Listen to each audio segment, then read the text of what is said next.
Like you mentioned, Yuri Simard out of Quebec seems to be poised to make a big run today. And of course, our very own, Ontario's very own, that is, Firas Sharaf Eldin, born in 2003, right here, opening up at 100 kilo snatch and 130 clean and jerk.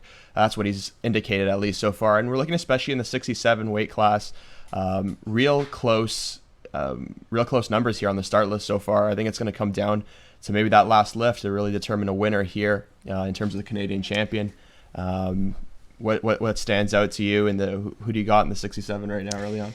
You know what? I have to point out, though, that a lot of these lifters are coming from Quebec. Mm-hmm. And although they are all coming from Quebec, they've got a pretty good competition against against each other. Yep. I think it'll be a battle between Firas, Brian, Yuri, and Thierry, I believe. It'll be an interesting battle to watch.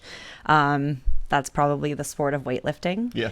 It always gets exciting when everyone starts to change their numbers and the numbers get up to 1 or 2 kilos more, and then the other athlete comes back with another 3 kilos. So we'll see. And for those new to the sport, of course, you'll be informed that weightlifting includes 6 total lifts, 3 attempts in the snatch, 3 attempts in the clean and jerk. The best total in each weight class wins. We'll be looking for these athletes to keep themselves within reach in the snatch and really go for it in the clean and jerk today.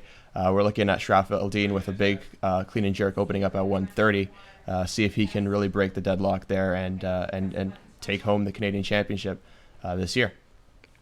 It'll be definitely interesting to watch as well when we have, I guess most of these athletes are all juniors, I would think. Most of them are. And it's kind of nice to see our young athletes compete and lift this amount of weight. And if we are not familiar with the increments of weightlifting, it's in kilos. So it's times it by 2.2 to turn it into, if you're more familiar with the pounds increment, it's a lot of weight to be putting it over your head or catching it from the bottom position. Yep. That's right, Nikki. And you're seeing, you mentioned a really young field. It's really good to see weightlifting really pick up with youth and juniors in the country. And hopefully there are many people watching at home get inspired by some of these lifts today and become new to the sport as well. So that's something I'm looking for today as well. And yeah. You know what? I wish I picked up weightlifting at a younger age. I wish I picked it up probably around your age. Yeah, sure. About ourselves, why not? I started at about 18. What about yourself? I started probably when I was 24. Wow. So 9 years ago. Almost, and for those listening at home, what inspired you to pick up barbell for the first time? Oh, man. I think it was just the different sport. The unfamiliarity of like having something that I'm not familiar with, and it's not a basketball or it's not a volleyball. It's completely something out of like the norm. Something that probably when I grew up with, it was very unlikely to see that sport. Yeah, it's an individual sport, and as you mentioned, there's a lot on the line when there's a big difference between lifting and training just in your gym or in your garage versus going out there and actually competing on the stage in person. And of course, we don't have that right now. We'll remind you that this format is virtual due to the coronavirus, and a lot of these lifters won't be getting that same in-person feel. But Ontario Weightlift Association, Canadian Weightlifting has done their best to put on competitions as best as possible during these trying times. And what do you think a big difference is between that online feel and that in-person feel? I think a lot of people feed off the environment of where they're lifting and feed off the social aspect of it, training with your team members and the other people in your gym. Yeah, I think there's a certain level of familiarity there, but I think there's a certain level of adrenaline that's also being missed, right? Absolutely. With judges right in front of you instead of just screens and people in attendance. So that I know personally that helps me compete, and it'll be interesting to see what we see in terms of numbers, and maybe potentially some of these athletes had a bit tougher of a training schedule during restrictions, and for them to come out here and really perform on the top level is something really to be in awe of. And unfortunately, this is our norm right now. Yep. And I think we've done a great job of adjusting. This will definitely be something hopefully we get out of very soon, so that we have that social interaction and get to train with our teammates. Yeah, but enough about that. Rishi Patel is looking to take his opening attempt. He's the lone 55 kilo lifter born in 2000, opening with 80 kilos.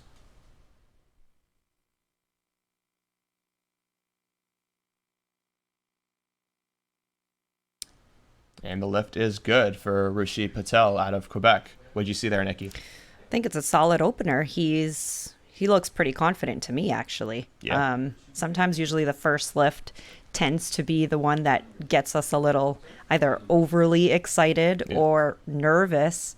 But I think he's probably got more than 1 or 2 kilos on his second attempt. Yeah, as you said, he's going up to 85. A pretty conservative opener there for Rishi Patel, but really smoked it and is looking to make up some ground here and get some kilos in the snatch. As we see the loaders loading 85 kilos on the bar for Rishi Patel. Again, he is the lone 55 in his weight class this morning. Of course, you see his 100 kilo clean and jerk set right now. That looks like, based on the way he smoked that 80 snatch opener, it looks like he would likely move up from there. You see a guy in Patel who's following himself potentially following himself the entire competition, the entire session. He's a lone man. Yeah, he needs 2 attempts. How do you stay motivated in that scenario? I don't know. I think you just kind of, when you're the only one, especially in that weight class, it's almost hard not to stay motivated, because your only option is probably to take it home. For those who aren't familiar with the rules of weightlifting, if you are following yourself, you get 2 minutes on the clock, and this allows for rest. This gives the coaches a chance to maybe add more weight, but really it's for the athlete to rest before their second attempt. Or their next attempt. You see him really not using his full 2 minutes, wastes no time. He's chalking up and ready to go for his second attempt at 85 kilos in the snatch. Here comes Rishi Patel with his second attempt at 85 kilos.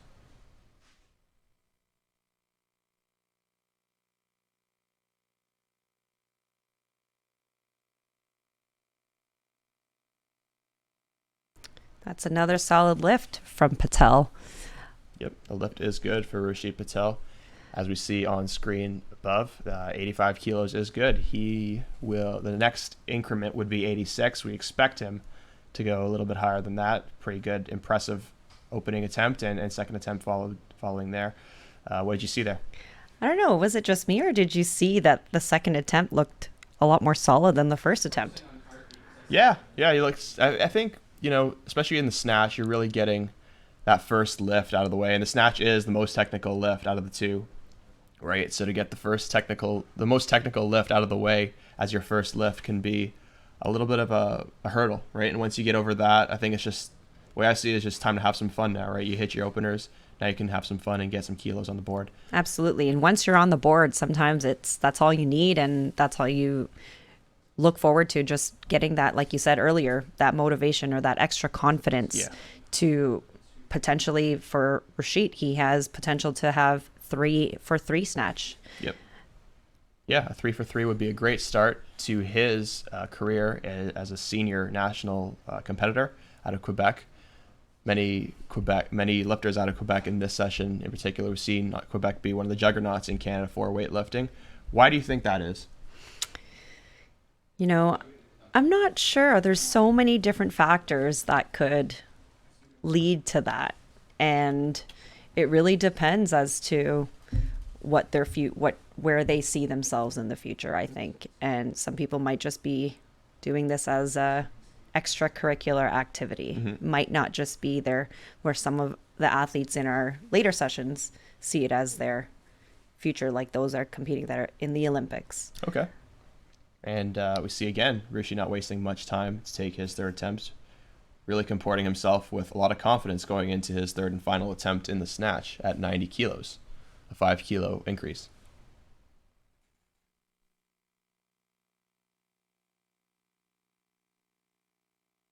And that is also a good lift for Rishi. Perfect He lockout in the elbows. and he hit 3 for 3 in all his snatches. I have to mention, I don't know if we mentioned it, but he did win gold in the 2019 Nationals. He did. He did. That was a real great display of speed and power from the 55 kilo lifter in Rishi Patel as we get ready for Jean-Frederic Rose's first attempt. He is born in 1999 as a men's 67. He will be opening at 95 kilos.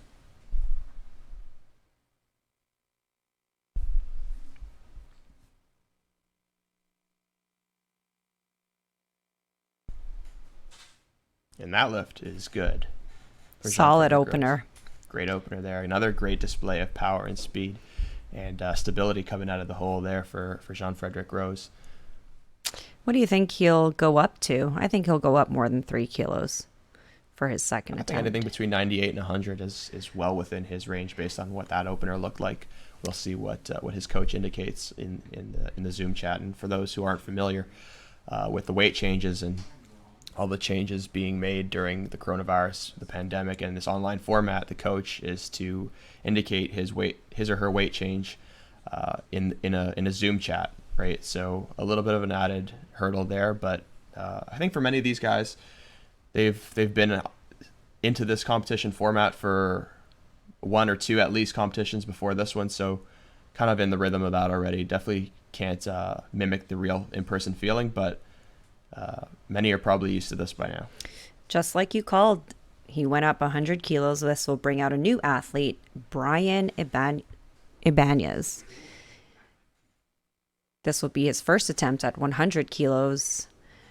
From what I know, this athlete can lift a lot of weight.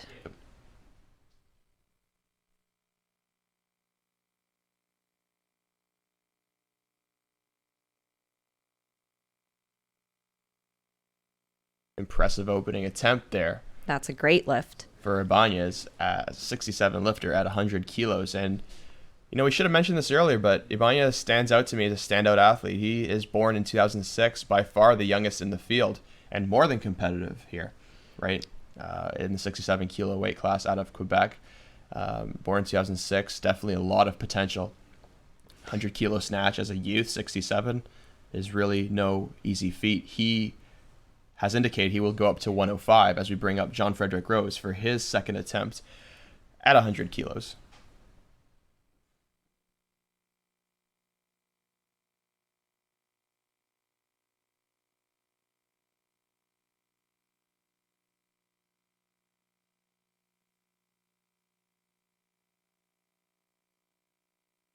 And that is a no lift for Rose. 3 red lights across the board for those new to the sport. That means no lift. You need 2 to 3 in judge's decision for it to be deemed a good lift. And we see Jean-Frederic Rose with his miss at 100 kilos. He seems to be staying there right now.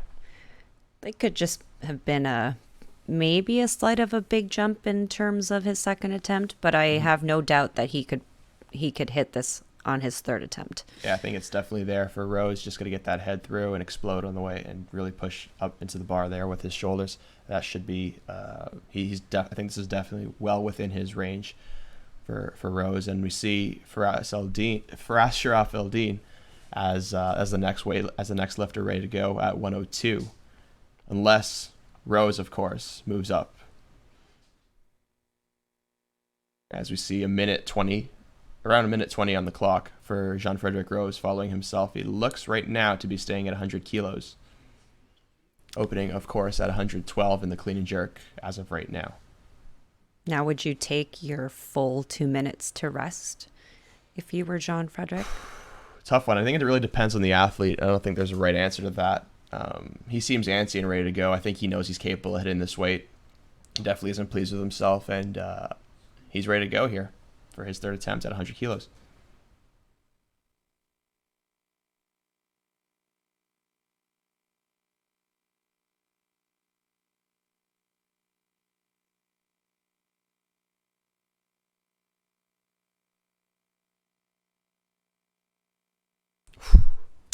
That was really close. and the lift is no good for Jean-Frédéric Rose. You know, in that situation, I find the moment you catch that bar, you get really excited Yeah. and you almost psych yourself out. And I think that probably happened when he got under and was like, yeah, I'm standing it up. And the overexcitement kind of takes over a little bit. Okay, yeah. Because I've had that happen where Yeah. you just get excited to get under, and it's an overhead squat when you really look at it, right? Yeah. We do have a new lifter coming, our only Ontario lifter for the session. For us, Sharaf Eldin. Yep. His first attempt at 102 kilos.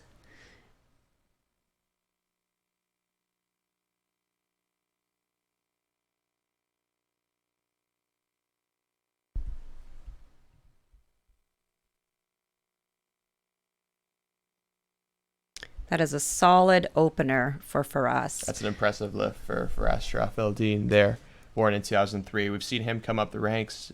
We've been lifting. I've been lifting with, competing against him and with him for a number of years now. He's definitely improved a lot over the years. Now, before, I think a couple of years ago, made the move up to 67 from a 61, and really hasn't lost a beat at all. It just continues to progress technique-wise, strength-wise, and looking really impressive here. I don't think we've ever seen him open this high, and for him to really hit that 102 that impressively looks good. And we see here that he has moved up to 106. And we have another lifter here, Brian Ibanez out of Quebec, who hit his 100 kilo opener and completely smoked it.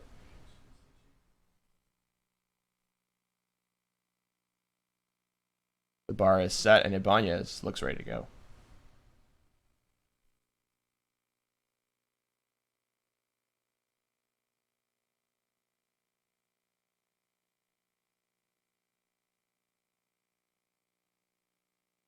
And the lift is good. There is absolutely no fear in this kid. Snatching with the belt on, we don't see that often. What do you think of that? I think it's definitely the athlete's choice. Yeah. For most part, I think it's probably just a stability thing. Yeah. Maybe just something that they are used to training with. Yeah. Personally, I don't snatch with a belt. Mm-hmm. I am not opposed to it, but some people are more comfortable knowing that they have that security in their core. Yeah. I'm not sure if you've been injured before, but that's the last thing that we want is always like a back injury or anything of that sort. So I think people that wear the belt, I think they're just being cautious about it. Yeah. We'll get back to that conversation in just a sec, but Firas Sharaf Eldin out of Ontario is taking his 106 second attempt.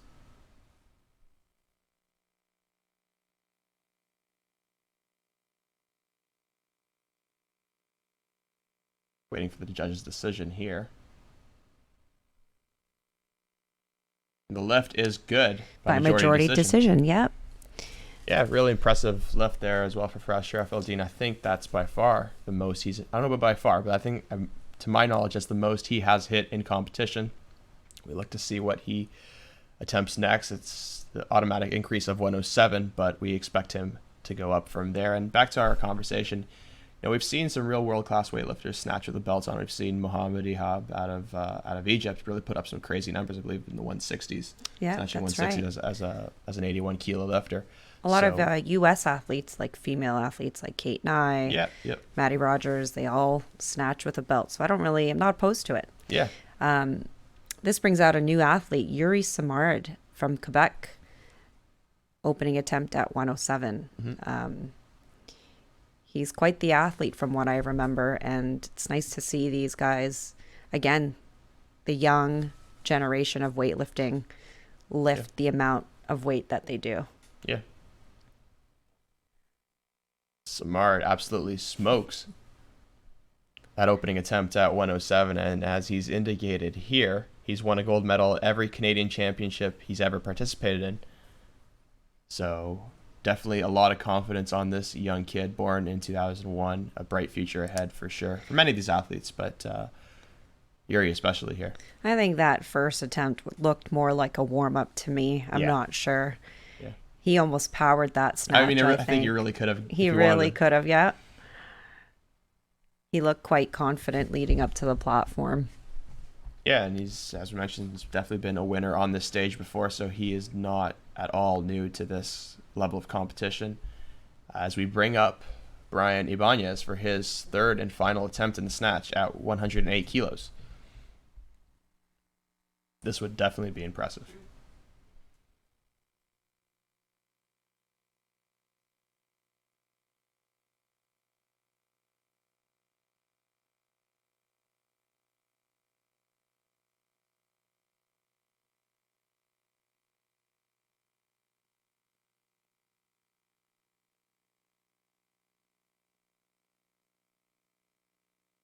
He just misses that in front of him. Still a strong showing for the youngster, the youth, born in 2006, missing out 108, but he'll take a 105 into the clean and jerk. And as he's indicated here, looks to open up at 117. We'll see if he changes that number. We'll keep track of that.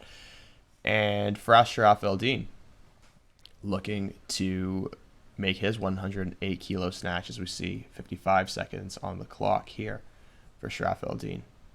He's got the smelling salts out. What are your thoughts about the salts? We'll get to that in just a second. Here comes Firas Sharaf El-Din with his third and final attempt at 108 kilos.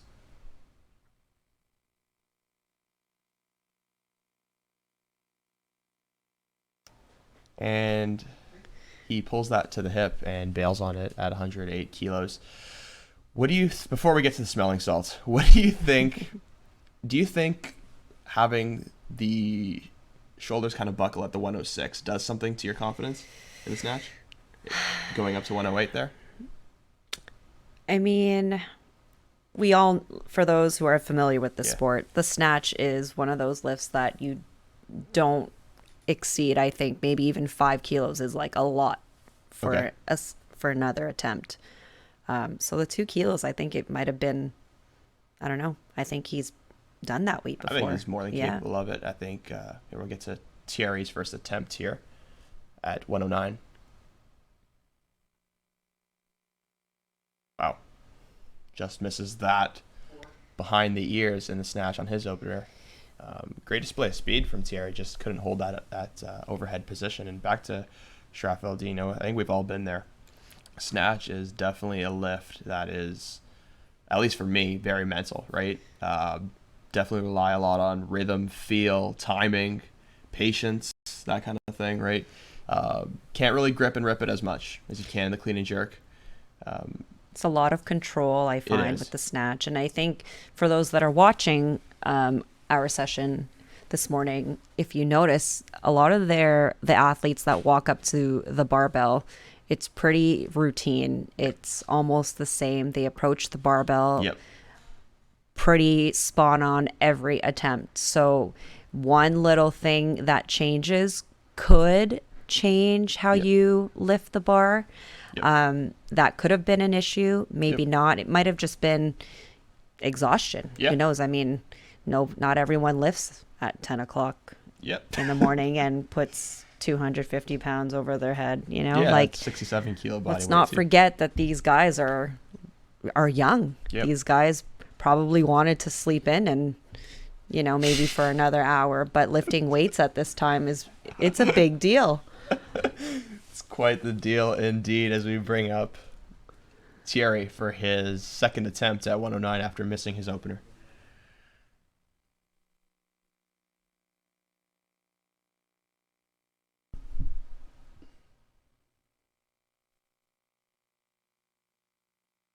And that is a good lift for Thierry Chicoine out of Quebec.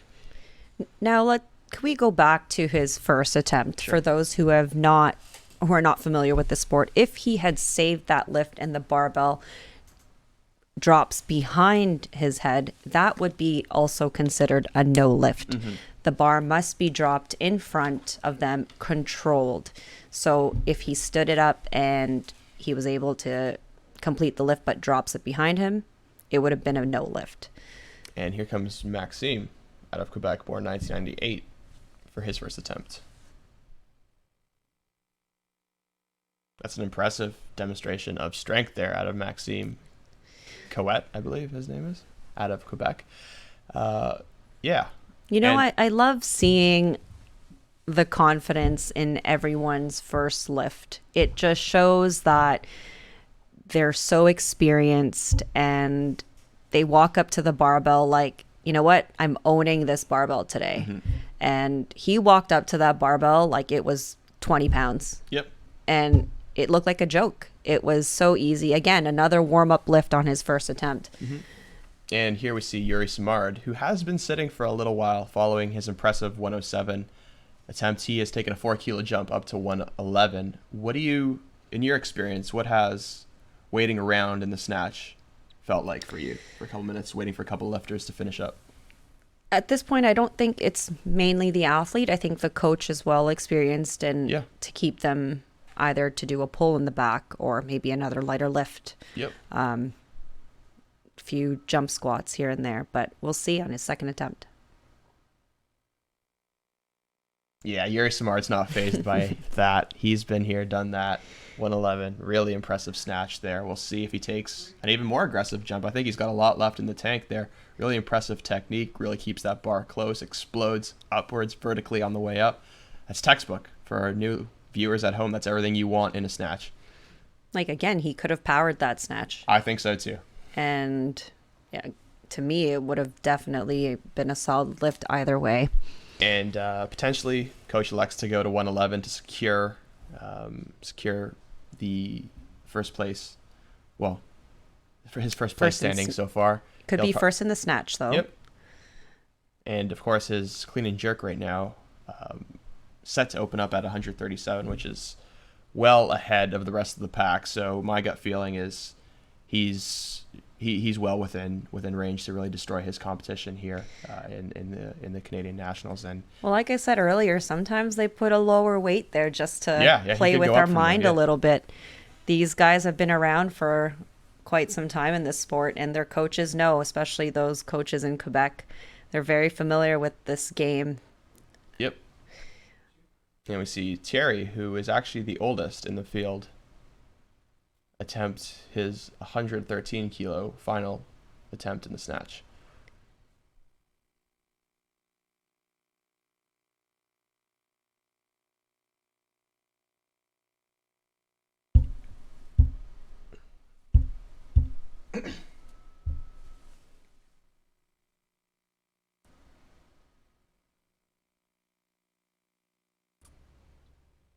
What a save. Let's see what our judges think. I would agree with that call. That's a good lift. A good lift. That's a good lift. 3 white lights there for Thierry. Really impressive. Coming back after a bit of a mess of an opening attempt, but really made up for it with strong second and third attempts. And taking, a reasonably sized jump from 109 to 113 after stumbling on that opener. Great job there from Thierry. As of right now, first in the snatch in the 67 weight category. Now, John, I have a bone to pick with you. Sure. He's not old. He is experienced in this sport. I didn't say he was old. I said he was the oldest in the field. Oldest in this. There are a lot of other older people in this involved field, in this sport. In this session. He's an experienced athlete. He is experienced. As we await Maxime's second attempt at 115. Also lifting in the 67 kilo weight class. This would put him in first place. Oh, looked like he almost had it there. I think so too. I think just a little bit more patience in that bottom position, stabilizing that, taking your time on the way up would have done wonders for him there. I think he's definitely more than capable of this weight. Sometimes I think too in the snatch, the moment you catch it, your automatic thought is to stand it up. Yeah. Whereas actually, you kind of want to stabilize before standing it up. Yep. Something I noticed too is that you don't normally see the shirt in a snatch. Yeah. I think I've done it before. Yeah, you're right. You don't usually see it. You usually see it in the clean and jerk to avoid, I guess, the abrasions from the bar resting on the shoulders, as Yuri Simard is poised to attempt his 115 kilo snatch. This I believe, yes, this would put him in first place.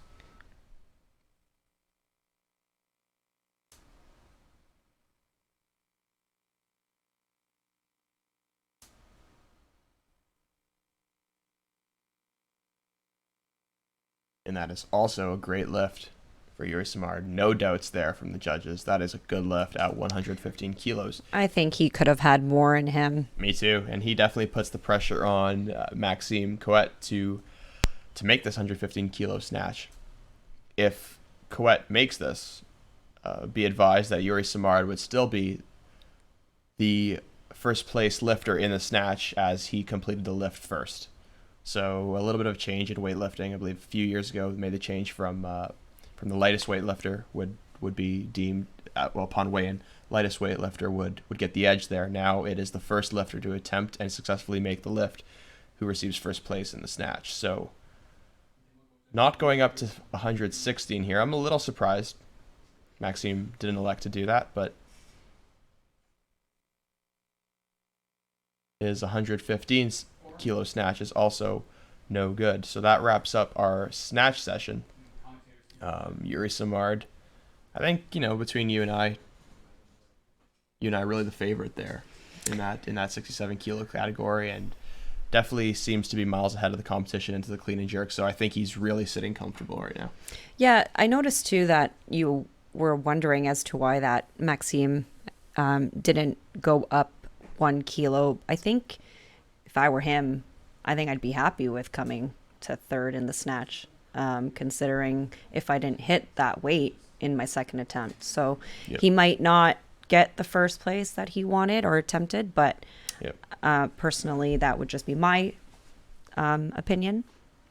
Yeah, he is sitting at third place in the snatch and plans to open at 125 kilos. We know that can change, and it often does, as coaches like to play this game of strategy and play mind games going in, as we see a 10-minute break.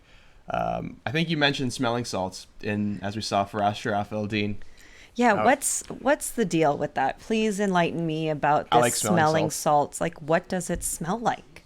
It's ammonia. I don't know how you really describe that, but it just almost makes you want to cry. Like it just the tears would instantly come out of your eyes. I've actually never used it in the snatch.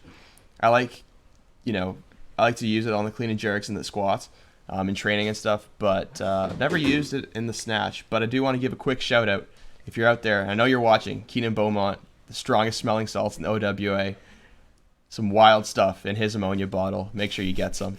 And yeah, like I said, I've never seen it in the snatch, but Faraz has definitely been there, done that in training before, and I think the only lifter to use that in this session. I think the only thing I've really used is like Tiger Balm, and that's a very smelling Tiger Balm. Well, not smelling Tiger Balm. I mean, like, I'm old, okay? Yeah. I put it on my body. My body needs Tiger Balm, and then you just smell it on your shoulder, and it's probably smells better than ammonia. Okay, I don't really necessarily see the equivalent there, but looking forward to our clean and jerk session. Rishi Patel should have 3 straight attempts before the rest of the 67s take over. Impressive start here for him. Blew it out of the water, 80, 85, and 90. Really impressive showing for the 2000-born men's 55 kilo weightlifter out of Quebec. And another thing is we got about 8 minutes before the clean and jerk session starts. You mentioned for our newer lifters or people looking to get into the sport of lifting at home, watching, the rules about dropping the bar in front of you. And I think this year more than ever before we've seen, I didn't want to get controversial early on, but what are your opinions of slamming bars in competition? Should that be a lift or a no lift? If it's controlled down, I think excitement is a signature part of the athlete. Let's take one of our Ontario athletes, Nicky Varbanov.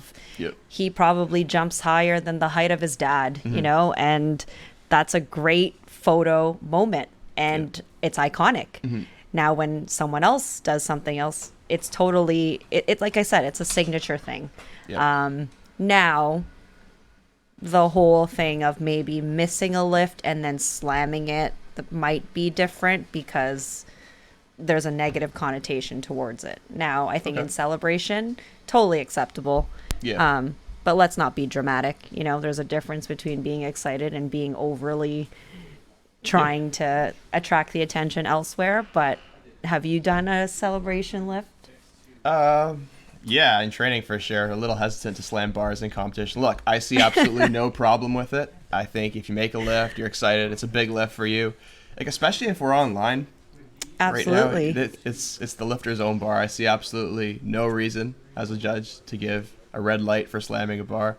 I think. I mean, their parents might be upset. It's their floors if it's in their Oh basement. yeah, if it's in your garage, you might have some issues there. But from a judge's standpoint, if I were to be a judge, I'd see absolutely no problem with it. You know, some people. What do you think about the whole argument of disrespecting the bar? Well, there is that rule now about not touching the bar with your foot or your feet for that matter. So that I think was I think that was a great change. Yep. I think having to put your foot on anything, it's like putting your feet up on a table. Like Yep. we don't do that. So I think disrespecting the barbell, that was a great change in the rules of weightlifting.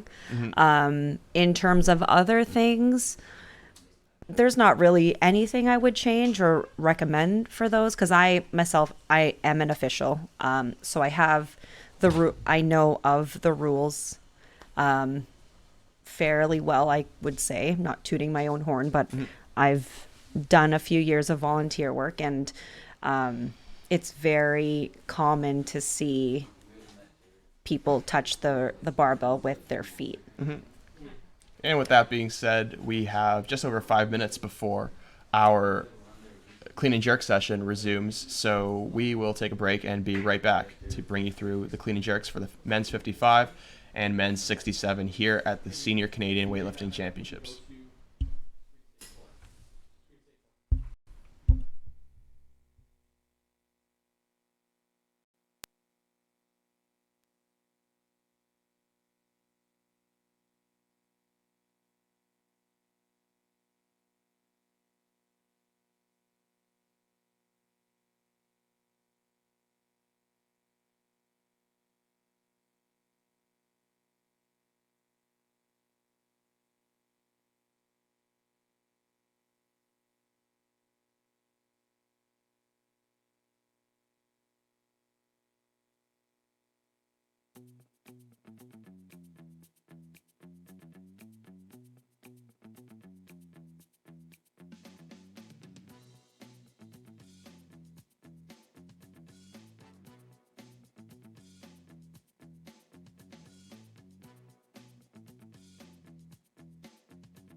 Welcome back to the Canadian Senior Weightlifting Championships. We are awaiting our opening attempt from Rushit Patel at 105 kilos. An impressive start for him, as we mentioned, 80, 85, 90, 3 for 3 in the snatch there, and looking to replicate that in his performance in the clean and jerk. What are you looking for here in the clean and jerks? Well, Rushit is the only 55 athlete, so he'll have this in the bag for sure. As for our 67 male athletes, when you look at the scoreboard, a lot of their numbers are pretty close. This is probably my favorite part to watch because we get to see who comes first and second and third. And again, we have all these athletes coming from Quebec and one Ontario lifter. Yeah, and as Dave Spitz of California Strength always says, snatch what you can and clean and jerk what you must. So here's where you really here's the clean and jerk is what wins you the competition. Absolutely. Right? So it's going to be interesting to see. We do see Yuri Simard miles ahead of the rest of the competition, planning to open at 137. I mean, who knows? He could go up even further. I agree. Further up to 140 or, even higher than that, as we see Rushit Patel here with his 105 kilo opener.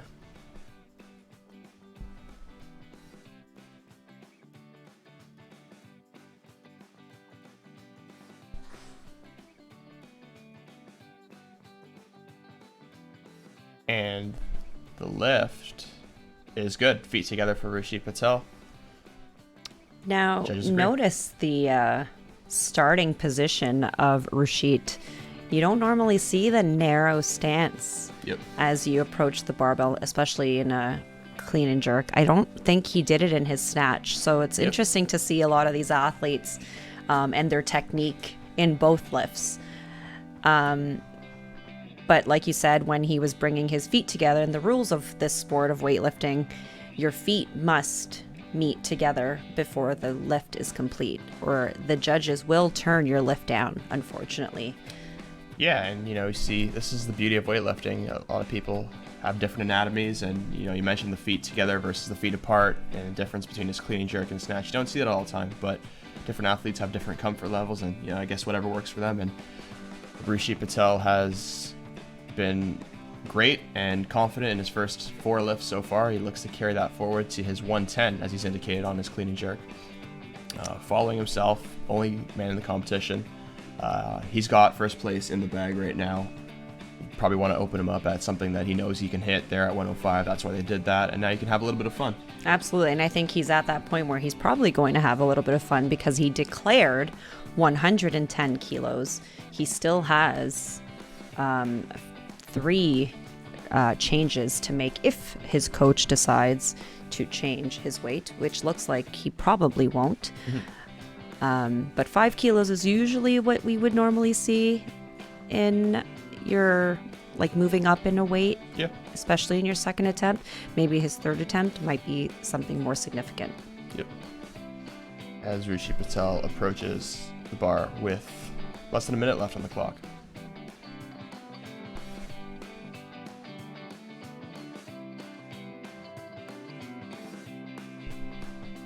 Good clean there from Rushit.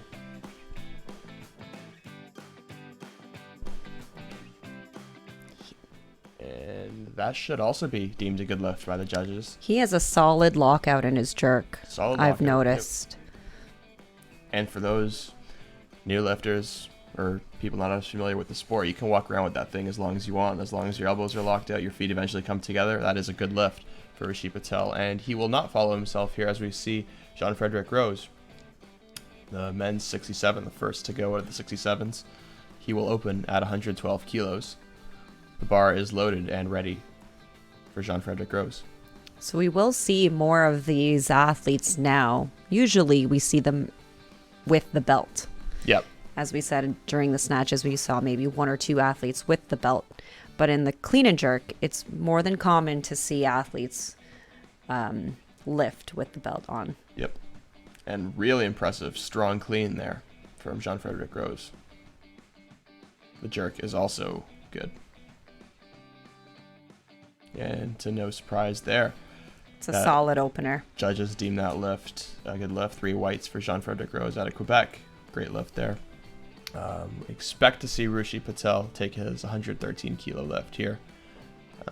He's got a 200 kilo total right now. This 113 would give him 203 and sole first place, and senior Canadian national champion at just the young age of, I believe 20 or 21, as he's born in 2000. He's just like your age. Yeah, he's my year. Now, it's interesting to see his first attempt to his second attempt was 5 kilo jump. Yep. Why do you think he's only taking a 3 kilo jump? Could it be the clean or could it be the jerk? I don't necessarily see it as a tiny increment here. We know potentially seeing a little bit of, I wouldn't say trouble, but a little bit more difficulty stabilizing on that 110 clean jerk than the 105, and potentially going for a PR here. This could be his best, or at least competition PR, as we see Rushi attempt his 113. Another great clean there from Patel. And that looked better than his opener and I was his just second about attempt. to say that looked more stable than his first and second Yeah. attempt. And Rushi, of course, won gold at the 2019 Junior Nationals in Edmonton, Alberta. He probably heard us talking about the stability part, and Definitely. he's probably trying to let us know that he's capable of putting this over his head. No, definitely. I've seen that before. Some athletes get better with heavier weight, right? As we see Brian Ibanez out of Quebec here.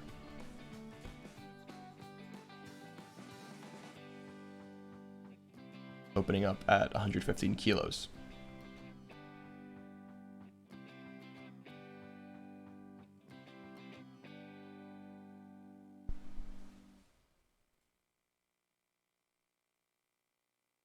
And we see a squat jerk here from Brian Ibanez, the first we've seen so far in this session. Definitely, sorry, go ahead. For those that are watching, that family Ibanez, I think they're all squat jerkers. Oh yeah? They're all, that's how their coaches, which is their parents, that's what they teach them. I think most of their athletes, they're all squat jerk athletes. It's always fun to watch though, because I don't think my body could do something like that. Yeah, you definitely need strong legs in the squat jerk there, as we'll put this conversation on pause as Jean-Frederic Rose takes his second attempt. Another real strong clean from Rose, real strong legs coming out of the hole there. And a good jerk, as he looks to stabilize and put his feet together overhead. That's a great lift. It's a good lift for Jean-Frederic Rose. And back to the squat jerk. We're seeing more athletes than ever before switch to the squat jerk. More athletes comfortable in the squat jerk. And I don't think there's one way to Rome. I think, there has been a stigma around the squat jerk saying, well, it's hard to stabilize and there's less room for error. And there is. But for some athletes, that allows... every athlete has different anatomy and different comfort level, and for Brian, he seems to have no problem with that squat jerk, at least so far in his young career. And we're seeing records being broken every year. It's almost a power jerk, I think, too. Yeah, I would say it could be. I would say you could probably call it a power jerk. Yeah. But we're seeing records being broken every year with the power jerk, the push jerk, and the squat jerk.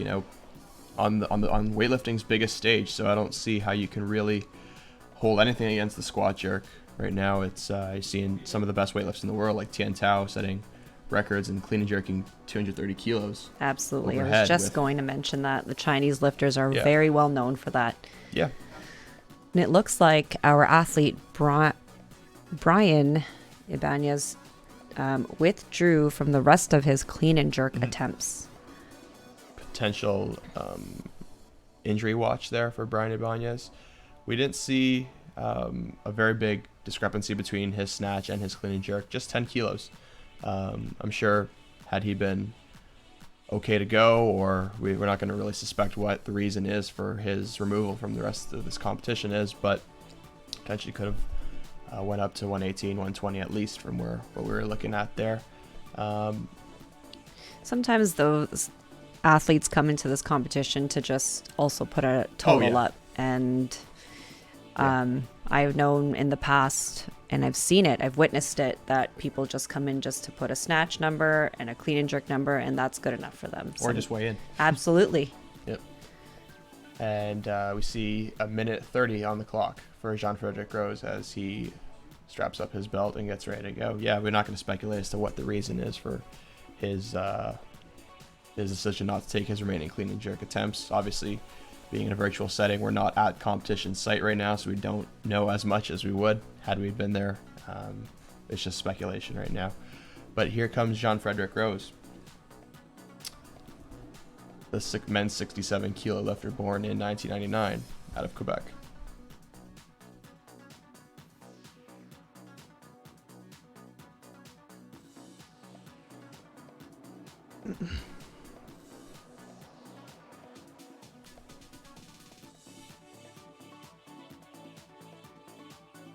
A little bit more trouble in the clean there, but stood it up, strong legs. Great effort here from Rose. Will it hold up? Let's see what the judges see. Looks to me to be a good lift, and it is a good lift, a majority decision. And on Jean-Frederic's note, great performance there in the clean and jerk as well. He notes here that he has a silver medal in his last year nationals in 2019. Obviously, making the move up to senior is a different ball of wax completely, but he put on quite the show today, representing Quebec. He should be proud of those clean and jerks as well. This will bring out a new athlete for his first attempt. 124 kilos, Thierry from Quebec.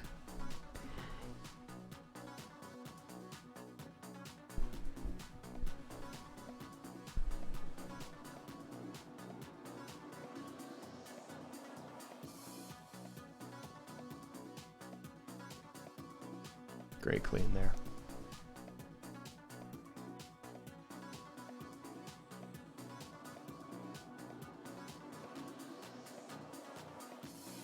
That's and a good lift. That's a good lift from Thierry. I like seeing these athletes that, I call them the raw athletes that don't wear wrist wraps, that, the ones that don't wear knee sleeves. They come in a singlet and lifters, and that's it. Yep. I mean, at my age, I'm probably wearing everything possible. Give me the wrist wraps, give me the belt, give me the extra knee sleeves. And if I could wear 2 belts, I'd probably wear 2 belts. Yeah, the age does come into it, but weightlifting's a tough sport. It's a tough sport on the body. It's a tough sport mentally as well, and a lot of people don't quite realize that who don't participate in the sport. So I think every advantage you can get with legal aids is, hey, why not? As Thierry has elected to up the automatic increase from 125 to 128 for his second attempt, we still see Firas Sherif-El-Deen, who has yet to touch his opening clean and jerks. Still at 130 so far. See if that moves at all, with Maxime Coet also indicating that he is willing to open at 130 kilos as well. Simard, of course, leading the pack, opening with 137. So for those that are watching, there are people loading the barbell, and most likely might be the athlete's coach. And what they're doing is they are verifying the weight. Since it is a virtual competition, they are verifying the weight to the judges so that we could see that they have the correct amount of weight on the bar. Normally in a in-person competition, the judges and every other official would be able to see what the barbell has. So in our norm right now, they put it, the coach or those loading the barbell put the bar at a 45-degree angle so that we could see how much is actually on the barbell. Yep. Well, not we, but the judges. And we see Thierry pacing back and forth, waiting to take his second attempt at 128 kilos. Looking forward here to Yuri Simard's opening attempt. I'll hold that thought. I'll let Thierry take the stage here.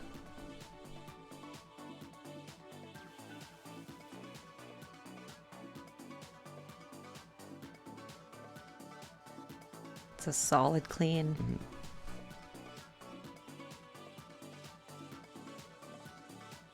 think that lift was better than his first attempt. Yeah, seems to be getting stronger as the competition goes. And it's a good lift. It's like you said, usually after your first one, then you're having fun, right? Yeah. A little bit of the pressure is taken off his shoulders. We see Sharaf El-Din move up to 131. Back to Yuri, I think he's at 137 right now. I think that number stays put should the remaining competitors not come anywhere near his opener, right? Like if, potentially that number increases if we see Sharaf El-Din on his second or third attempts, give him a little bit more of a run there.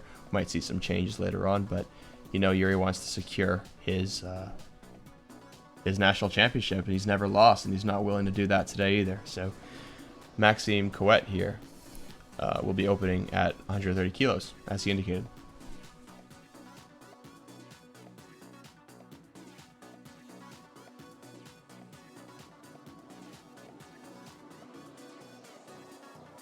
Good clean, good jerk. And the lift is good by majority decision. I didn't see anything wrong with that. I didn't see anything wrong with that either. Seemed to be a judge who gave that a red light, but the lift is good regardless. So moving forward here. For our viewers, for those who noticed that Thierry had 130 kilos on the bar and wondered why isn't he lifting it first, it's because that it would be his third attempt. So any other athlete that is following him, that is either their first or second attempt, they would lift the bar first before him. This brings out Firas Sharaf El-Din from Ontario for his first attempt at 131 kilos. Yep, and he busts out those smelling salts ready to impress here on his opening attempt. Another raw athlete. I think he has a belt though. Yeah. But no knee sleeves, no wrist wraps.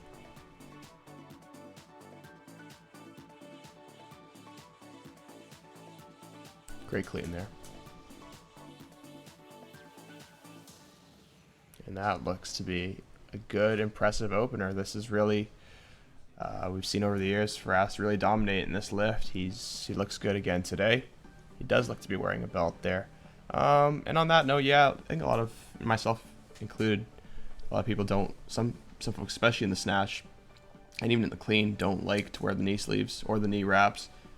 Some feel they want to keep that bar as close to the shins and the body as possible. I know I find that particularly effective with the snatch, as we see Thierry get ready to go 3 for 3 here, hopefully, in his clean and jerk session.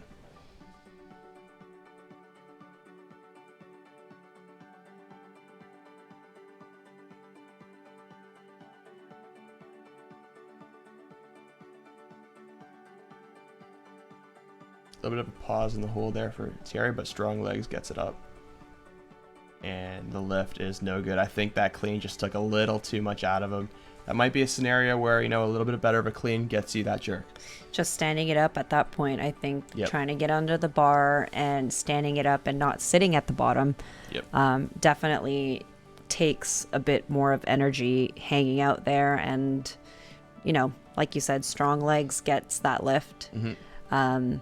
Back to Firas, who is coming out for his second attempt, who's probably going up. But when I look at his lifts, I feel like he just enjoys clean and jerks better than snatching. Like, he looks happier. Yeah. Maybe it's just me. I don't know. I've seen him in person as well, but he almost like he enjoys this part of the sport where when he snatches, it's like, don't talk to me. Let me snatch. And then clean and jerks, it's like, all right, let's put this weight over my head. Yeah. No, I could definitely resonate with that. The snatch is definitely the more technical.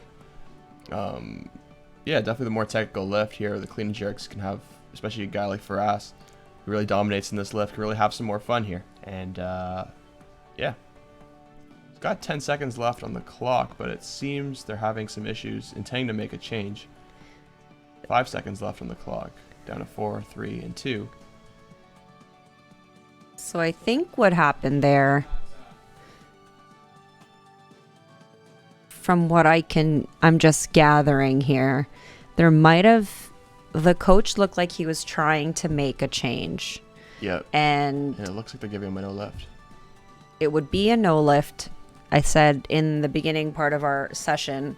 So you have to declare your weight. Yep.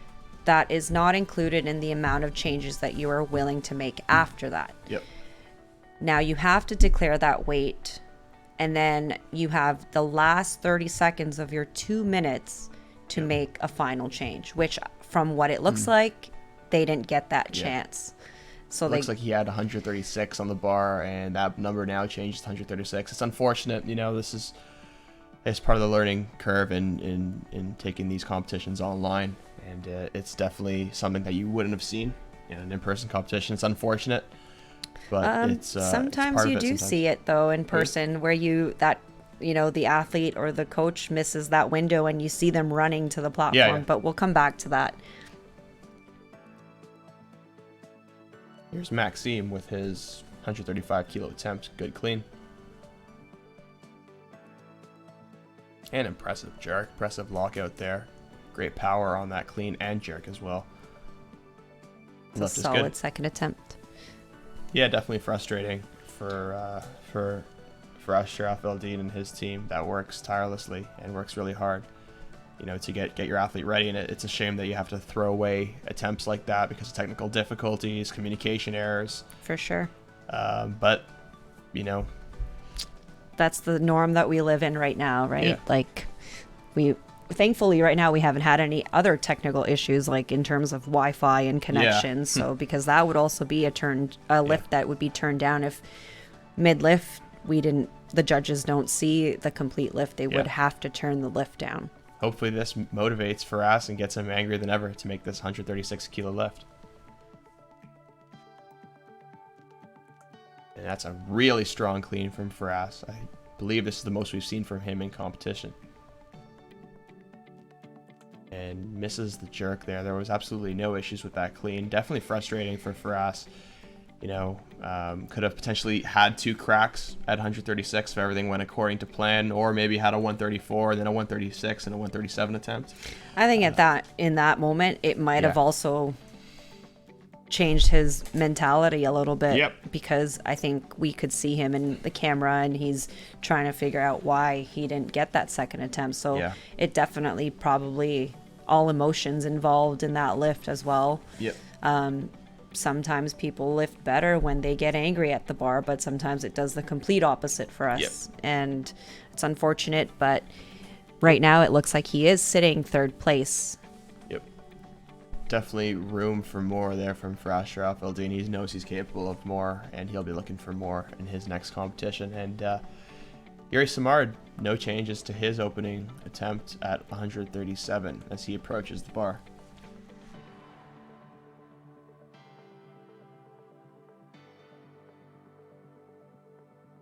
That's a really strong clean from Yuri. And no surprises there. That's a great lift. No doubt from Yuri Samard there on his 137 kilo. I could see him going up about 5 kilos more. Yeah. You do have Maxime, who is considerably younger than him, older than him, pardon me, born 1998, giving him a little bit of a run for his money here in the clean and jerks.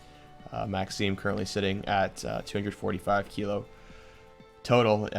With that being said, at 252, Yuri Samard has clinched the #1 spot in this competition and will be Canadian champion. He's indicated he's never lost, and he won't lose again today. So, and he could potentially have 6 for 6 day. He could. He hit 3 snatches. He has 2 more lifts. We did have an athlete actually in this session. Rashid hit 6 for 6.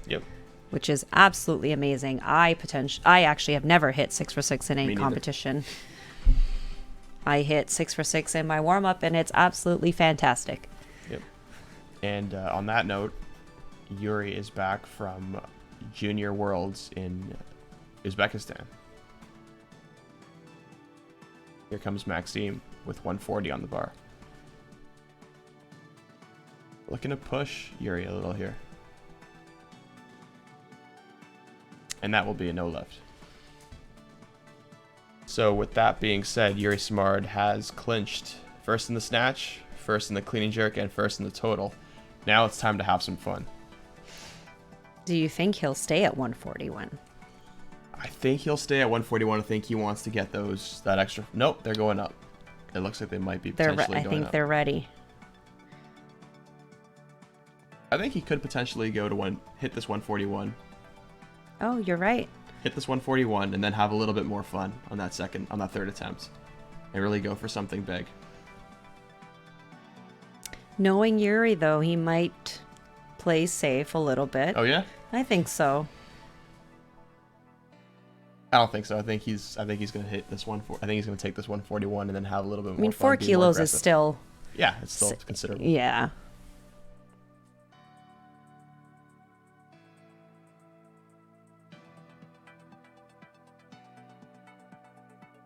Great extension there. Great power. That's also Solid a great jerk. lift.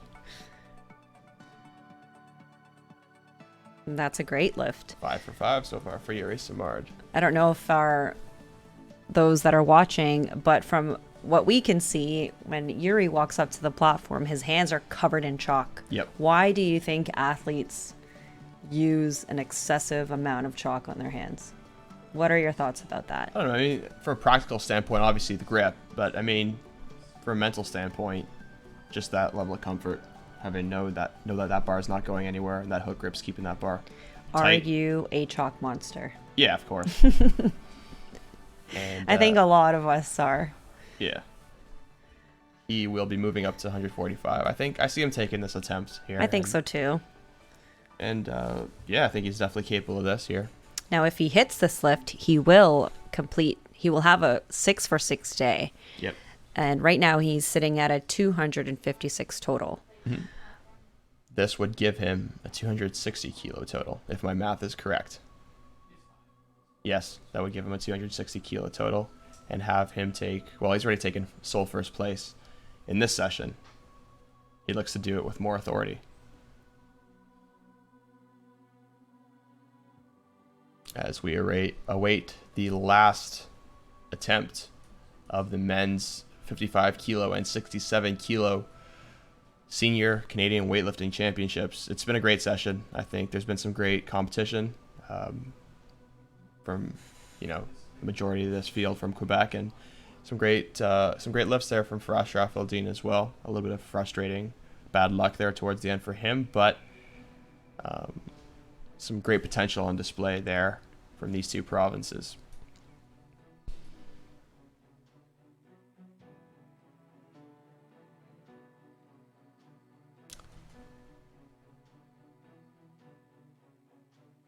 Great clean there from Yuri.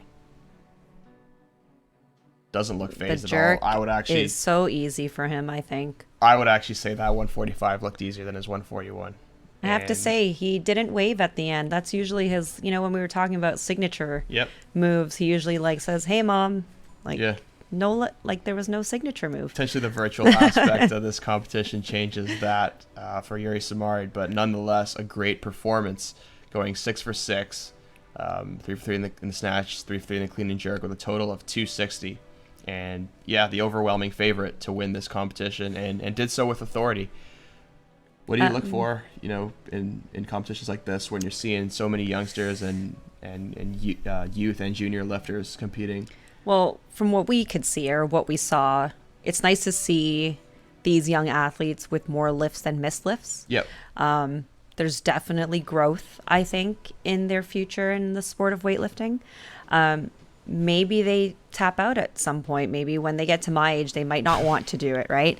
But I think these guys definitely have potential to exceed in this sport. If not already, we have a lot of juniors, like you said, coming from worlds and competing at a high elite level. And sometimes it makes me wonder, what could I have lifted at their age if I started so young, Yeah. And with that being said, the future is definitely bright for Canadian weightlifting. You see Yuri Simard highlight this session, and some great job by Farash Rafaldine representing Ontario. Some great snatches and an impressive opening clean and jerk there. He will take fourth place. And with that being said, that wraps us up for this session. It was a pleasure bringing you guys the men's 55 kilo and 67 kilo session. I've been John. This is my partner Nikki. we will take a break and send it off to our guest commentators for the next session.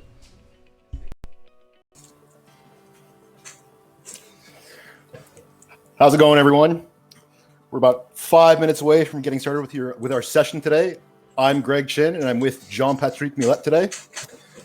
Just to introduce JP, JP is the head coach of Team Canada weightlifting at the upcoming Olympic Games this year in Tokyo. Two of his athletes competing this weekend, Christelle Narlum and Maude Sharon, will be Olympians this summer.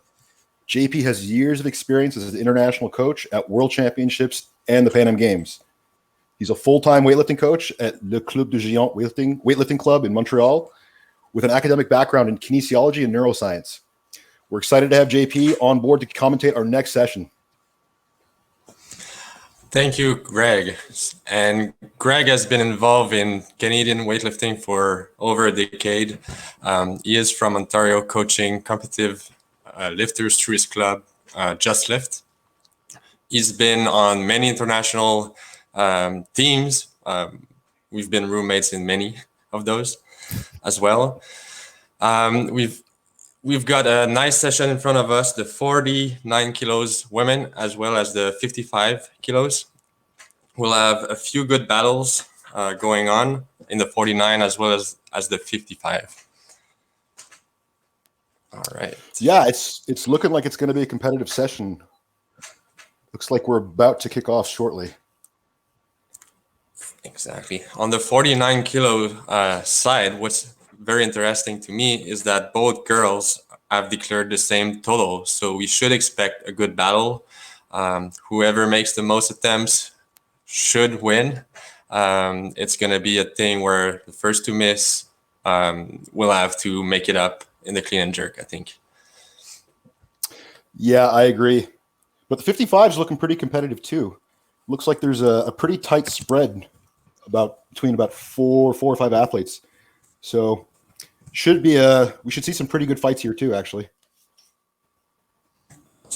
You're right. There's Taylor McGregor from New Brunswick, Erin Lambert as well has a very high total, and we've got Haley Johnson of Alberta as well. Yeah, and Haley's also a world's veteran. She was with JP and I in 2019. And I believe, if my memory serves me correct, that she actually totaled 6 for 6 in her first international competitions, which was that World Championship. Yeah. So let's. I'm very curious to see how she does today because she's a hell of an athlete. Right. All right. So, Greg, how has training been with the pandemic? How has it been in Ontario for, in Quebec? Everything is different. Yeah, in Ontario, it's been pretty tough. Most of our athletes, as far as I know, have mostly been training out of garages and on driveways with whatever they can get their hands on. I know for my athletes, I gave them equipment, and a lot of them were just training whenever they could. I believe gyms are still closed in Ontario, right? So people are mostly all lifting from home. Awesome. Yeah, so this is going to be first national championship for many, but it's going to be the first online championship for everybody. It's going to be interesting to see weightlifting showcase from different homes and garage and different locations. Absolutely. Yeah, so we should be getting ready to go in about a minute. That's right. I think the first lifter will be Catherine Lee from Saskatchewan, if I'm not mistaken. Yeah, I think you're right. It looks like the board's already gotten going. Exactly, except I'm not seeing the competition. Yeah, neither am I. So I guess we're gonna have to comment. Oh no, here we go. Oh, it was a test. Sorry, everybody. All right.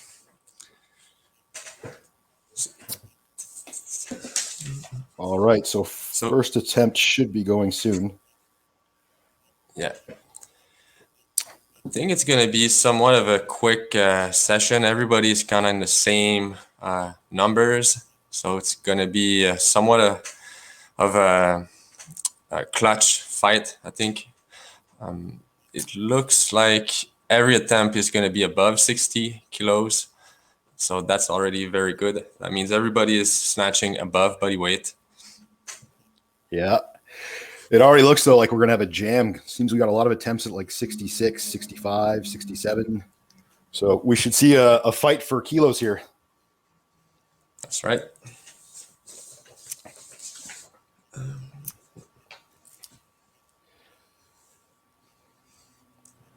Yeah, so for those of you at home who don't know, for those of you who don't know at home, the way we often play the game of weightlifting is that we survey the warm-up room, and we can normally see what everyone's doing. So this is an interesting tactical challenge for coaches in that nobody can really see how warm-ups are going. There's a lot less information to work with that we'd normally be used to. That's right. And it's a learning curve for everybody in this kind of setup. But I will tell you one thing. It's good to see weightlifting back. It's good to see competitions. It's good to see a lot of athletes. Like it's a pretty popular championship, a large number of participants. It's amazing. It feels good. And I can't wait for more. Yeah, no, I'm very happy to be back. I coached my first session yesterday, and I don't know how long now, and it just felt right. I've missed coaching. I'm sure you have too. Yeah. All right. So first attempt from Catherine Lee. We've got 61 kilos on the bar. First attempt snatch.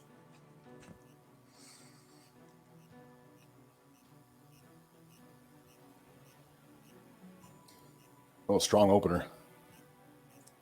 Very good. Very good. 3 white lights and a smile behind the mask, I'm sure. Oh, yeah. You always want to see that. I know for me, I always want to see a really solid opener because I really firmly believe in building momentum throughout the course of the competition. So this should be good for Catherine. Yeah. Being that it's an online competition, it means that certain rules are different. In this case, the lifter doesn't have to wait for a down signal. However, they still have to be in control of the bar, which Catherine did perfectly, in my opinion. She stood up, she waited. Even though there was no signal, you could see that she was in control. So I agree with you. Very strong opener. Yeah, no, and it's fun because, you see really competitive meets and sometimes you see a whole lot of red, but at the end of the day, it's about what attempts you make. Exactly. All right. Now we're going to the 49 kilos with Isabelle Brown, from Saskatchewan. That's a pretty cool gym. Yeah. Nice benches. Everything is pretty neat. All right. Great so she's getting focused.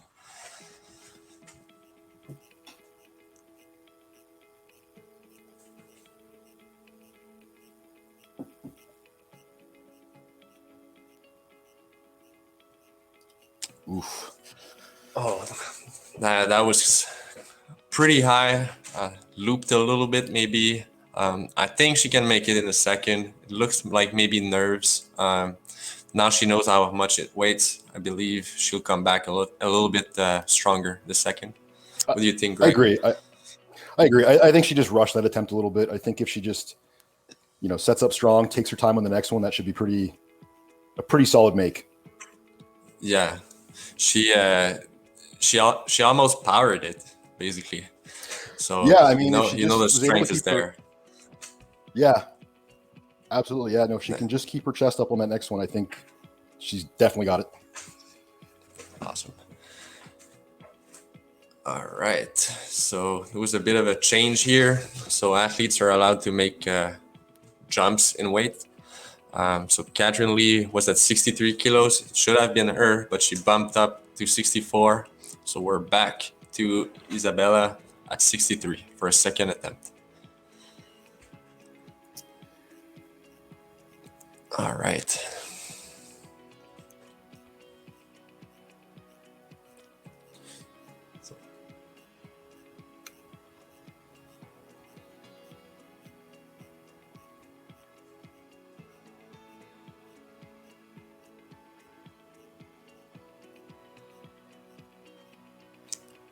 And that is a make, I believe. We'll wait for the signal. And it's a done lift. Awesome. So she's got one in, a lot better than her first one, I believe. Still somewhat of a instability, but I think on the third one, she's going to fix it. Yeah, hopefully now that she's got that one lift down on the board, she's feeling better and more confident and can relax a little bit and really pull it together on the third attempt. That's right. And now we got Erin Lambert from Ontario, I believe. Yes. And she has medaled at Nationals in 2017. Oh, strong. Very strong attempt. Just like another day at the office. She looks to be in shape. She does. Well, Erin's been around in the sport probably as long as I have, so she's done this before. Awesome. As you said, this ain't her first Nationals. Yeah. I believe it's her fourth, actually, if I'm not mistaken. Yeah, I think you're right. Catherine, her second attempt snatch now. 64 kilos. First one was a breeze. A walk in the park. Let's see.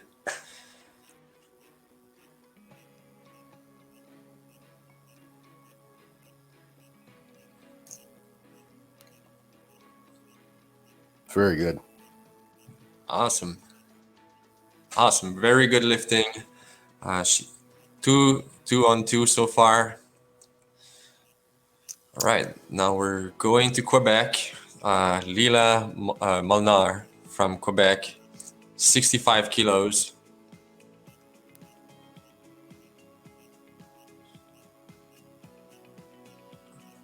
Oh, we're going up.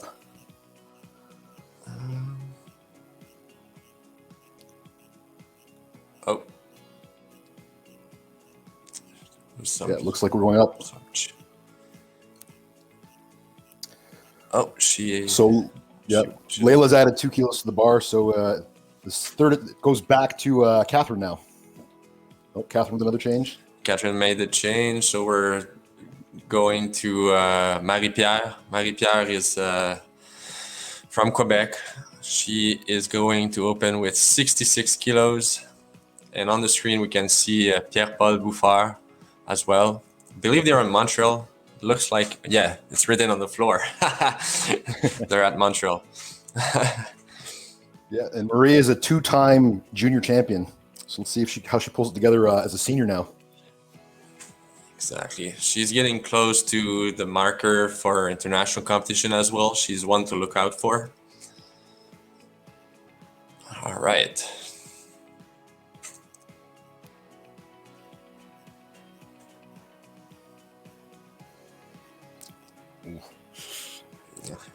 A little bit forward, a little bit. It looks like the turnover wasn't really done, so I think it might be a thing where in the second she's gonna come back, and now she knows, like, okay, this is how it works online. This is how much it weighs. So. All right, and we're back to Erin. Let's see if her second looks as strong as her first. First one was a breeze. Like, I'm excited to see how much you can lift today. Yeah. A little rush under. Yeah, a bit of an arm bend. It's definitely something she can do. Maybe a little rush, so a bit more time in the setup. Yeah, and sometimes that can happen with your opener. Oftentimes, your opener is at a weight that's like something you can usually do just about any day, but then the next attempt is something you really got to focus for. And I find sometimes athletes, they don't quite turn it on just enough for that second attempt. So hopefully she felt the it's- weight and can figure it out for the third. When the first one is made, usually athletes think about the third one. Like the second one is just something you do like on your way to the third one. Yeah. Closer, a lot closer. It's just that little bit, you gotta pull it back a little bit. I know she can do it.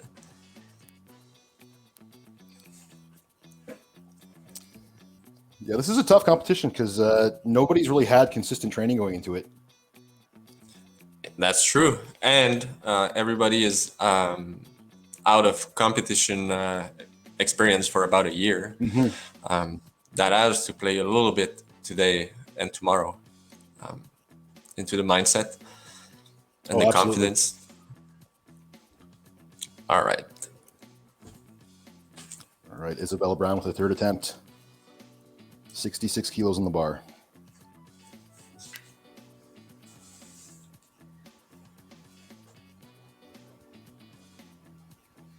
And that's a make.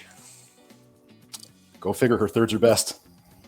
Yeah, I'm telling you, probably like the nerves, the fact that it's online or something, but she got better across the attempts. That's for sure. It looked like she could have even done a bit more, in my opinion. I agree. All right. No, sometimes it just takes a couple of those lifts to calibrate yourself. That's true. All right, Erin Lambert Thompson, last attempt, 66 kilos.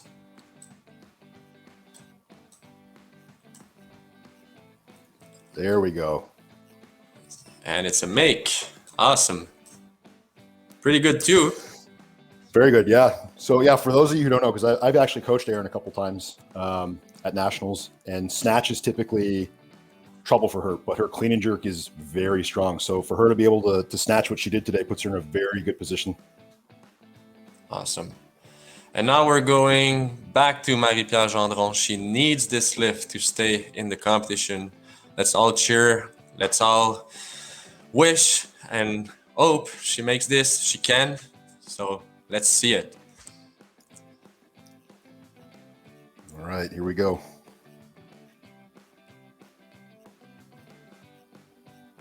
Oh, she got under this time. That was so close. Like this was, it's a game of inches, like we say. Yeah. Just a little detail. No, you never want to see that. So unfortunately, Marie-Pierre will not be able to total this competition. Yeah, because the rules state you have to make at least one snatch and one clean and jerk. Okay. Lila Molnar, Quebec. Out of the gym in Grosville in La Prairie.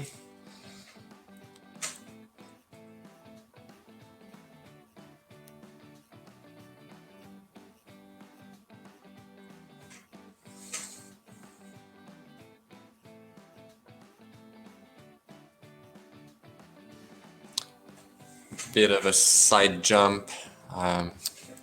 Yeah. Looks like she's pushing more off one leg than the other. Yeah.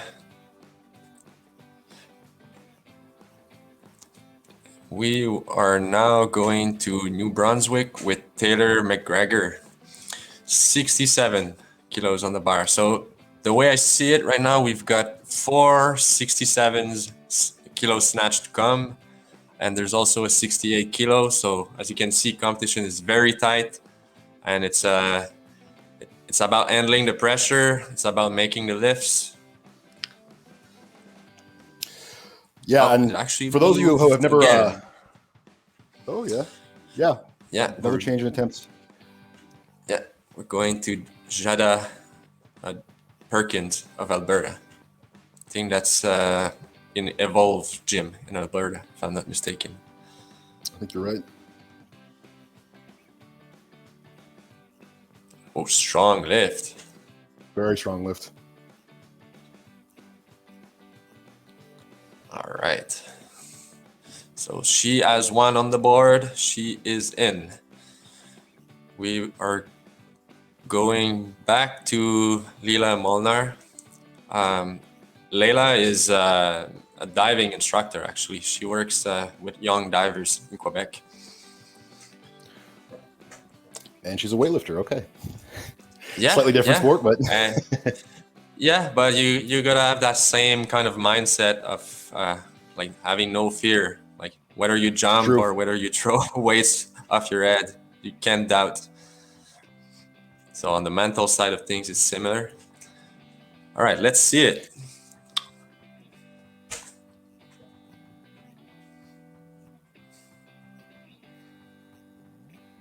Oh, I think we froze. Yeah, looks like we're having some technical difficulties here. Sorry about that. That is one of the thing that comes with doing an online championships. You have to figure these things out. But I think everything seems to be fixed now. Clock's still running though. Yeah, she will have to run for that one. That's for sure.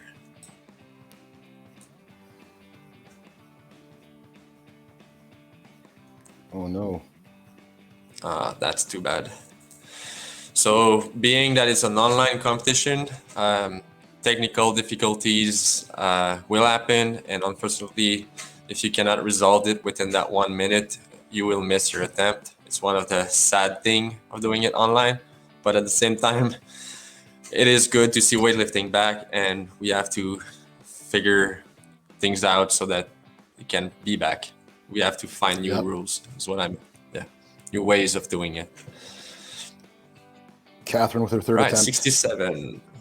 Yeah, that's right.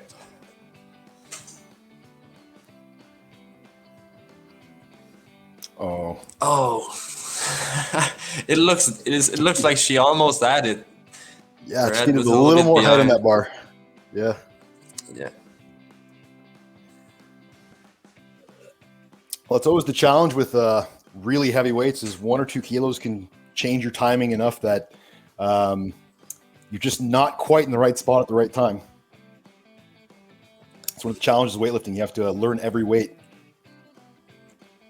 Especially the snatch. Snatch is highly technical. It's there or it's not. So it's the best thing or it's heartbreaking. Yeah, it's not like a squat or a bench press where you can just grind your way through it. Exactly. You got to use the momentum. Okay, Jim Le Garage, Marie-Hélène Chouinard. Oh, it's a little in front. A little in the front. Good speed on the bar. To me, it looks like the grip could be a little wider. Could help finish that pull. Yeah, that's always a question, actually, for me as a coach anyways, what the ideal snatch grip should be. Sometimes you have an athlete that doesn't have the greatest shoulder mobility or is just very uncomfortable with a wide grip, and you have to decide between, how wide you grip the bar, because the bar won't have to travel quite as high, but you have to balance that with how comfortable or how strong the athlete feels when receiving it. That is true. Also, the narrower grip necessitate more upper body strength, shoulder strength. And I believe Marie-Hélène is a former CrossFit athlete, so it's not rare that we'll see CrossFit athletes with very strong shoulders. So the narrower grip works with them quite well. Right. All right, second attempt. I think she will make this one. And it is a make. Fantastic Strong lifting. attempt. Yeah, very, very good technique. Very efficient. All right. Leila Molnar. She has to make this in order to post a snatch attempt.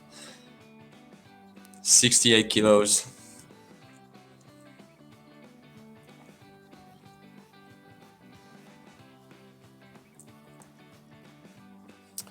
Let's send her some positive energy. She needs this attempt to stay in the game. That's true. Come on now.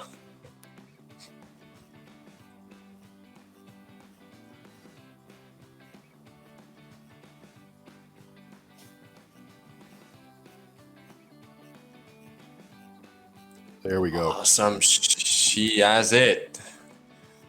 Now, what's interesting also is she might have missed her first 2 ones, but she originally declared 65, right? And she made 68. Yeah. So in the end, she made more than what she declared. So it's very good.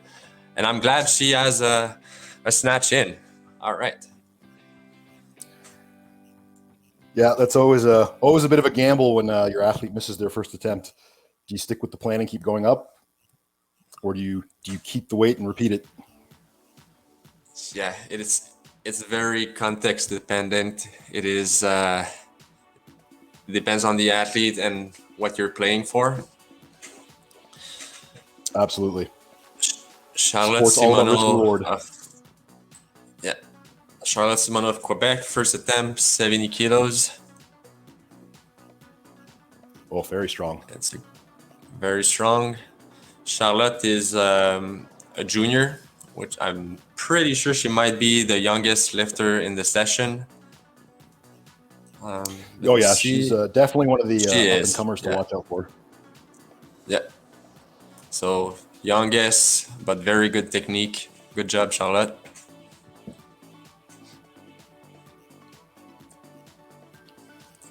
All right, Jada Back to Perkins with her Alberta. second attempt at 70.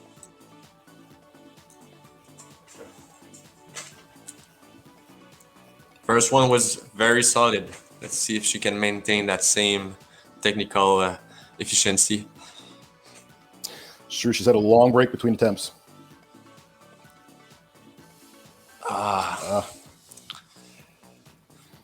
It looks like the hips might have come up a little bit fast off the floor, but it looks like it's something that can be corrected because she lost it in the back. So I have a saying: if you lose it behind, it's almost like you made it. We almost counted.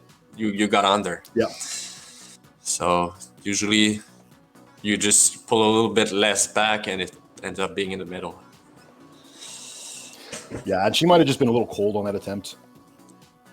Yeah, So, the weight was It looks long. like we're going to repeat. Yeah. That's one thing that comes with higher level of competition is that you actually compete with people lifting the same weights. So the order can be very quick or very long. So adjusting to different rhythm of competition is a must for high level competition. And the national championship is the good place to learn that and get experience with that. Absolutely, and yeah, there are many strategies to stay warm, but they all require that your athlete can go from something very light to something very heavy. Yeah, or not doing anything. Some people like 10-minute breaks. Yeah, it's true. I remember when Lou went from 190 to the world record with a 10-minute break. So everything's possible. True.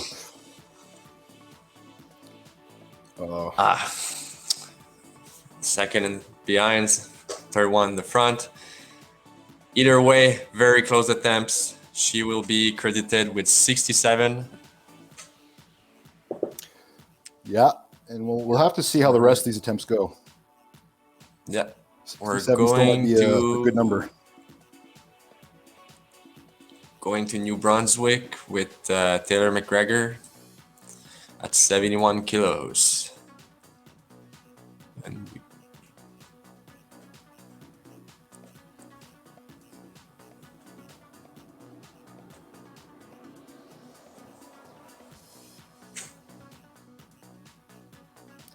Oh, oh, Nice save. great save.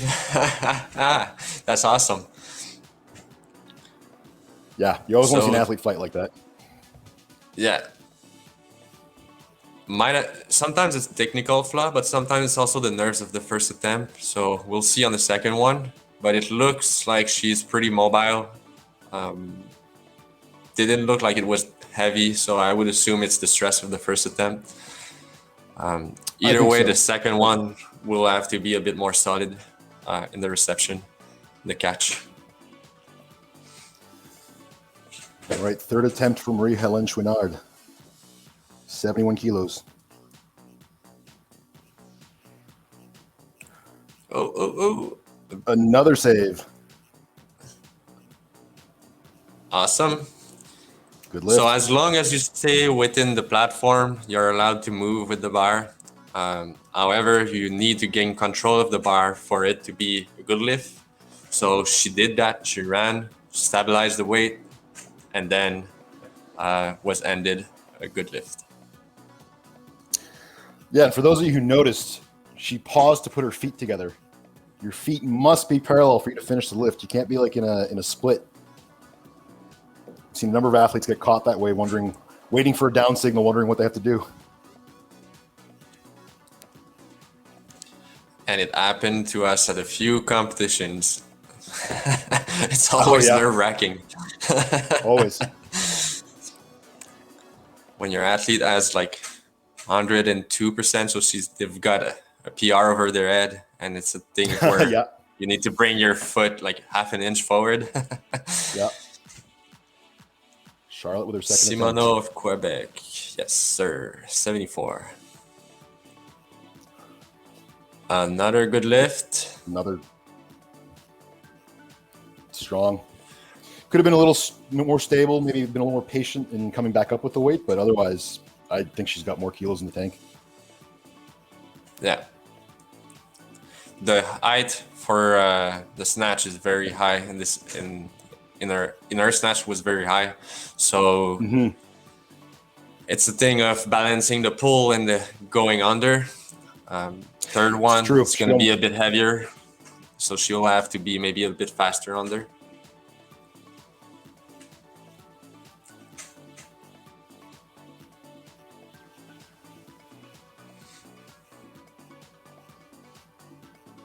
Whoa. Oh. That came close.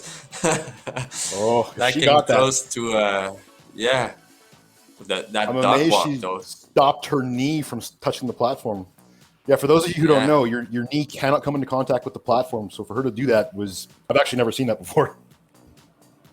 Yeah, because if she had touched, even if she stood up, it would have been a no lift. So that's too bad. Great fight. Yeah. Yeah, but you see that though, and you know this athlete is she's come to compete. Yeah. On the screen, we see Sacha Amédée, I believe, of New Brunswick. Yeah, I believe he's competing this weekend as well. Okay. He is now a master, but he used to be a very good weightlifter in Quebec.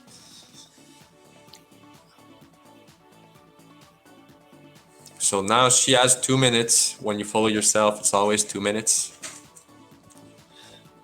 Use that time to rest, put your mind right, review your technical cues, and come back stronger in the third one. Yeah, and I haven't really seen it happen yet in online competition, but normally when we're in situations like this, we might use all of our changes just to buy time. We'd add a kilo to the bar, run the clock down a bit, pause, add another kilo to the bar. That's right. Get as much time as possible, or slow down the warm-up of others as much as possible. That's how you use those changes.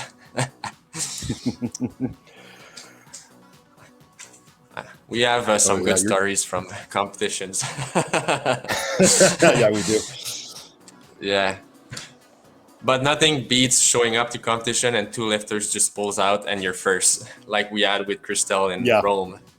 That one was... you have to adapt. Yeah. All right. She's getting ready. Third one, 74. It's a bit more firm in the catch, and I believe she can get this one. I agree.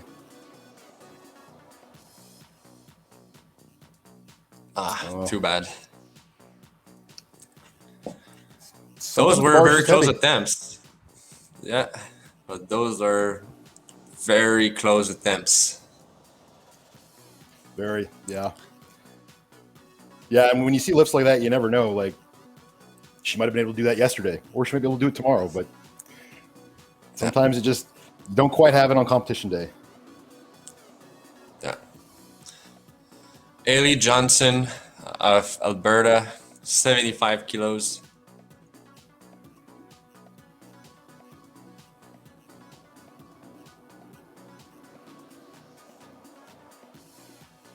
Very strong attempt. Very good. One thing I noticed in Pattaya at the World Championships where she competed is how focused and competitive she is. She really is a born competitor, I believe. Oh, I agree. She's one of the toughest athletes I've ever met. Yeah, she rise up to the occasion. Absolutely.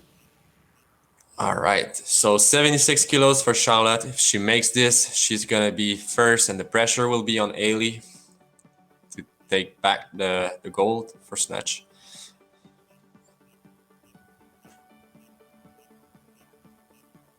Oh, Close a little attempt heavy again. A little. But that still puts her second in the snatch so far. Ailey is first with 2 remaining attempts. And for the third position, we've got McGregor of New Brunswick.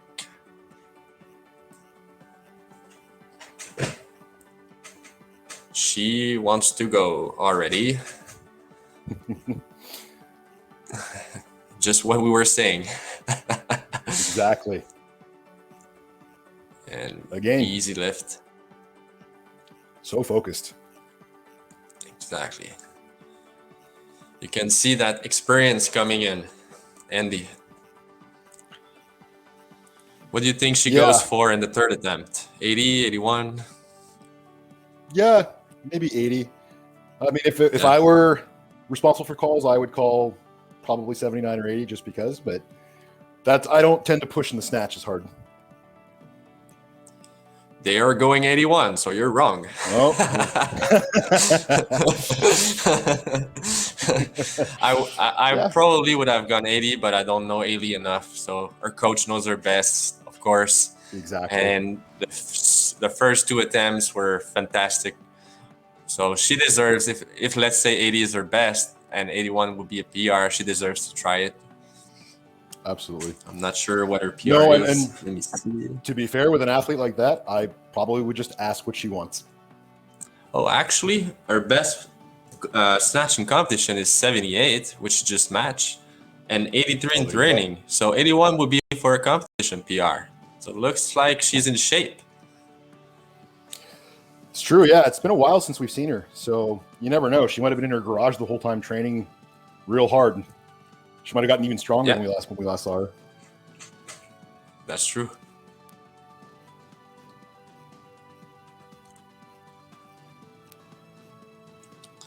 All right, I want to see this. I want to see what will, if she can catch it maybe a little bit higher.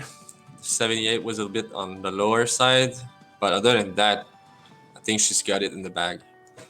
I agree.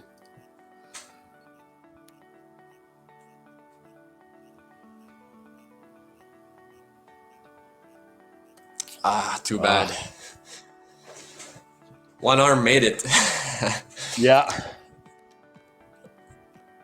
Might have been a little bit heavy off the floor, but fantastic results. She's first with 78, which is 4 kilos ahead of the second place and 7 kilos ahead of third place.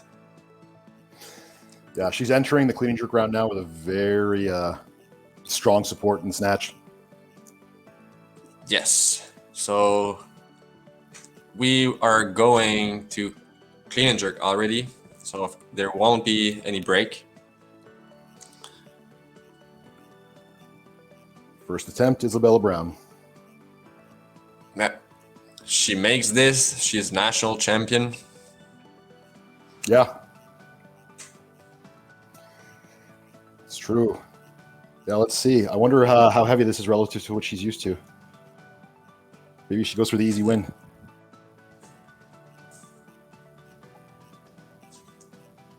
Very high pull. Yeah. Oh, very easy. Looks like she might be more comfortable with the clean and jerk, which is awesome because clean and jerk happens after snatch anyways. So Yep. snatch is about position. Clean and jerk is about lifting as much as possible to make up for any lack of position, should there be one. Yeah. Yeah, clean and jerk is the more brute force of the two lifts.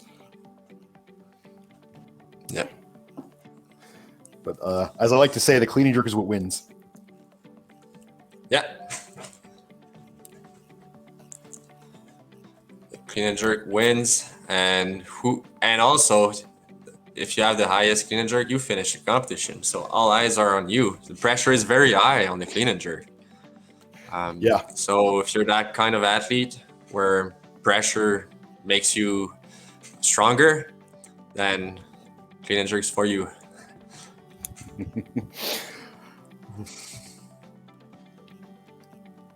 All right, Saskatchewan, Catherine Lee.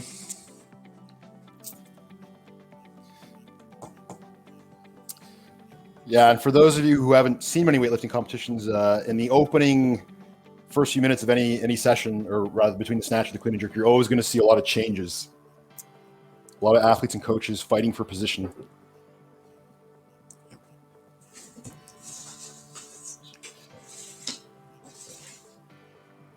All right, so while we wait, would like to thank Virus, who has been developing clothes for Canadian athletes. Most of the national teams have very nice singlets and clothes now, thanks to Virus and the National Federation. So would like to thank them. Yeah, Virus has been very supportive of Canadian weightlifting. And yeah, I still need to get my my team gear. I still have the old stuff, but I saw you guys wearing it in like one of the last meets, and man, you guys look slick. Yeah, and very good quality. I will tell you that. I've had many clothes for teams, and this is by far the best. Well, I'll have to get my order in then. You should. All right, looks like there was a bit of a change battle going on. Yeah,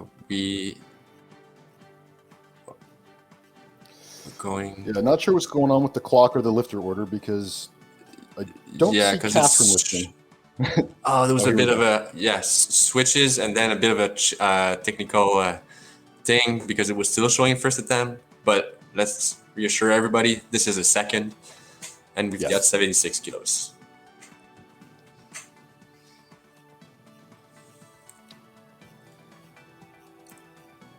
Oh, there's her coach Chad pumping her up.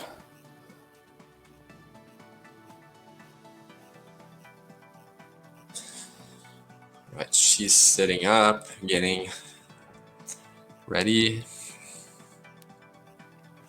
She's got quite the pre-lift ritual with like her little dance there. Yeah, that is true. But hey, whatever makes you succeed, you should do it. I agree. Good stuff. Strong clean. Whoa. It looks like she buckled a little bit in the dip. Yeah. The elbows. Yeah, it looks like I think I saw her. Her upper back looked like it got a little soft driving the bar forward when she went to drive. Yeah. This means that unless they make a change right now, she will be on a 2-minute clock following herself. This will be her last attempt of the competition. Right now, she has 139 kilo total. Should she succeed with the 76, she will be at 142. And it looks like they're gonna. Oh, did they interchange? Yeah, they did. They're moving up. Oh, man, it looks it's already done. That one we were a little bit behind. Sorry, guys. Yeah. So that was Layla Molnar with her first attempt. I only saw the jerk, but that one was very solid. Yeah, the jerk looked good. Yeah. And her coach Evgeny is loading up. Looks like they might be going. Oh, it might have been her last attempt, actually. My last warm-up attempt. Yeah. Yeah, actually, you're right. Yeah, and she will be making a change. Evgeny looks to be loading more weight. Yeah. Are those knee wraps I see? I think it's... Yeah. Yep, so she's going to go for something bigger here. Looks like 79.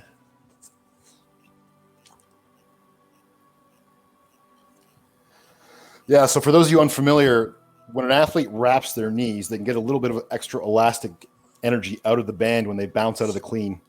Give you just a little bit of extra out of the bottom when you're squatting back up. But it does come at a cost because you have to actually take the time to wrap your knees.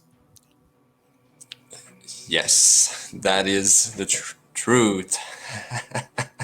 It takes a lot longer than the sleeves. So yes. Oh yeah, no. JP and I have been at competitions where we've actually timed an athlete in terms of how long it takes them to wrap their knees, and then we have to factor that into our attempt changes and how we play the board. Yeah, and that's one thing I like when we do like a Pan Am or something like that. Knee wraps are very popular down there. So if you play well on the board, you can also catch them. It's one of my favorite things to do. Absolutely. Competition. Yes. Yeah. Yes. JP and I like to play games. That's true. All right, 78 kilos from Saskatchewan. I believe it's Catherine Lee. That's right. Yeah. 78 kilos, first attempt.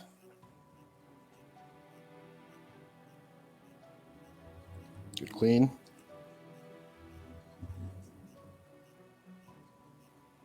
Yeah, strong jerk. Got that bar high. Very strong. She did jump a little bit to her right, I believe, if I saw her correctly. Also, sometimes when that happens, it might be indicative of like a prior injury, or just, you didn't set up your feet correct. With the adrenaline, it still works. Yeah. I've actually noticed since this pandemic started and since we've been through all these lockdowns that a number of my athletes actually are now becoming more dominant on one side. So I have to wonder now, because I've seen this a couple times in this session. Yeah, if this is are we all sitting funny on one side or something, or has our posture changed? Yeah. Sometimes it's also due to the jerk, because the jerk is the only movement we do that is not symmetrical. Athletes always send the same leg forward, and it does create a shift in the hips. Every long-time athlete, no matter the level, will develop somewhat of this. Yes. Yeah. All right, 79 kilos, Isabella Brown, Saskatchewan. Bit harder on the recovery, but good clean. Oh, jeez. Almost. So close. So close. She will be credited with 139 kilos, and she is the 49 kilo national champion. Congrats, Isabella. 80 kilos, Lila Monar. First attempt. Here we go.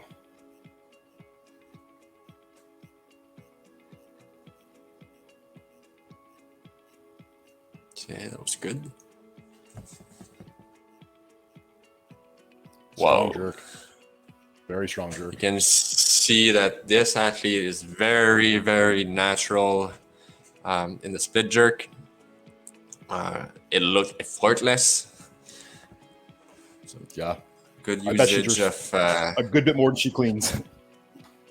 I wouldn't be surprised. It looks like that would be the case.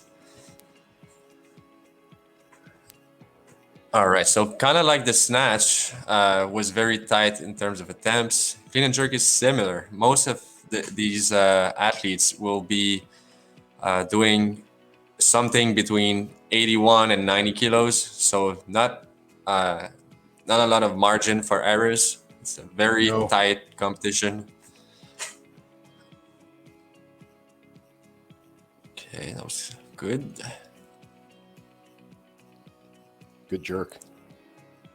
No issue there. 3 white lights, as she should be receiving.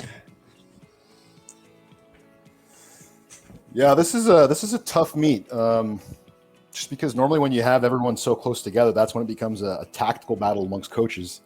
But as we said earlier, there's so little information that coaches have to go on. It's much more of a gamble right now. Yeah, this is where it pays off to know your competitors, know their best, and also what they are training for, because where they are in the training cycle might be indicative of what they can do in competition. Here we go. Second attempt. Second attempt. Catherine Lay.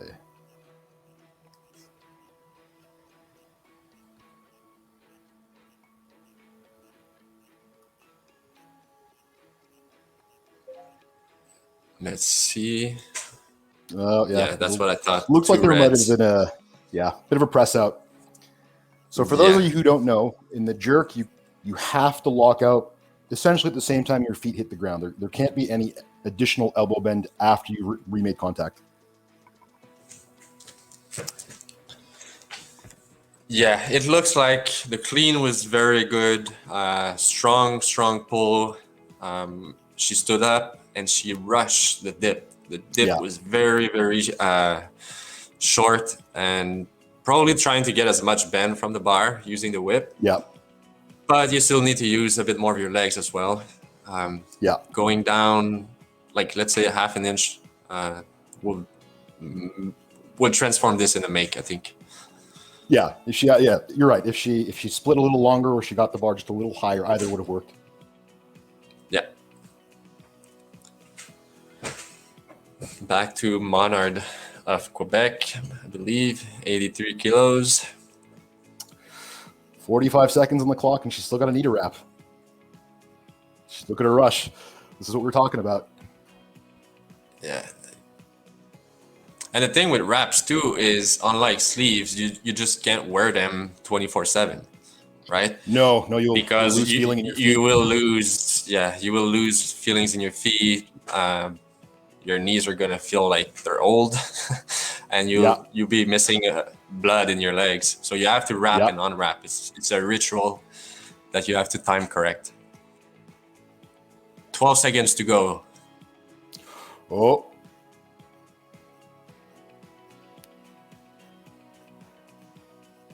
Strong jerk. Good stuff.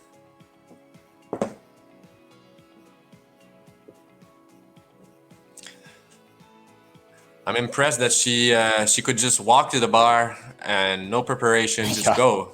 I think the diving experience is playing into this a little bit for, when you're on true, deck, like you have to go.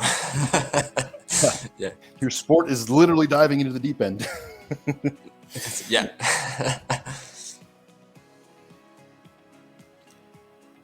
Jetta Second attempt Perkins, for Jetta Alberta. Perkins.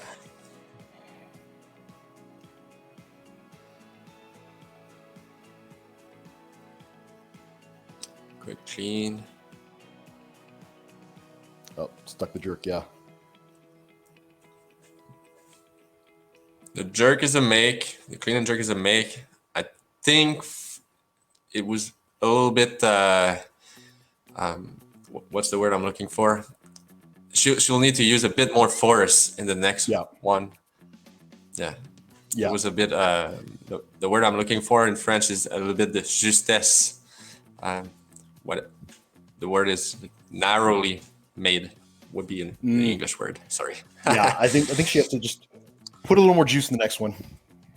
Yeah. Catherine Lee. All right. 84 kilos. Even though 81 kilos wasn't a make, she moved up as she's allowed to do. Oof. Oh. Heavy. Heavy in the pool. Yeah. Congrats for your efforts, though. You did 142 kilos total, which is awesome. And you did try more after missing an attempt, which is to be uploaded. Yeah, that takes guts. A lot of lifters aren't necessarily confident about that, so yeah, it's always good to see an athlete who's ready to lift.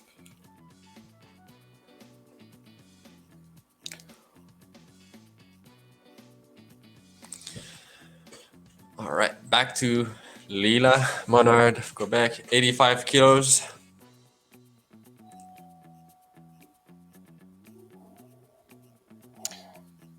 Oh, strong recovery. And a good jerk. Nope. Oh, there's my dog. He's contributing to the stream. He was happy she made it. Yeah. Congrats, Lila. She went 4 for 6 with 153 kilo total. Next up will be, I think it will be Taylor McGregor. Yes, of New Brunswick.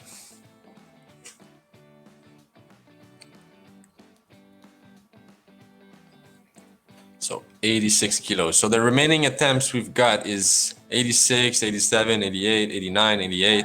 It's exactly what we were saying. Competition is tight. It could go either way. Yeah, everybody's going to start fighting for that 1 kilo now. Yeah. Although I will say that this is pretty tame compared to some of the things we've seen. Like when we've been to Pan Ams, sometimes the board, literally everyone has the same opening attempt. Yeah, and then people also use, at the international level, people use different strategies as well to mess with your head. So some athletes don't warm up and they'll wait like 8 minutes before showing up on the platform and they just rush. Some people start 30 minutes prior.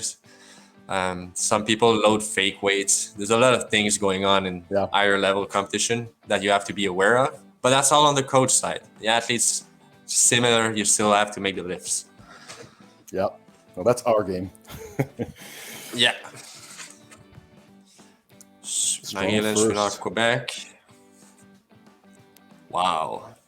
Yeah. That's very good lifting. It's her second nationals. Second nationals. Yeah, so that's what I see. And her PR is 93. So she's 5 kilos away, looking like it's 70% on the bar. Well, looks like she might have a record in her then today. I think so, yeah. Yeah, we'll have to see.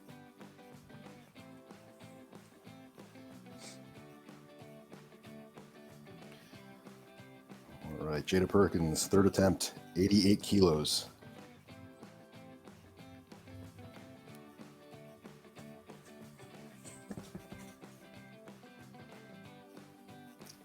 Good clean.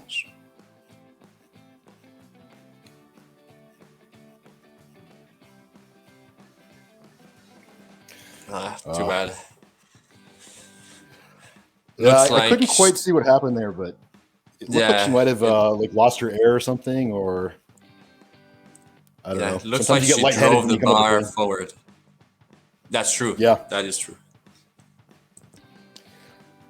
Yeah, when I tend to see, like, if I see a very strong clean and then I see a jerk like that, I tend to suspect it might be that like they might have choked themselves or just caught the bar kind of funny, but yeah. All right, Charlotte Simoneau of Quebec in the La Machine Rouge gym. 89 kilos on the bar for the youngest competitor of this session.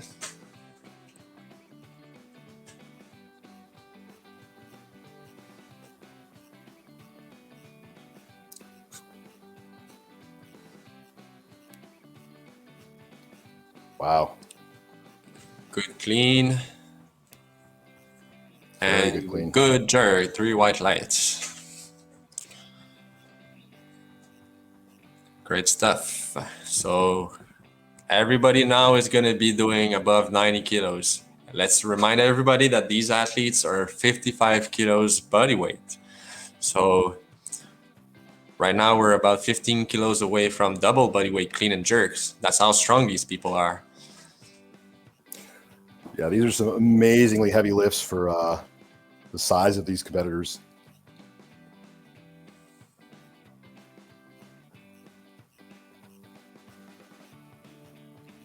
Oh, tough clean.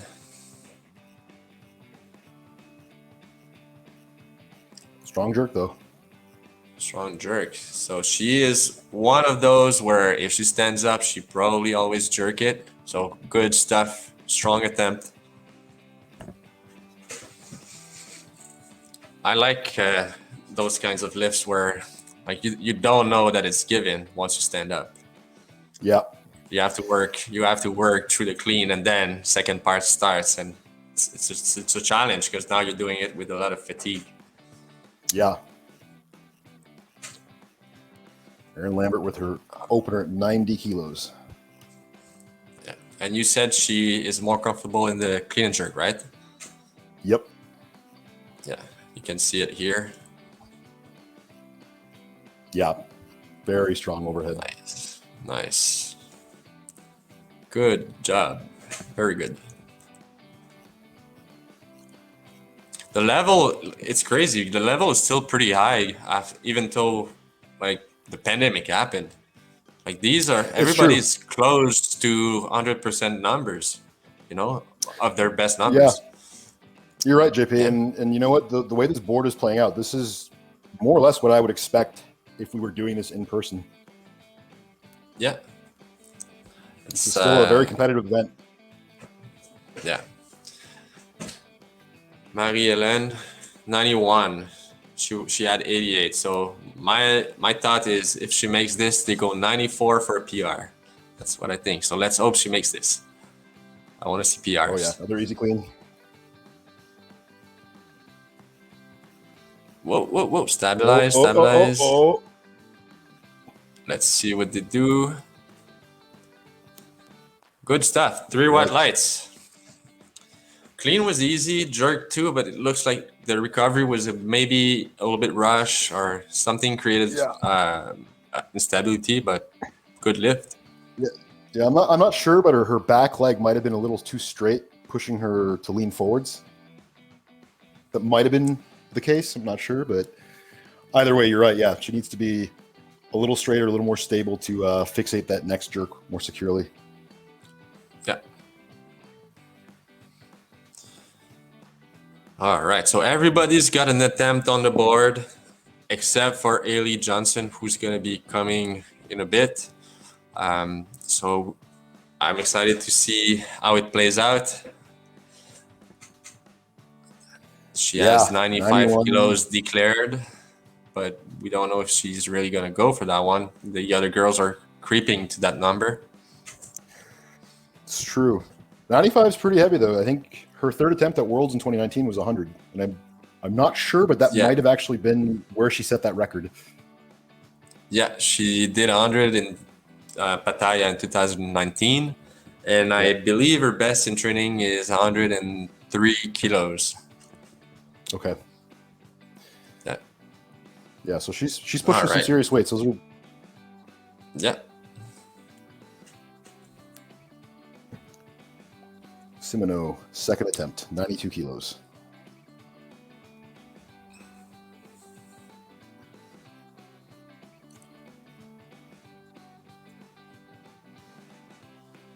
So excellent jerk. That jerk was a lot better. Yeah. Harder on the clean, easier on the jerk.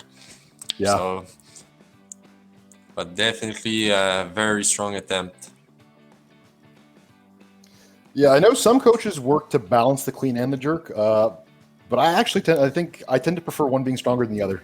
For that same reason you were mentioning before, JP, where you get one part of the lift and you feel like relieved knowing that, okay, the athlete is probably going to get the next part.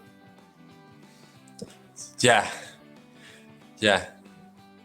That when someone has a very good jerk and you know they stand up, it's almost in the bag in your mind. It's a it eases the Yeah. stress of looking at Yeah. your athlete fight.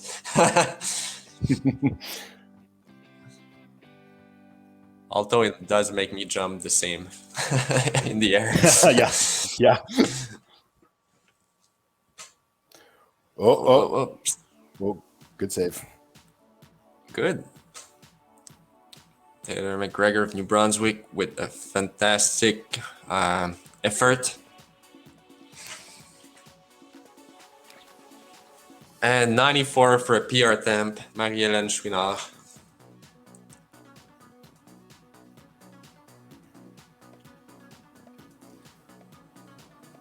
All right, here we go.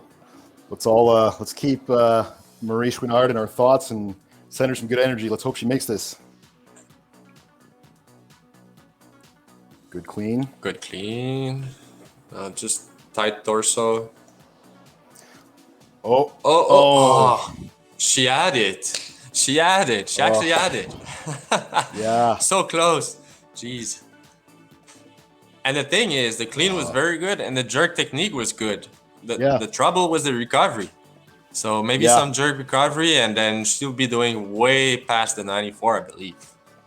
Yeah. Yeah, I agree.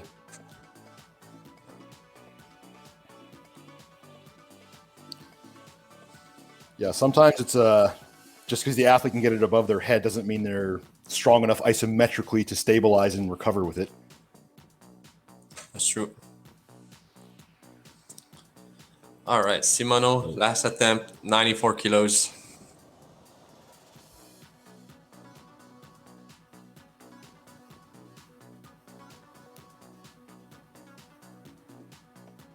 Strong legs. Oh, yeah. Wow, nice jerk. Good job. And she looks very happy. She should be. Should be. She's only 15 too, if I remember correctly. Or Yes. 16. 16. And right now, I think she has 168 kilo total, right? Yeah. Yeah. It's very good stuff. Very strong. I mean, I couldn't total 168 at her age. I'm twice her size. And you know what? I'm not ashamed to say it. She's just that good. Well, I will tell you that I'm not doing that right now. I'm glad with my 50 kilo squats just to stay in shape. All right, Erin Lambert. Very tough clean, but she stood up. Oh, she might. Let's see what they do about this one.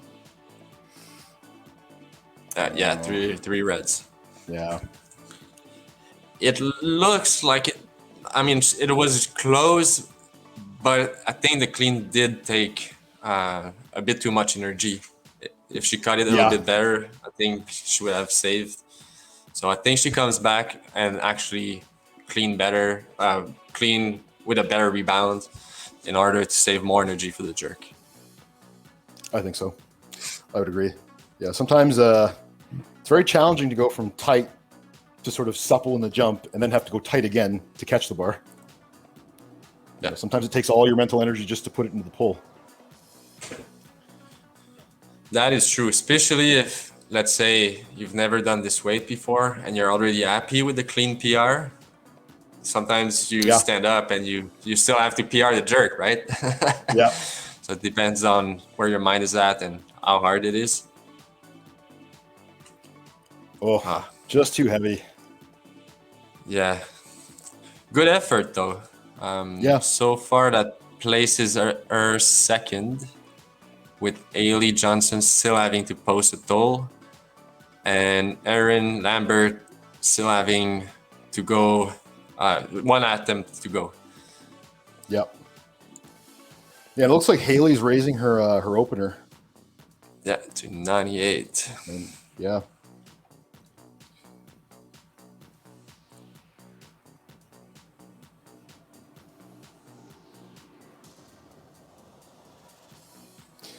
Yeah, that's pretty aggressive because she wouldn't have needed to have done that to win. So she must be feeling really confident. Yeah. Has to lift some big weights today. I'm seeing Aaron as well going to 99. Yeah.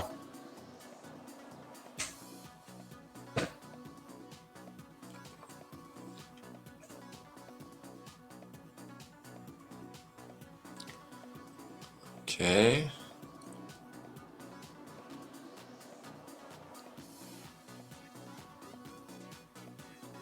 Very nice. If Well, for those of you who don't know, Haley, before she was a weightlifter, was actually a fair, like an accomplished wrestler. So, I mean, if she's used to throwing bodies around, a bar can't be that hard because the bar doesn't fight back. Yeah. They're loading more weight. Oh, yeah. She's 101 for a second. And we have Aaron now with 99 on the bar. That's right. 3 attempts left to finish the session. 2 of them belonging to Ailey and 1 to Aaron. Now, Aaron is going to 99. Should she be successful, a podium will be possible. Otherwise, I believe she will be at the step of the podium. Oh, whoa, good fight. Oh, Oh, how did she? Wow, flexible. I will tell you that I cannot do this. yeah.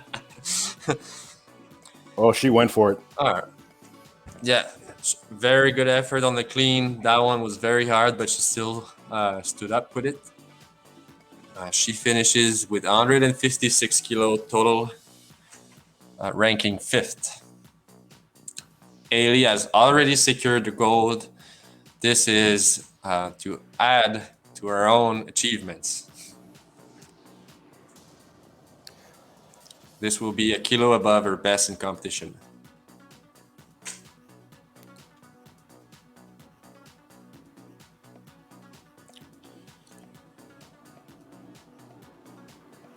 Double bounce. Good recovery there. All right. Yep.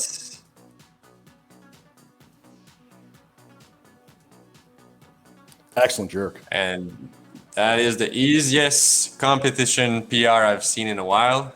Mm-hmm. It's, I think she can do close to 105 already, to be honest. I agree. No, and she has such good control of the bar. Like, I don't know if some of the viewers noticed this, but she paused while recovering from the split just to take the time to fixate the weight overhead. Sometimes you see athletes rush that because they're just thinking like, oh my God, this bar is so heavy. I want to put it down, but not Haley. All right. 104. One thing that I did notice is she double bounce most of her cleans. That is not a technical issue. You're allowed to bounce as many times as possible. It's usually easier off the first bounce, but sometimes when you catch it a little bit wrong, or sometimes you can also use 2 bounces as a strategy because you can make the bar bend on you and catch a better angle to stand up. And she's done that quite well, to be honest. Yeah, her timing of the whip of the bar is very good. Yeah. Yeah, for those of you who don't know, when the bar is caught, sometimes if there's enough weight on it, the bar will actually flex. And if the athlete times the bar's return to being straight correctly, they can get some momentum on the way up. Yeah. 2 minutes. She has 2 minutes to follow herself.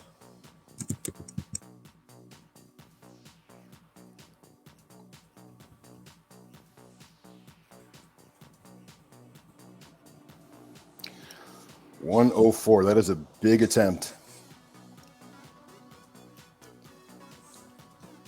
It's going for an all-time record, a competition record. She must be confident.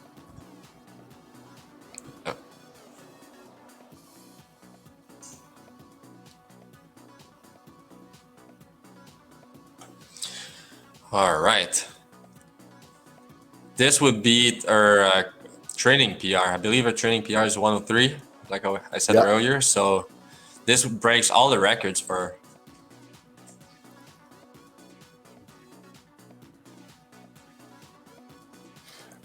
Too bad. Yeah. I think it might have been a thing where the 101 was already a PR. I was betting on her cleaning it and jerking it. Like I said, I think she could have done 105 today. So. Yeah, it looks like she didn't even like really get her hips in her usual start.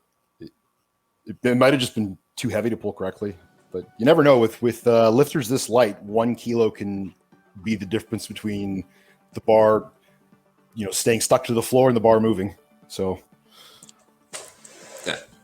So to wrap up, everybody, in the 49 kilo category, the champion is Isabella Brown of Saskatchewan with a total of 133. Is that right? Or 38? Sorry, it's so small on my screen. Me too. And Greg, can you wrap up for the 55s? Yeah, the 55s, we have Haley Johnson coming in first, winning both the snatch and the clean and jerk. Then coming in second, we have Taylor McGregor at 164. Oh, and just lost the board. It's switching. I believe the third one was Isabella McGregor. I think you're right, so congrats to everybody, medalists and not medalists. It's been a pleasure to see everybody lift. It's nice to see weightlifting back. It's nice to see the community getting together again and sharing a moment this weekend. I think it's a pretty historical competition in a way. Absolutely, JP. I would agree. I've missed going to competitions for a while. It's very nice to see some familiar faces. So good luck to everybody this weekend. I will be tuning in to watch everybody and make sure that you do have fun with the experience. There will be a lot of adaptation going on, so take it pretty smooth and everything will be fine. Yep, we got a lot more great lifting in store for you, so keep watching. Welcome back to the Canadian Senior Weightlifting Championships. I'm joined by my co-host Nikki, and you just heard the voices of Greg Chin and Coach JP Millette, both really accomplished Team Canada coaches on the international stage. JP will be leading Team Canada as one of the coaches going to the Olympics in Tokyo this year in 2021. Some really impressive lifts throughout this morning and last night as well. We got a great session coming up today. Nikki, what are you expecting today?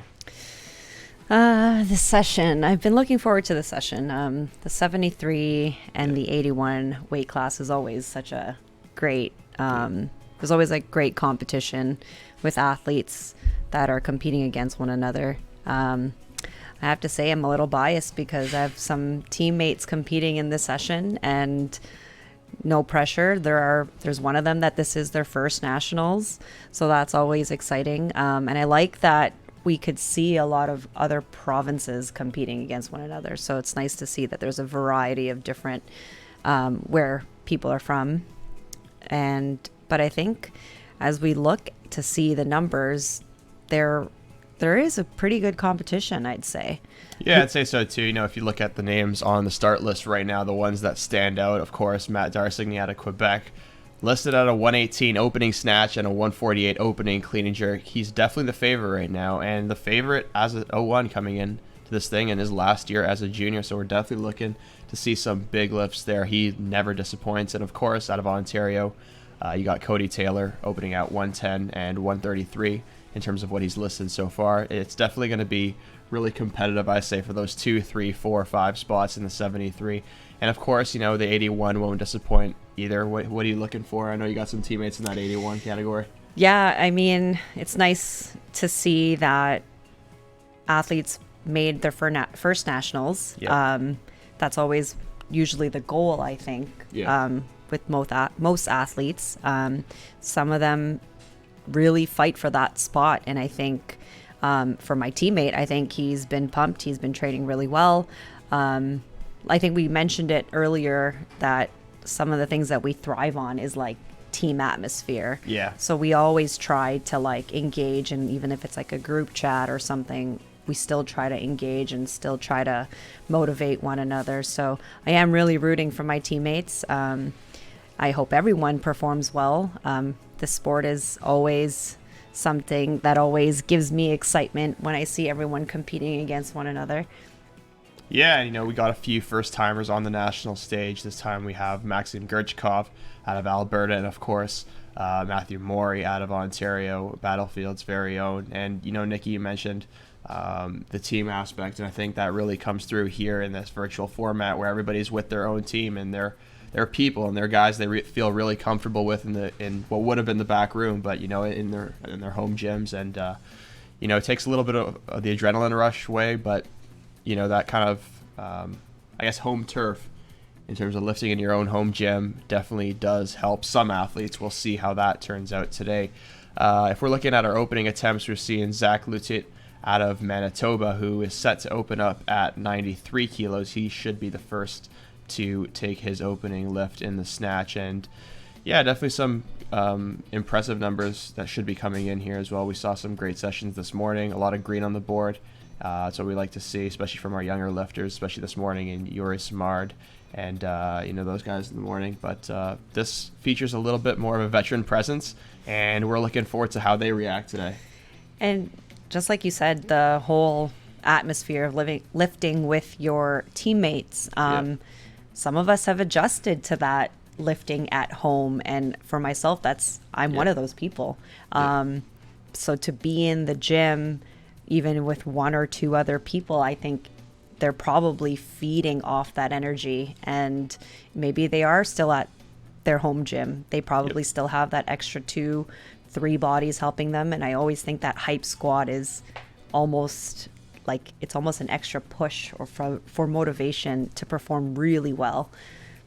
It can be. And, you know, this morning we saw a little bit of confusion in terms of, you know, athletes' attempts and guys missing second attempts in the clean and jerk, as we saw with Faraz there. And that's a little bit of an extra added hurdle that coaches are going to have to push through. At the same time, you're not feeding off that same adrenaline that you're getting with other athletes and other coaches in that atmosphere in person. So it's definitely going to be interesting to keep track of how that goes. If we see any more of that as the competition progresses this weekend, we should be in for some great lifts. And we see that Zach Lutit's first attempt is he should be taking his first attempt momentarily as we tune in to Manitoba, where Zach appears to be ready. The bar is loaded at 93 kilos. It looks like he will be taking what he's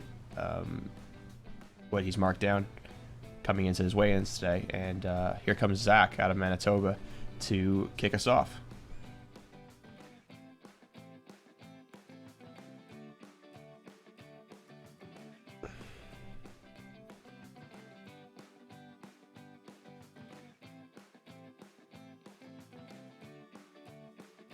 I think that's a solid first attempt. Yeah, definitely impressive first attempt there from Zach. Get the first lift jitters out of the way, and now you can go ahead and have some fun. Notice the approach on the barbell too. It's calm and collected, and we talk about it all the time that the snatch is such a technique movement, and when athletes approach the barbell, sometimes this is the part where they're more serious versus the clean and jerk. This will bring out a new athlete. Yeah, this would be Simon Valancourt out of Quebec, opening at 97 kilos.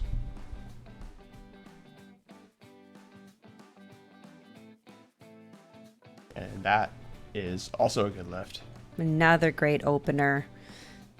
Simon, also one of the few juniors in the field, with his teammate from Quebec, Matt Darsigny, also a junior. The O1s are looking good to start off the session.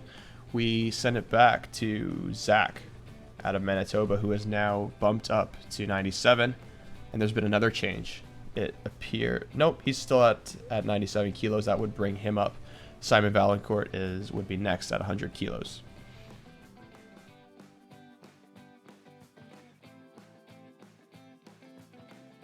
And Zach will approach the bar for his second attempt.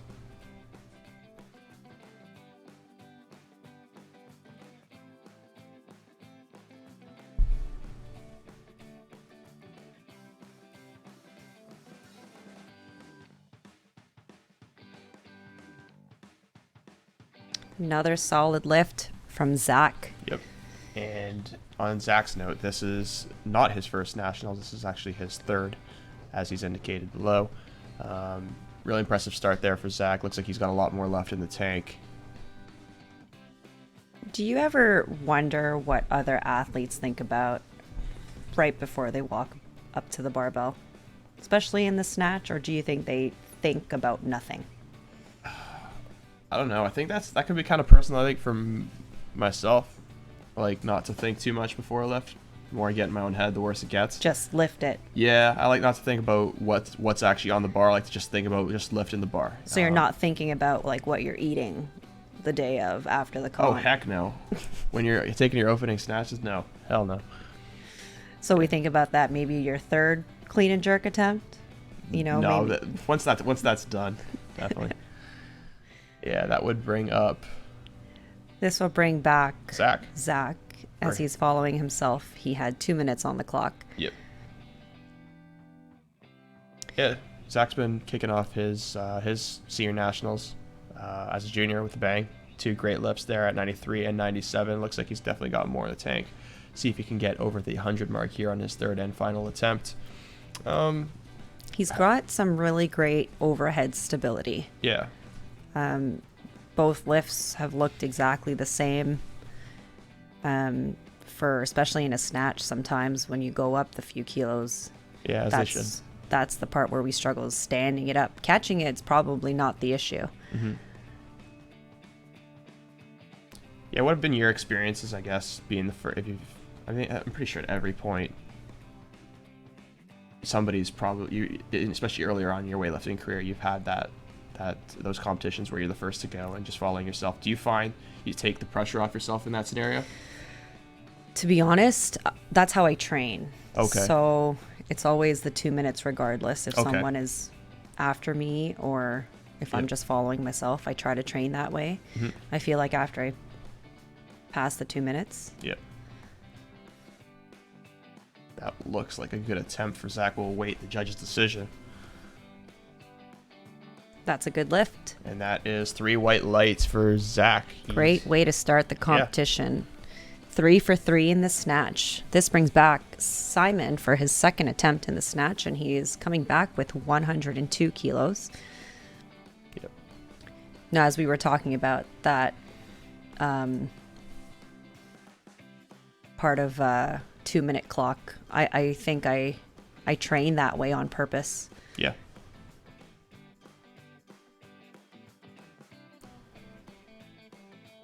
It also looks like a really impressive lift from Simon. And a lot of these really young, promising lifters coming out of Quebec, they're definitely doing it right. We talked a little bit about that in the first session of the day with Simard really highlighting that impressive men's 67 category that was stacked with talent and young talent. So it's clear that the future in Canada for weightlifting is brighter, and it keeps getting brighter every year as we're seeing these numbers go up, and a lot of these younger athletes really pushing the pace and striving for better numbers year after year. So that would bring up a new lifter out of British Columbia. This brings up Andy Liao, born in 1993 out of BC, as we mentioned, men's 73. We've got some competition here in the 73 weight class. Few athletes have not taken their first attempt yet, so it'll be exciting to watch. But we also have big numbers, like you said, coming from Darcigny, who has yet to open up at 118 kilos. Yep. As we see and await Andy Liao's first attempt here in the Senior Canadian Nationals. Who in this, fast forward to the 81 category, who do you see making a run here, maybe turning a few heads? Well, McKay looks promising when he has a 115 opener. We'll get back to that after this first attempt.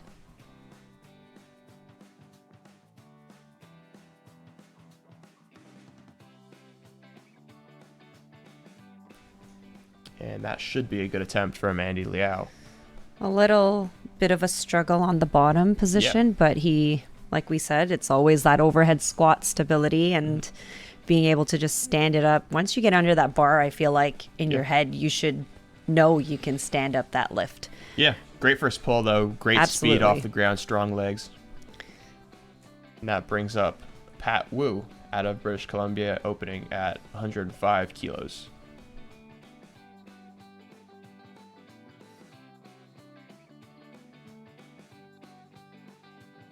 Pat Wu with a pretty narrow stance in his starting position here. And almost powered that snatch. Really could have almost looked like he caught it real high there. And that is a good lift for Pat. It's like he almost wanted to do an extra overhead squat with that snatch, but awesome first attempt. Yeah, and that brings up Simon Valancourt out of Quebec for his 105 kilo snatch. And this is a name I'd probably be watching in years to come. He looks really impressive for his first two snatches. And 105 out of, from a junior 73. It's looked pretty good technically. Strong, powerful, quick. This would definitely be great attempt there from Simon, but unfortunately it falls forward. What'd you see there? Potentially not finishing the pull. A little impatient there towards the power position. It could be either or, actually. Yeah. Maybe even from the very beginning. Maybe there wasn't enough speed from the knees. Maybe rushing the lift from there, because I think he probably would have had that lift. Yeah, and that brings up a new lifter that would be Maxim Gurchkov, who we mentioned is in his first Canadian Senior Nationals. Born in 1988, one of the older lifters in the session. And that is a power snatch for sure. Absolutely. We can definitively say that. Definitely above parallel there. I am going to make a comment about that singlet, though. That's definitely a singlet I've never seen in Ontario. Tell us more about that. What is that? That singlet? Yeah. Oh, I don't know. I'm very unfamiliar with that. But the color scheme's all working. The tape, the mask, it's all great. It's all color coordinated, which is absolutely fantastic. Great opener for Gurchkov there at 107. He takes the automatic increment of 108. We expect that to change, of course. Matthew Morey is waiting at 108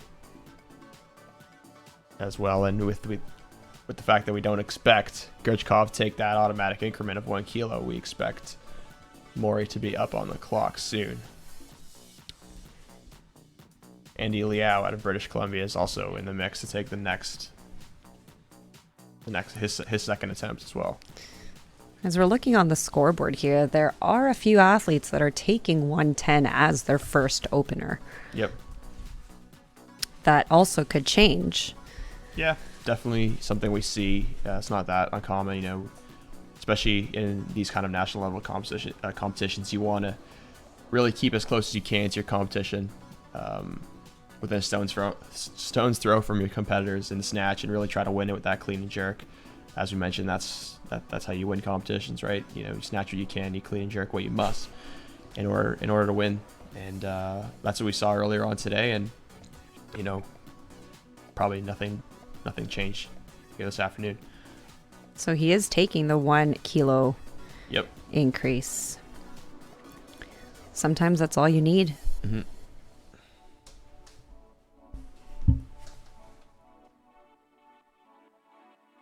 Actually, this would not be the 1 kilo increase. This was Andy Liao's second attempt at 109 following his opener at 105. So a 4 kilo increase there. I've never actually seen a 1 kilo increase in competition. I think it's more common actually in juniors or in youth. Okay. Sorry. Yeah. You'll see it more. Yeah. I think it's more of a confidence strategy for younger lifters. For sure. And to avoid that injury part of this sport, which could also be common, is if you're not playing safe, I guess, with the weight that you're putting on the bar. This brings out Matthew Morey for his first attempt, coming from Battlefield Strength in Ontario. Yep, the bar is loaded at 110 and appears to be in the process of being verified. For those who haven't tuned in earlier on today, we'll be doing that in order for the judges virtually to verify the weight on the bar. And now that that's set, Matthew Morey will be attempting his opener out, 110 kilos.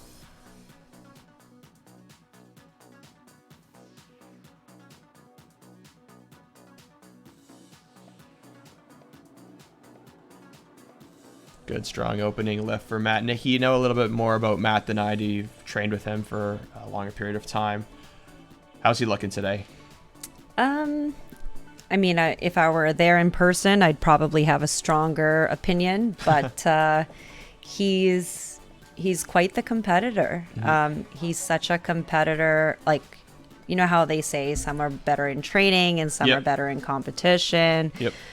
Double M is... he's definitely one of those guys that would probably try to PR at a competition. Yeah, of course, that is the goal. That's what we all train for. And that brings up Pat Wu here out of British Columbia. I think that was a better second attempt than his first.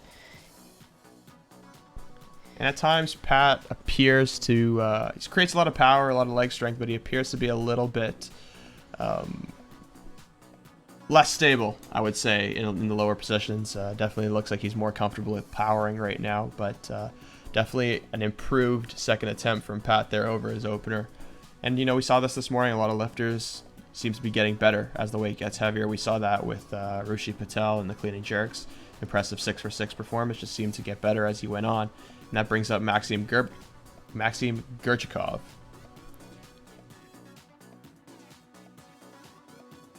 His second attempt at 111 is also a good lift. What'd you see there? I think he controlled the bar really well. Yeah.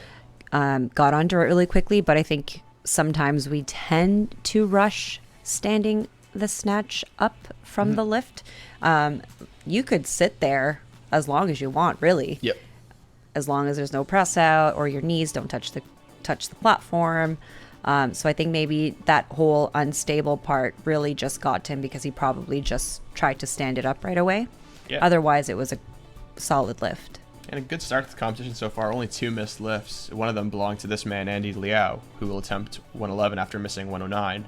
And that is a no lift. So Liao will have to take 105 with him into the clean and jerks. Born in 1993 out of British Columbia. He will, as of right now, open at 133.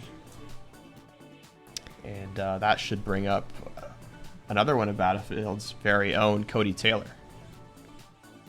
He appears to be opening at 112. The bar is verified, and he's ready to go.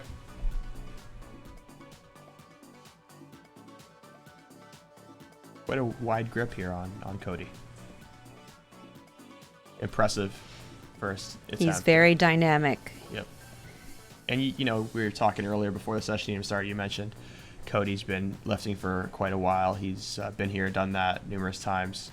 Yes, he's been, I'd say, over 7-8 years. Yep. He's been a competitive weightlifter. Yep. Always comes out with great results. Yep.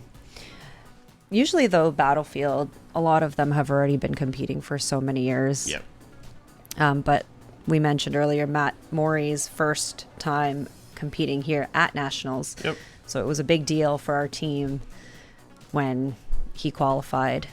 Yeah, you know, and that's the cool thing about weightlifting. I think, you know, an individual sport, but we're all trying to get better. We all striving to get better and trying to lift others up, right? So great to see Matt in he's actually on screen right now, looking like he is taking his second attempt at 114. Battlefield's definitely got quite a bit of talent in this session, in this M3 73 kg, 81 kg session, as Morey paces back and forth, preparing to take his second attempt at 114 kilos. You know, we talk about routine in the snatch. Yep. Believe it or not, this is very common for Matt to pace. And yeah, no, we've seen that from quite a few good lifters internationally as well, right?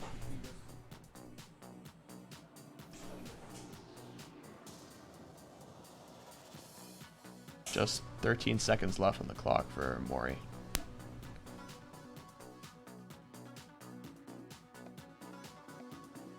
And that, What an easy second attempt. So you're just briefly talking about the time. Yes, each athlete has 1 minute. Unless you're following yourself, you have that 2-minute clock. But when you have that 1 minute clock, you can be on that platform until that 1 second hits, and you have to lift that barbell up. The moment you run that clock to 0, that is a no lift. Unfortunately, that's just another rule of this sport. I've seen it maybe a handful of times. Never seen anybody run out of time. Yeah, I've seen it maybe I think like 2 or 3 times. Oh yeah, it happens. It's unfortunate. And this brings out Elias, a new athlete out of British Columbia. We've got a few of them in this session, and before we get to Elias, just a quick reminder that this is brought to you by Virus. Early this year, the CWFHC signed a 3-year agreement with Virus International to be the executive provider of branded apparel for our national teams. We've seen tremendous feedback on the quality of the apparel and recently offered a general member purchase opportunity. Great things coming with the CWFHC and Virus in that partnership there. Yeah, this brings up Elias, who appears to be ready from British Columbia.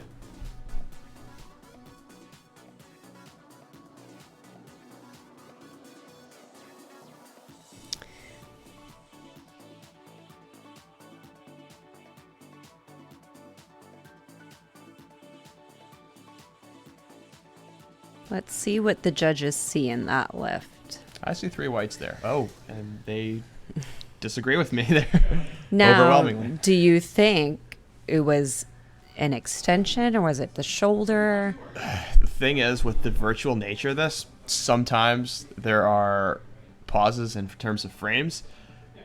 From where I'm standing, that didn't look like a press out to me. I think he didn't press it out in the catch, but I think as he was trying to stabilize the lift, there might have been an elbow bend. I didn't see an elbow bend. I saw all shoulders there, but I guess the judges team tend to agree with you on this one. And that's the thing about virtual meets, right? We kind of just have to make our best judgment. And I have to say, though, he's our very first athlete with a backwards hat. Yeah, I kind of got the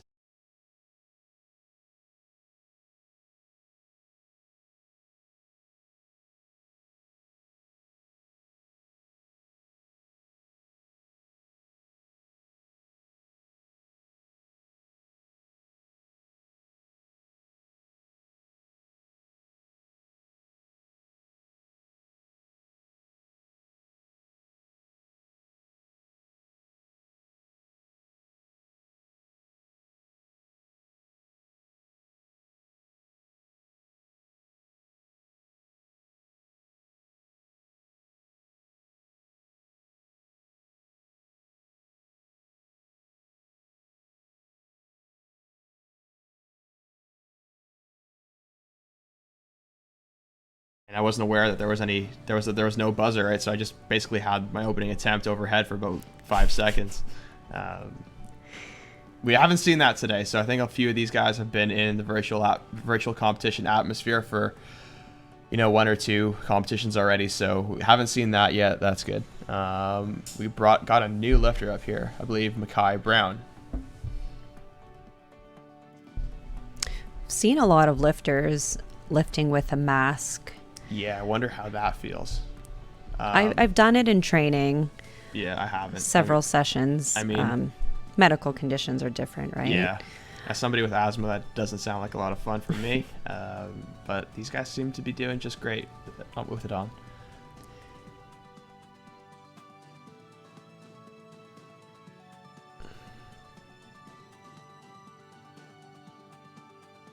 That looks like a good lift for Mackay Brown. Steps up a little bit, but establishes clear control there. And the judges give him 3 whites. I think there was maybe just a slight back and forth rocking when he caught it, but otherwise it was a pretty good lift. Going back to what you said about the the virtual aspect of it, and the down signal is a part of what an in-person competition. Definitely something that we all, as a lifter, you look for that. But in a virtual meet, your coach is actually the one that judges when to drop the barbell. And there's Pat Wu, who has been sitting for quite a while. I wonder if that had anything to do with that third and final no lift. Definitely been at least a few minutes since he last took his 110. As we mentioned earlier, doesn't seem as comfortable in that bottom position, but very powerful athlete nonetheless, something he can work on 100%. Yeah, like his pickup looked really, looked like his other lifts. Yep. But definitely strong enough to make that lift. Absolutely. This brings out a new lifter, Edward from Quebec, And opening up at 116. Scratch that. That actually brings up Cody Taylor out of Ontario, born in 1991. His second attempt. For those watching, coaches or those who are loading the barbell has to verify the weight that is on the barbell. And usually the barbell is centered of the platform.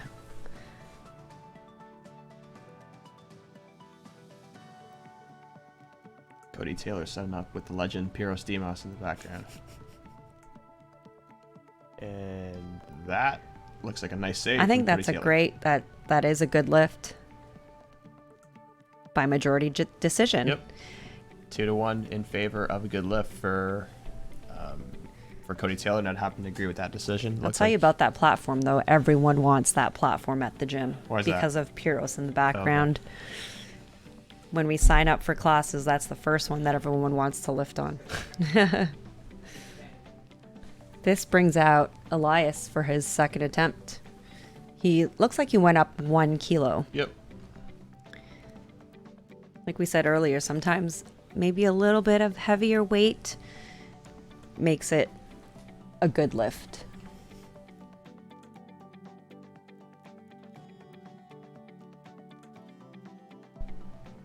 Yeah, not a lot of playing around for Elias here. Gets set up and he gets ready to lift that bar right away. He doesn't stand over the bar very long at all, but he is going to have to hit that 116 on his third and final attempt in order to remain in the competition. He will definitely come back and lift that weight. That brings us to Maxim Gurchikov, who is taking his third and final attempt in the snatch with a chance to remain perfect and go 3 for 3 in his first senior Canadian nationals. That would be something. And quite the fight here from Gurchikov. Will it stand? Ooh. He's in the restricted area. We'll see what the judges say. By majority decision, it is deemed a no lift. That's and you the know first what? I've seen today. Yeah. I mean, I didn't see all the lifts from the previous session, but that was the first I've seen 2 reds and white light. Yep. Definitely a lot going on there. You have a lot of moving parts. Struggling to remain within the restricted area, of course. That is the 4x4 meter taped area where the athlete is to remain in order for it to be deemed a good lift. And if the officials that are judging this session cannot see your elbows, Yep. chances are they will turn the lift down. Yep. And that brings up a big lift for Elias Siddiqui out of British Columbia, who needs this 116 to remain in the competition and a chance to take his clean and jerks.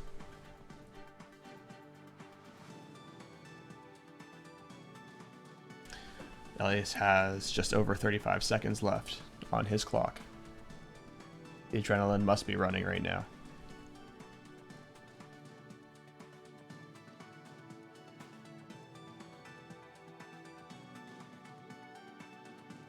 And that is a no lift for Elias.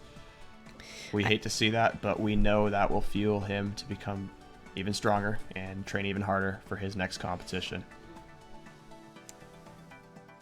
And that brings up Matthew Morey, who is on the verge of going 3 for 3 in the snatch. He will take 117. Definitely within his capabilities, I think. After smoking that 114, I don't think there's a reason why he shouldn't be able to hit this. This is definitely within his capability. Just has to stay focused. He's definitely a competitor. Trained with him for a few years now, and He always performs well in competition. Yep.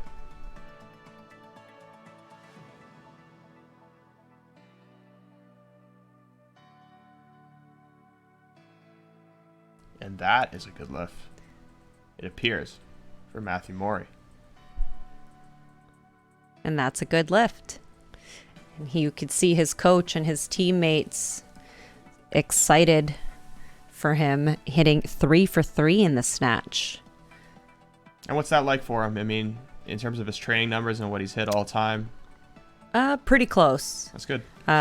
He was coming off an injury before provincials, so Would definitely. you say that's a competition PR for him? I can't remember, to be honest with you, but it is Okay. pretty close to that. Okay. And here's Edward Guerin. Smokes his opener at 118 kilos.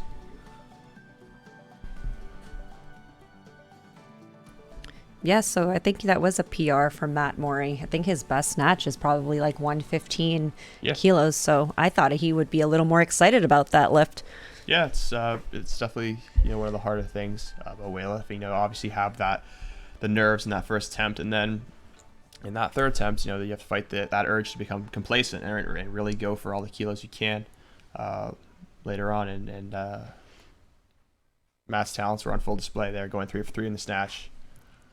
And he's one of those athletes that gets fired up by like the people around him, Yeah. and he just performs well when like he's one of those people that thrive off energy. Yep. And that brings up James Whiteman, who's been sitting for a fair amount of time since his opener at 115.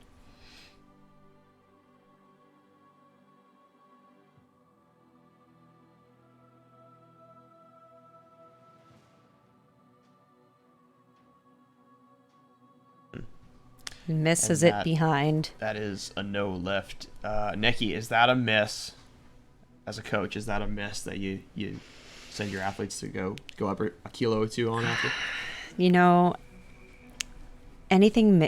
I'm always a fan of misses behind. Yes. Because you're pulling the bar. Yep. I wouldn't even be surprised if he adds a kilo, Yeah. to be honest with you. But this brings out Cody Taylor from Battlefield or in Ontario for his third and final snatch. And I think anything under 120 is definitely within Cody's capabilities. Just not there for him today. Miss in front of him. Maybe didn't finish the third pull.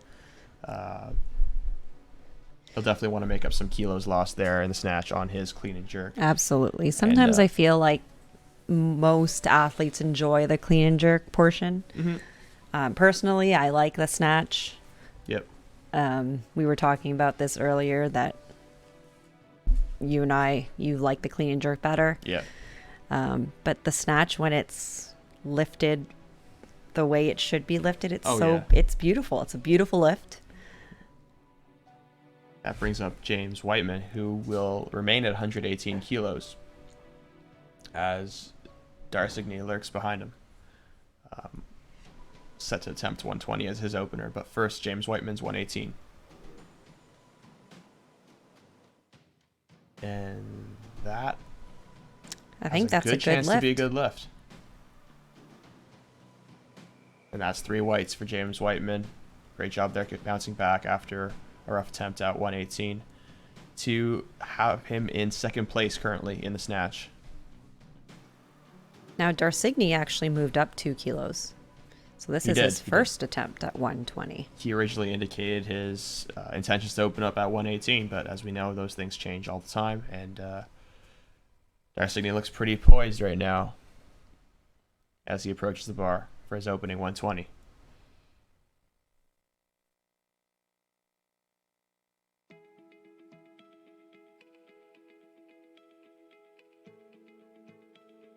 Great opening attempt there. It's such a great display of speed, power. The technique itself Yep. was pretty meticulous, I think. That was a clean lift. Yep. And for those who may be a little confused right now, that is Matt Darsigny. Used to be a 67 kilo lifter, moved up to 73. Last time we checked, his brother Shad is also lifting as a 73, but that would be Matt, born 2001.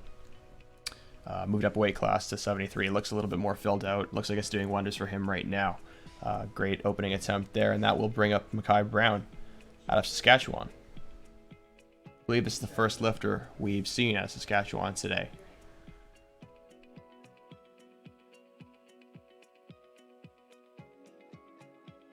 He's also been sitting for a while after taking his opener at 115. Quite a big jump from 115 to 120, and to be sitting for quite a while. Let's see how he reacts to that.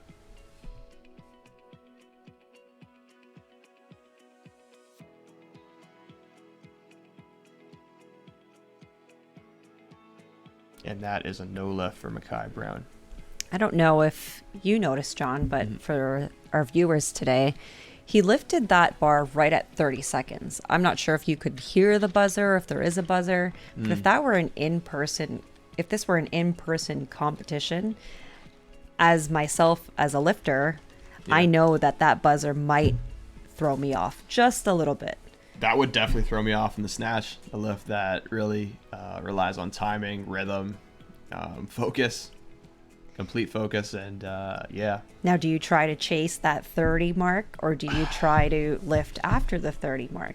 You see, I think you bring up a good point there, because I think you get to the point where if you're really locked and loaded, you're not hearing anything, right? You're not seeing anything, you're not hearing anything. You're just focused on yourself and lifting that bar, and you know, at least in my view, not even considering distractions, any sort of technical adjustments when you're lifting that heavy.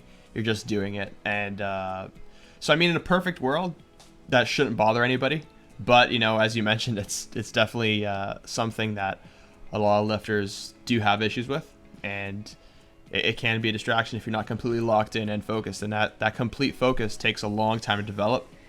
See some lifters in this competition. It's kind of like when you're training in your gym and someone walks right in front of you as you're about to lift.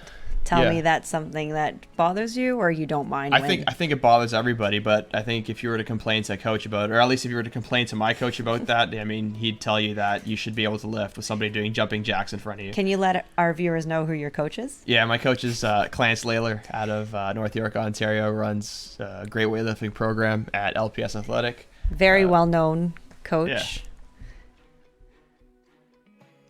Shout out to Clarence and everybody at LPS if they're listening and watching today. That brings up Mackay for his third and final attempt at 120.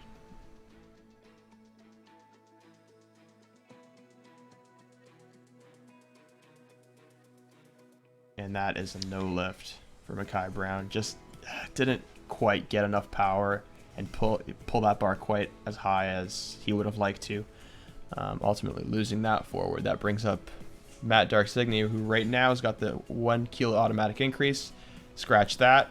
Edward Guerin will be up next with 122. Darcigny's indicated here that he wants 122. Based on the way he smoked that 120, I think he's going at least 123, 124. Absolutely, I agree. I would hazard a guess at least 124. But we shall wait and see as his counterpart from Quebec, born in 1996, Edward Guerin, gets ready to take his 122 kilo snatch attempt.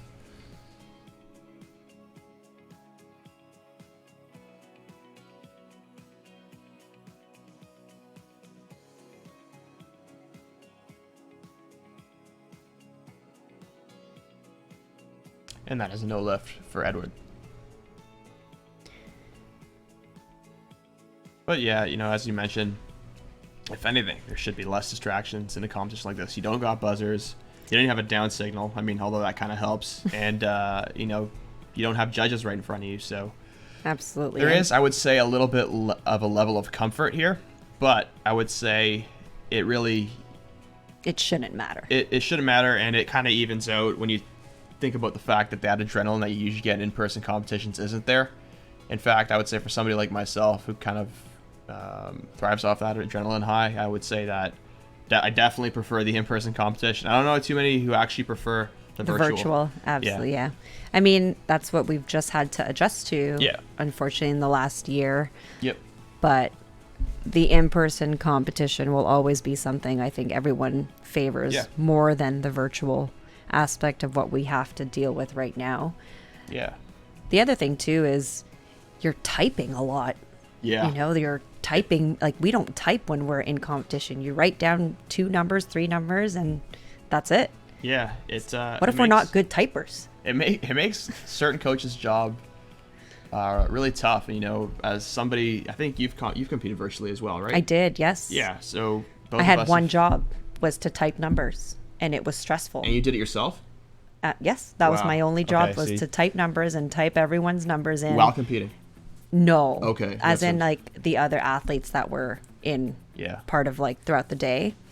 When I was competing, no. There were, Yeah. one was on the computer, another one is loading your I barbell. think you definitely need a team of people around you For sure. for a competition like that. You know, just technical issues that could go wrong, weight changes. You know, we saw this morning a little bit of confusion in.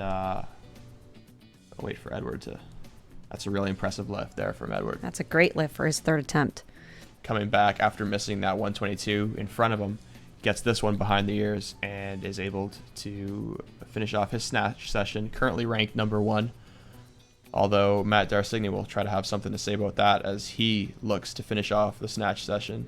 You did call it, though. He is going up to 123 kilos. 123 for Matt. I think this is a little bit conservative considering how well he performed that snatch opener. I think this is primarily to secure that number 1 position there. And then we can see if he hits this, we'll see what he can do. And just kind of unleash in that 3rd attempt. But first, his 123, he's got to take care of business here.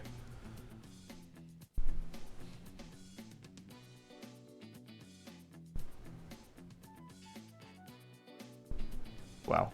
Great dynamic start. Such speed, power, Still and great looks technique. very easy for Yeah. him.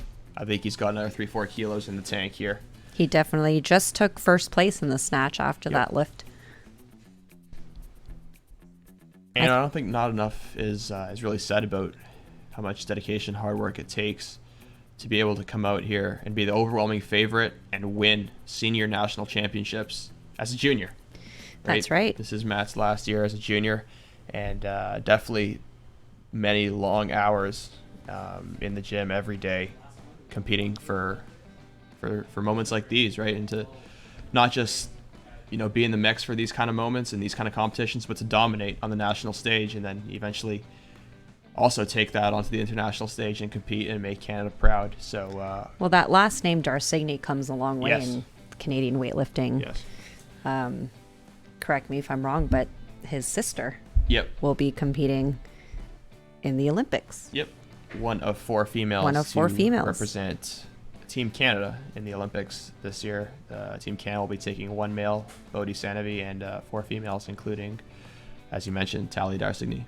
And here comes Matt at 125, trying to snatch 2 slabs of beef on the competition stage.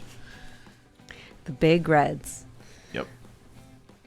And it looks like he'll run out the clock a little bit more with just over 135 on the clock here. And yeah, Matt's definitely been a competitor on the national stage for a long time now. It feels like he's been here for a long time, and he's just 19 or 20 years of age, born 2001. So He doesn't need definitely the a bright 2 future. minutes. Yep. He seems ready to go.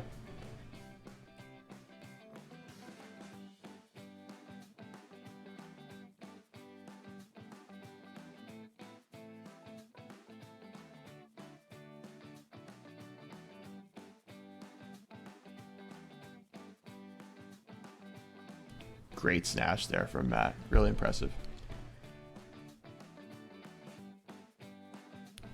And no surprise at all, that is deemed a good lift for Do you Matt. think Matt his- wraps up the snatch session. Do you think his reaction was more he wanted more weight? I don't know there. I like the call. I Yeah. do like that call Yeah. from Coach Darsigny there to put 125 Just in the bar. 125, yeah.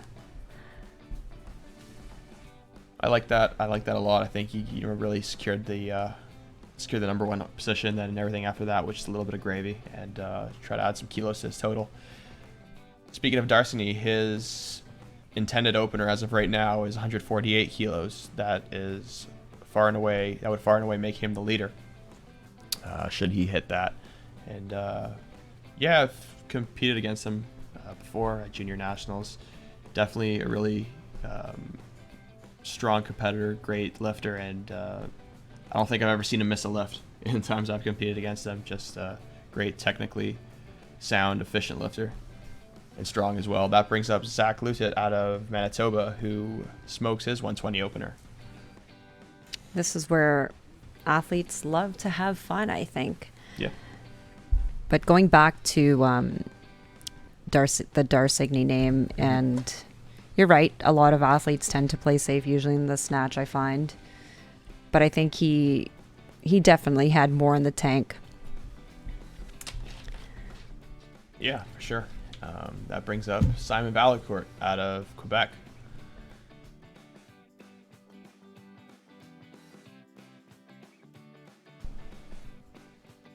He's got 2 reds and a color on the bar, looking to open up at 125.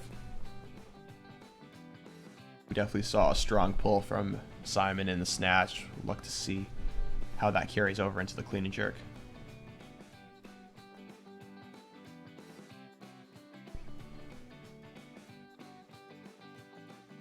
Solid clean.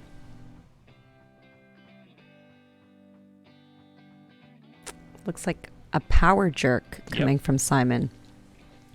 Another power jerk, and we mentioned this in today's first session. It's becoming a more popular lift, and the credibility behind the argument that it's just not as efficient just doesn't. The credibility behind that argument seems to fade as we're seeing more and more world records broken and more successful lifters coming out and using, the power jerk and the squat jerk or the push jerk. Definitely some popular names like Shizu Young setting world records with that, and on the North American front, many know CJ Cummings and his unique push jerk, I'd call it. Right, definitely one of my favorite lifters to watch. He's borderline push pressing that lift. Yeah. I just find that very so entertaining cool. to watch. Such a nice though. sound, a nice pop to that jerk too. For sure. When he executes. This would bring up Zach Lutet out of Manitoba, 125, following his impressive 120. Speaking of CJ Cummings, the man himself, Zach Lutet is rocking his CJ Cummings Reebok shoes. Legacy lifters. Yeah.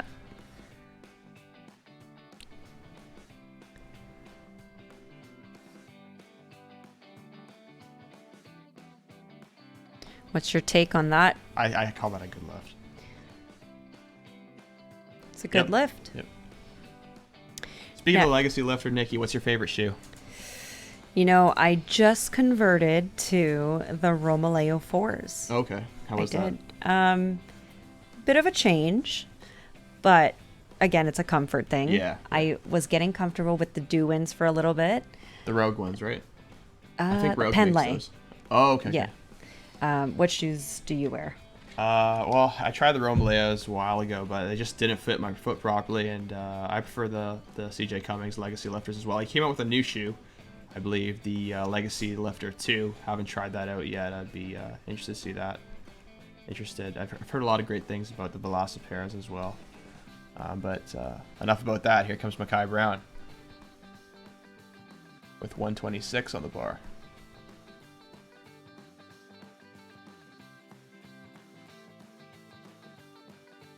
Jerk a little forward, but clean elbows. Looks to be a good lift. He almost looked like he did a no foot clean. Yeah, Like his feet stayed in the same position, which is impressive. Usually we tend to squat out or where our squat position is in a clean. Yep. But it looked like he was pretty stable in that position. Yeah.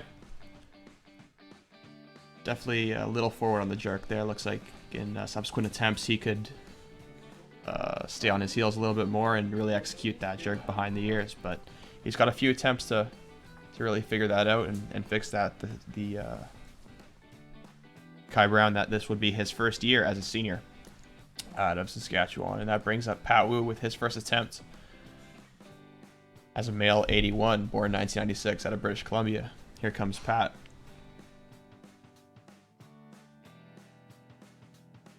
We'll see how he catches this clean. And notice he was catching his snatches pretty high, pretty comfortable in that power position.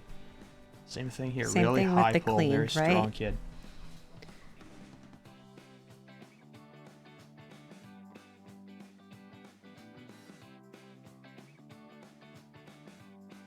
that, looking very impressive on that. So you were talking about earlier the 5-second hold in the jerk. That's really based on your coach's judgment. They really want you to make sure you hold that lift. The judges see your lift. Okay. And then you bring down the bar. Because Yeah. I think we talked about briefly why should we hold that position for so long? Because in a normal competition, that down signal is our sign of bring that barbell down. Yep. That brings up Simon Valancourt for his second attempt at 130.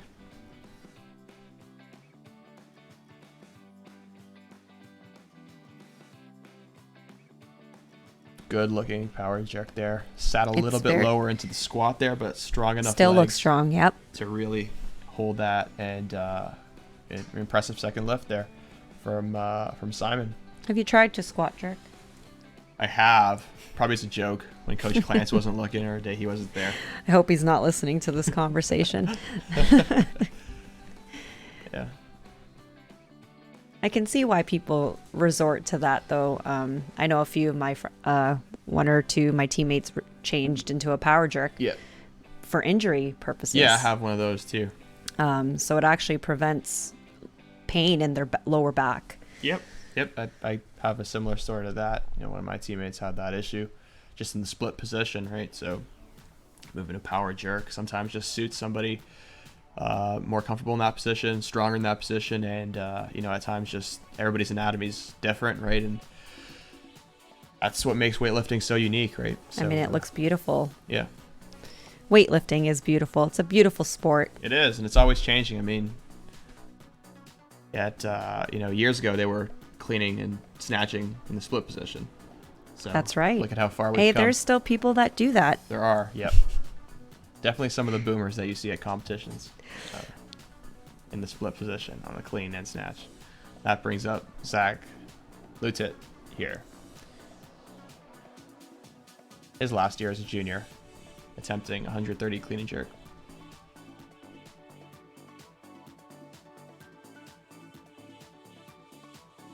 Good clean there. And that looks to be a press out. Let's see what the judges think. Yeah, they agree with me right away there. Just very close to hitting 6 for 6 in that lift. But real impressive That's showing okay. there There's from still more green Zach. on the board than red, so Yep. it's always a good session when we see that. Yep. Especially from, a few young lifters in this session. Of course, you see Darsigny still perfect through his snatch session. And here comes Mackay Brown, who takes a 6-kilo jump from 126 to 132 in the clean and jerk. Sometimes that's okay, I Yep. think, in a Yep. clean and jerk. Yep.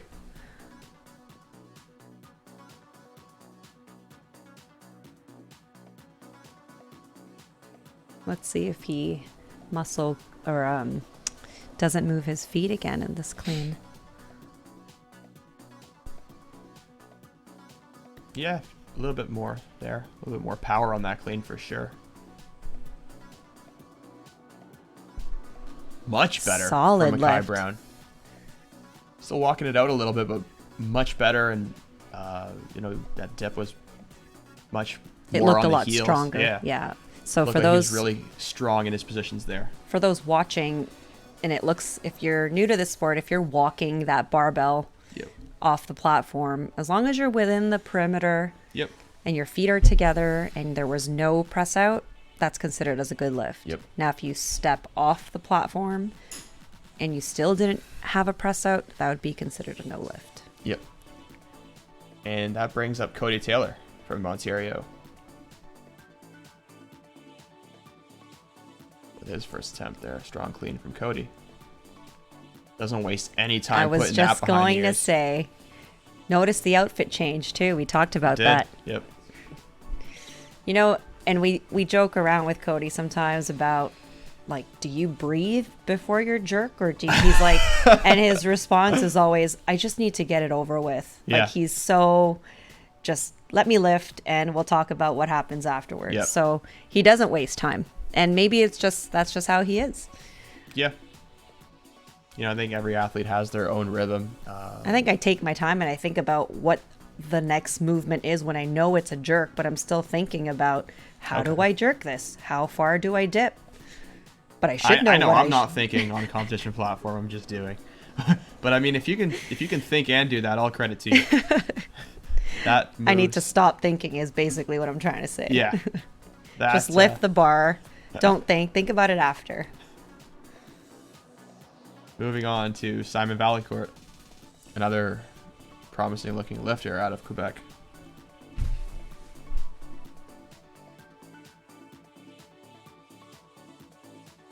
Wow. Great effort there from Simon. Real slow Did the pull. technique change a little bit? I don't think so. I No, think it's just was a it little always heavier. okay? Slower pull. Slower pull, yeah. It depends on the coach. You know, some say they don't care how slow that pull is, as long as you really accelerate past the knees. Past the knees, yeah, absolutely. But yeah, definitely a bright future for Simon Valancourt out of Quebec. Be interesting to see what he can do as a senior in years to come. That brings up Andy Liao out of British Columbia for his first attempt at 135 kilos.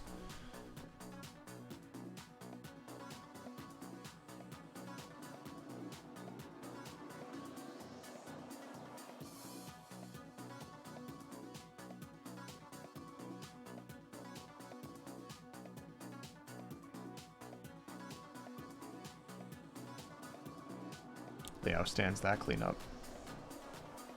And powerful in the jerk there. I didn't see much. Let's I see don't what think the there judges have was to say about that. And they got one red there, but I think they got majority it right rules. overall. To our knowledge, there is no jury for this competition. There is no jury for this So competition. what the judges say goes. And it's challenging, I think, because I've been in that position where I have to make a call, and Yeah. virtually it's tough. Yep. You have that 3 second, if that window to press white or red. Yep. There's really, and then the other end, we're waiting for someone to press it because we have, but we're waiting for other people. Yeah. And that brings up Pat Wu.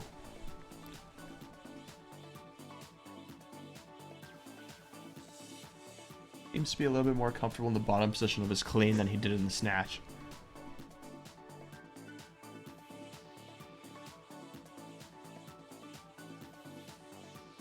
And that appears to be a good lift from Pat. Going naked knees here on his clean and jerk session, and that is deemed a good lift. I did see that back leg almost kind of lunge out. Now, if that back leg touches the platform, that would be considered a no lift. Right. But that, of course, wasn't the case, so Yeah. that is deemed a good lift. And that will bring up Pat right now, who Looks right like now that he's has the following automatic himself. increase. But we see Matthew Morey up next at 137 kilos. We'll see if Pat elects to take a bigger increase for his third and final attempt, which we assume he will. And as we just mentioned, Matthew Morey up next at 137. The bar is centered and it is ready for Matt.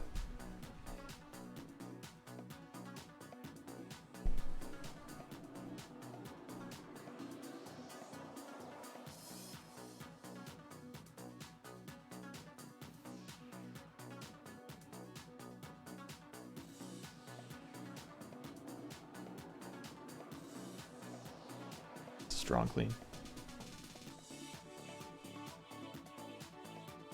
Appears to be a failure to lock out the elbow there. I don't think the judges are going to like that. Fortunately, And it's been they got- turned down.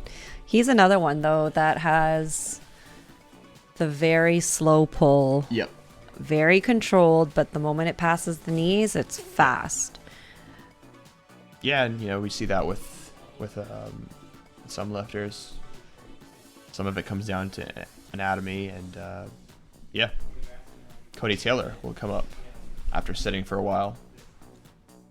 His opener at 133 was very impressive, as he looks to take 137 head on right here. His first attempt was pretty easy, so Yep. And this is definitely well within his range. He's hit 140 plus before. Strong clean there. Great lift from Cody Taylor. This looks promising. I don't want to jinx it, but this could be a really good clean and jerk session for Cody. we always ask him how do we jerk like Cody Taylor? Yep. It's Almost always automatic. Yeah. Getting that behind the ears. That is Cody And it's Taylor. a slow dip. It's It is. powerful, but it's, like again, we've talked about it. He's been in the sport for several years. He's probably worked on his technique throughout the time that he's been competing. So this brings back Matthew Morey for his second attempt. Looks like he might be going up, but it will still be... He will be going up, yep. 138 is what's on the bar right now. The change has yet to be made on the scoreboard. We await that change. He is going up next, although there are other athletes taking 138. This is his second attempt, so he has to complete his second attempt before the others that are completing their third attempt.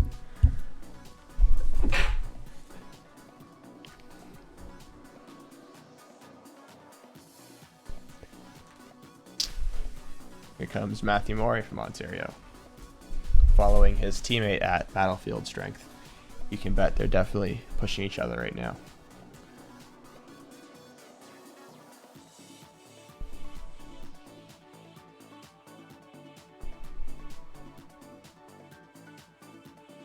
That looks to be a little bit of an improvement. This is going to better. be See what the judges think. See, And that's a whites. great lift.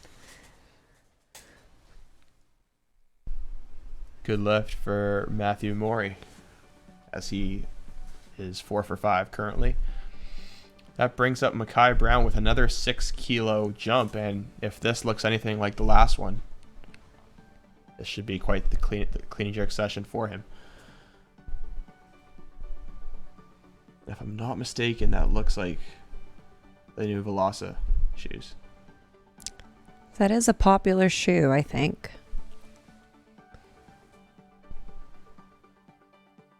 Clean just looks like it easy. keeps getting stronger.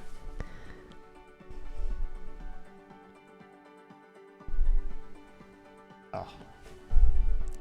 Feel like he was a little bit off rhythm there on that last jerk. Like It he looked almost took an extra rushed that breath. lift. Yeah. Yeah, I think so too. I think he got excited that he cleaned it, Yep. tried to jerk it as soon as possible, but maybe should have, like you said, taken that extra second. This brings back Pat Wu for his third and final attempt. With a chance to go 5 for 6 in the competition. This would bring him to second in the competition as of right now in the clean and jerk. Should he make this lift, the bar is in the process of being verified here in this Group M3 clean and jerk session.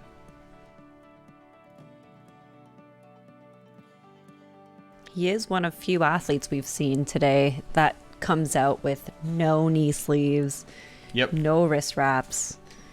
It's always impressive to see these athletes that come out that way. Here I am covering myself. Give me all the tape on my thumbs.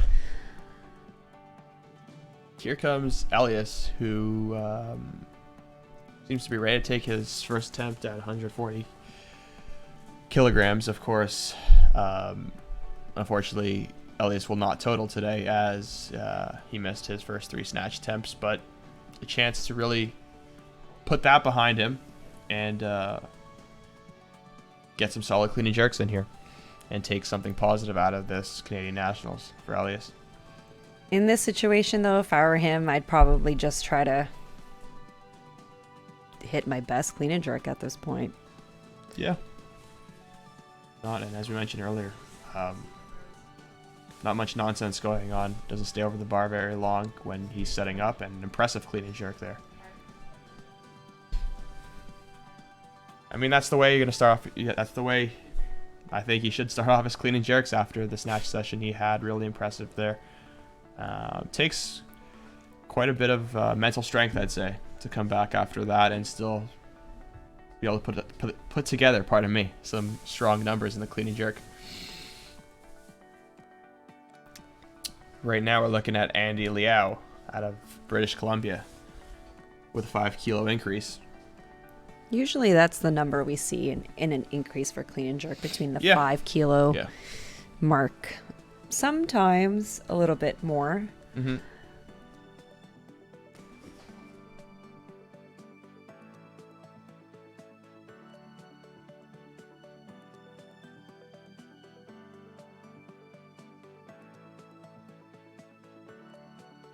Whoa.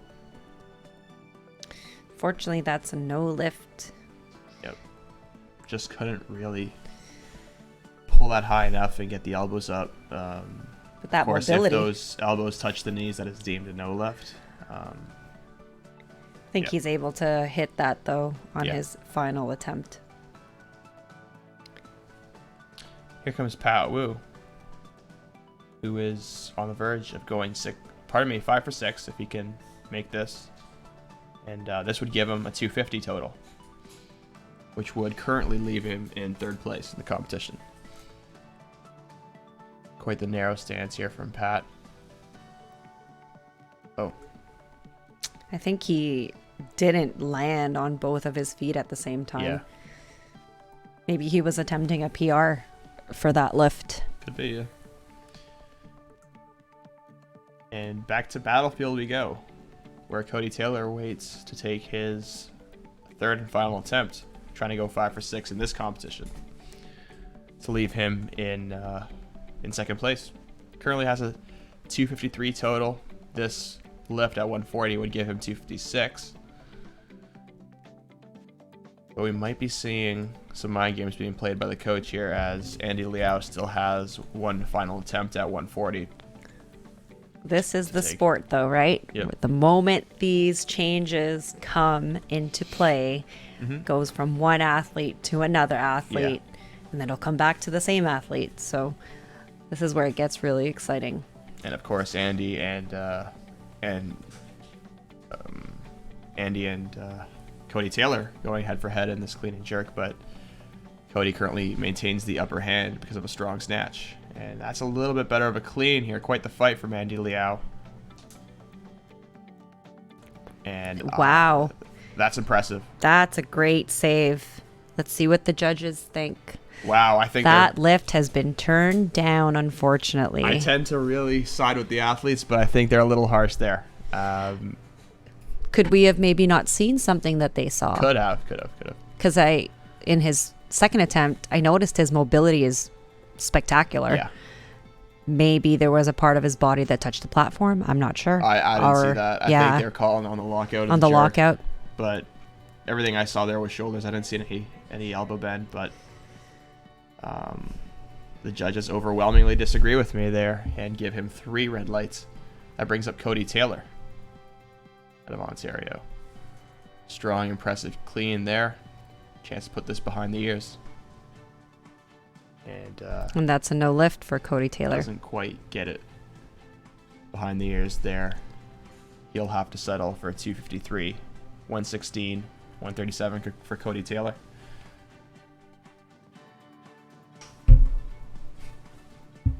And that brings up Maxim Gerchkov, who feels like it's been forever since we've seen him. One of the first to snatch, but one of the last to come out in the clean and jerk. Quite the discrepancy between his clean and jerk and snatch. Quite the wide grip also here on this clean. Strong pull and strong clean for Maxim. That appears to be a good lift. We'll see what the judges say. That is a good lift, yep.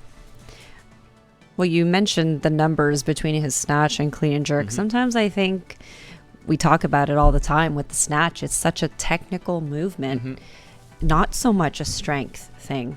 And there's always something that we're fixing with the snatch. Could be the way your feet position it is when you start your lift. It could be how wide your hands are. So I don't necessarily think it's a strength thing. It could just be a technical thing. Yep. And really, some people just love doing clean and jerks versus snatching. This brings out Matt Morey for his final attempt.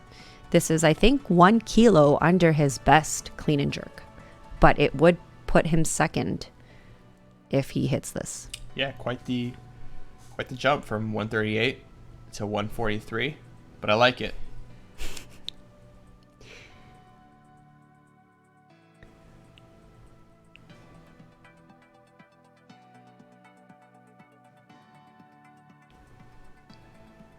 Didn't struggle there. Yep. Great extension there. Oh. Just couldn't get that behind the ears and fails his jerk, but he still takes second place. Yep. In the 81. Yeah. I would say or for this part of the session. A real powerful athlete. You see that acceleration, that power, and that speed after the bar passes the knees there. For those who are new to sport, that's a great quality to have. We do talk about his technique a lot, actually. Yeah. It's not very dynamic in the beginning, where we see a lot of lifters that lift that way. Yep. He's very controlled from the ground. Yep. And just explosive from the knees, which I think it's a great quality to have as a weightlifter. Yep. This brings back Elias for his second attempt at 145. We know that he spends no time. The moment he walks up to the platform, he just goes for it. Nothing different there. Unfortunately, misses that clean in front of him. Cuts his pull a little short there. He's definitely capable of more.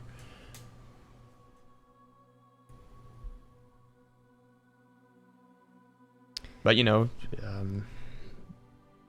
we still right have now ranks number one. Pardon me, ranks number one in the clean and jerk. In the clean and jerk, yes. We still have athletes that have not taken their first attempt.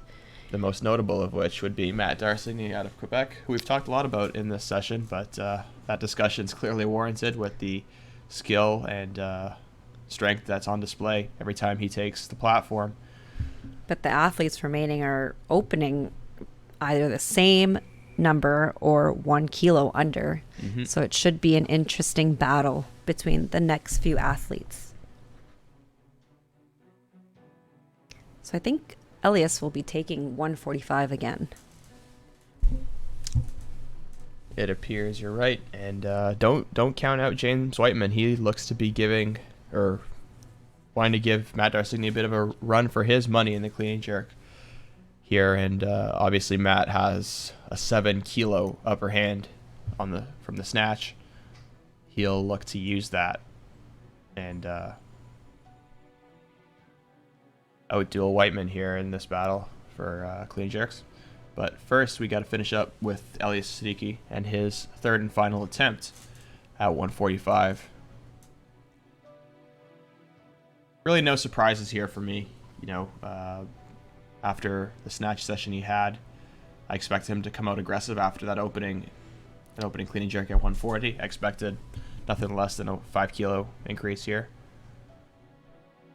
And it just seems I'm almost calling there might be an injury or something there. I'm not sure. Yeah. Of course, we're not on site anywhere, so we can't speculate as to what's going on there.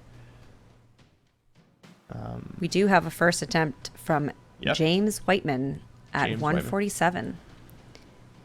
James, as you mentioned, will open at 147. Maxim Gerchkov is waiting as an 81 at 147. So 2 of the strongest clean and jerks in this session will belong to the men's 73 session here. Of course, we have the 73s lifting with the 81s here.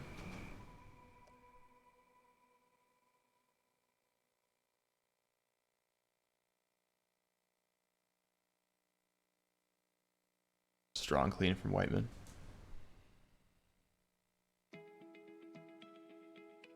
The judges may take issue with his left elbow. I agree. He knows it too. Yeah. I think that's definitely something he can really change and fix on his second attempt. Usually in your third attempt, though.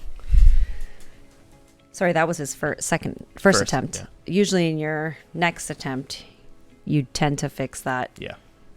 He knows what he's going to do to get the job done. He got it overhead. Yep. It was a slight error, but he definitely can come back and hit that number. This will bring out Maxime for his second attempt. Maxime, a real strong and powerful athlete. That clean, I think, was way better than his first attempt. Mm-hmm. That's also... we'll see. To be a good jerk, but some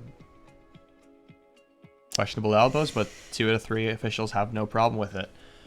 147 is a good lift for Maxim Gurchikov.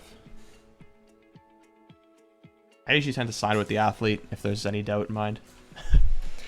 I think just because I've been on the athlete's end of getting some tough calls in the past, and I've been on both sides. Okay. Yeah. I could see Who knows? where... Maybe you're one of the judges responsible for that. We'll talk about that later.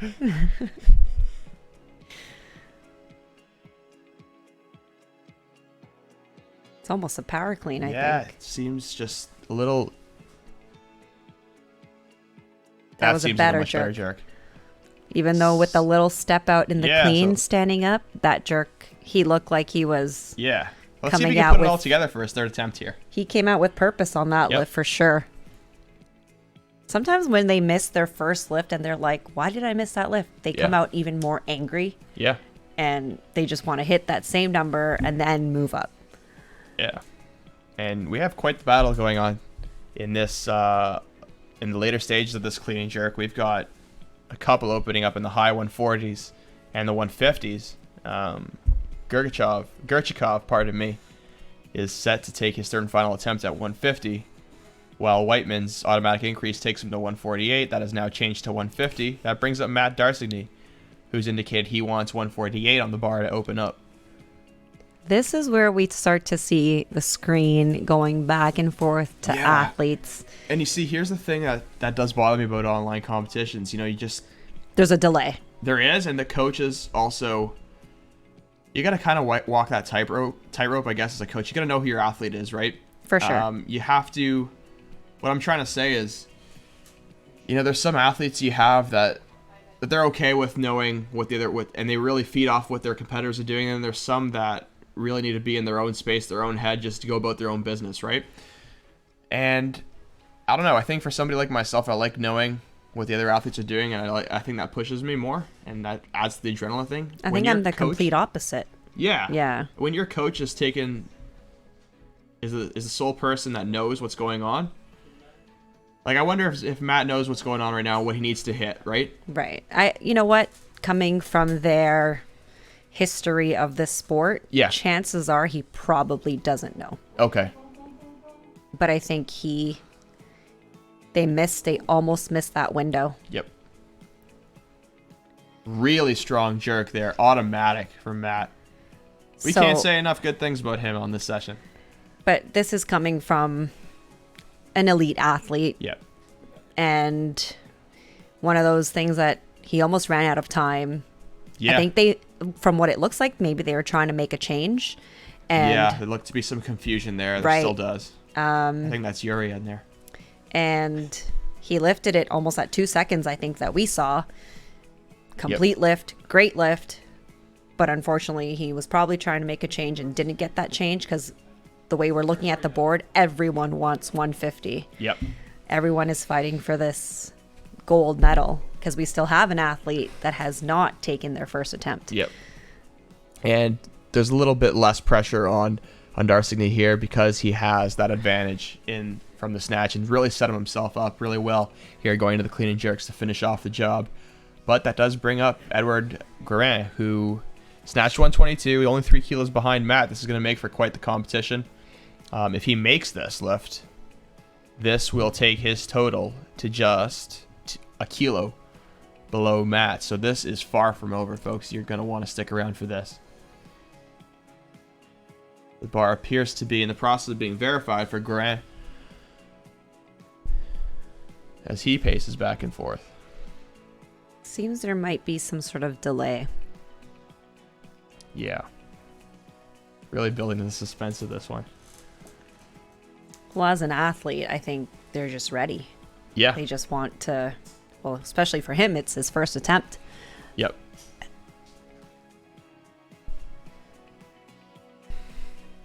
And here comes Edward.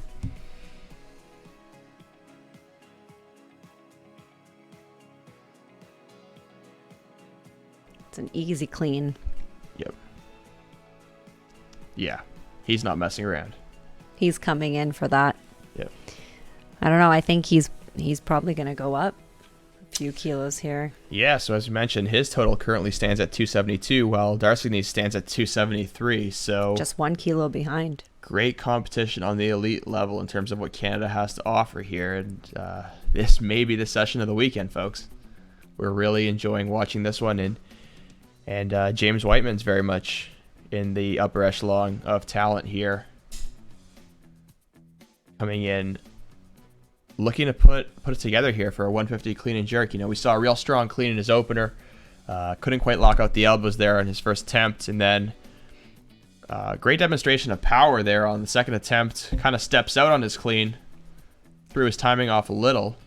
Didn't affect his jerk, though. Yeah. And now he's taking an aggressive stance to go up to 155 kilos. I think he's going big or go home. But I think he's taken bronze home as it looks on the scoreboard.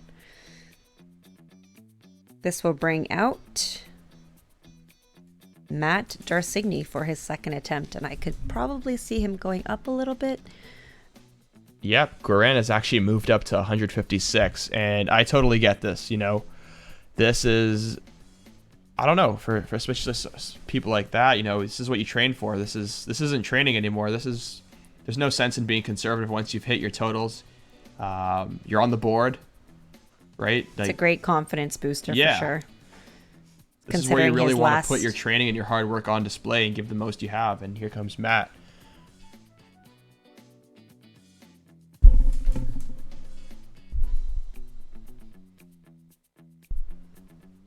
Real strong coming out of that clean position there at the bottom. And much like his opener, leaves little doubt as he puts that jerk through the roof. There were no issues with that jerk. Yep. Goes 152. And, as a coach, that's a coach's dream, right? You can nitpick about calls all you want, but the best thing and the only thing in your control as an athlete is to leave no doubt in the judge's mind when it comes to locking out that jerk. Don't miss jerks. Yep. That's what my coach would say, which is the lift that I always miss. This will bring out Maxime for his final attempt. Yep. Just misses that forward. Kind of catches that on his toes a little bit. And he's also been sitting out for quite some time. And in that sense, I think as a coach, would you have had him do another lift in the back? Oh, 100%. I think it depends on the coach. I think some coaches go powers, try to be quick and fast, keep you warm. It depends on the athlete as well, I think. Now, he is my age. He is your age. How old are you? 33. I've publicly announced my age. Not quite a master, so he's not quite a master yet. We've got a senior citizen in the booth here, folks. As you called boomers, which is the professional name, would be a master. Thank you very much. That brings up James Whiteman. No, it doesn't. It brings up... Oh, it does. It does bring up James Whiteman. There's been a bit of a glitch in the scoreboard here. It appears Darcigny will go up 155 plus, but that's a great clean from James Whiteman here. Quite the jump from 147. And it is... Lift's been turned down. No good. I guess he's happy about that. He hasn't seen the result yet. He does now. He's disappointed. I guess you could call it a training make. But you know what? You know what? Training makes make you a better athlete, right? Because then you're faced with those officials who, like you said myself, that would probably have turned down that lift because it is a press out. It teaches you to be a better athlete. Teaches you to not miss any jerks or press out any jerks for that matter. But Darcigny is staying at 155. Yep, and he's going for a 280 total here. He's currently still in first place. Yep. And he's going to try to put the pressure on with this lift. He's trying to put the pressure on Grant to make his lifts. And Darcigny doesn't seem, and his team doesn't seem to be concerned with what the other guy's doing. They're just going about their plan and their business right now. I like that. Real strong legs again. He's very dynamic. And that is a really powerful jerk. That was a great lift, and he just hit 646. That's a great performance. Which is, I'm not surprised. Let's be honest. He's a great lifter. Yeah. Very meticulous in his technique. Strong overhead. We have our final lifter, Edward, with his second attempt at 156 kilos. Yep. Now, if he hits this, he will still sit. He might still be in second. Yes, he will. If he Yeah. hits this, he will be 2 kilos 2 behind. kilos, yep. Behind Darsigny, but the competition is now in his hands as he has 2 lifts remaining. Clean just looks easy, though. And that's an impressive jerk as well. I think he hit It that is lift. going to come down to the final lift. I don't think we could ask for anything more entertaining than this. He remains 2 kilos away from the national championship. He's gonna need 159 to win this thing.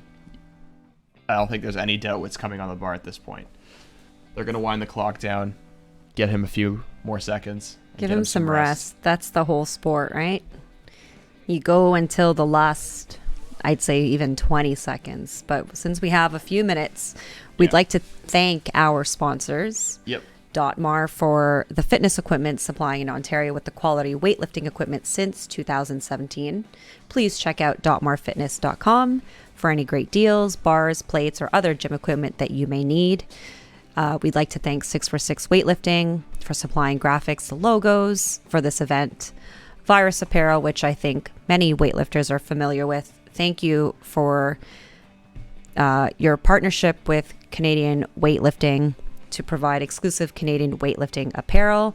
Last but not least, the Lift Clean Soaps. Final thank you to you guys for, again, a partnership with Canadian Weightlifting since 2021. And thank you to all our volunteers, referees, organizers of this event for this weekend. And of course, our dedicated commentators. That would be us and amongst others. Yep. Hold on here. He's got 158 on the bar as of right now. He needs 159 to win. And there seems to be a pause right now. And the scoreboard says 158, but I think I see Nope, he is at 159 on that 159. bar. Yeah. So the change has been made. This is it. It all comes down to this. If he makes this lift, he is your men's 73 kg national champion. KG switched it up on me. Oh yeah. If he fails to make this lift, Matt Darsigny is your 73 kilo weightlifting senior Canadian champion. In his last year as a junior and his first year in the 73 weight class. Solid performance, though. What a performance and what a win it would be. But Guerin may have something to say about that. As Guerin paces back and forth behind the bar, he seems ready to go with about 30 seconds left on the clock. I like that he took almost his 2 minutes. Let's see what he's made of.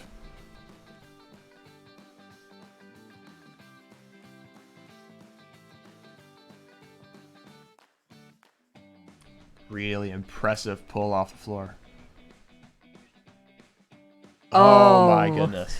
That was close. What an effort He by wanted Edward that, Guerin. though. I have to say, I can definitely tell he wanted that lift. Just a little forward there, and He did come first in the clean and jerk.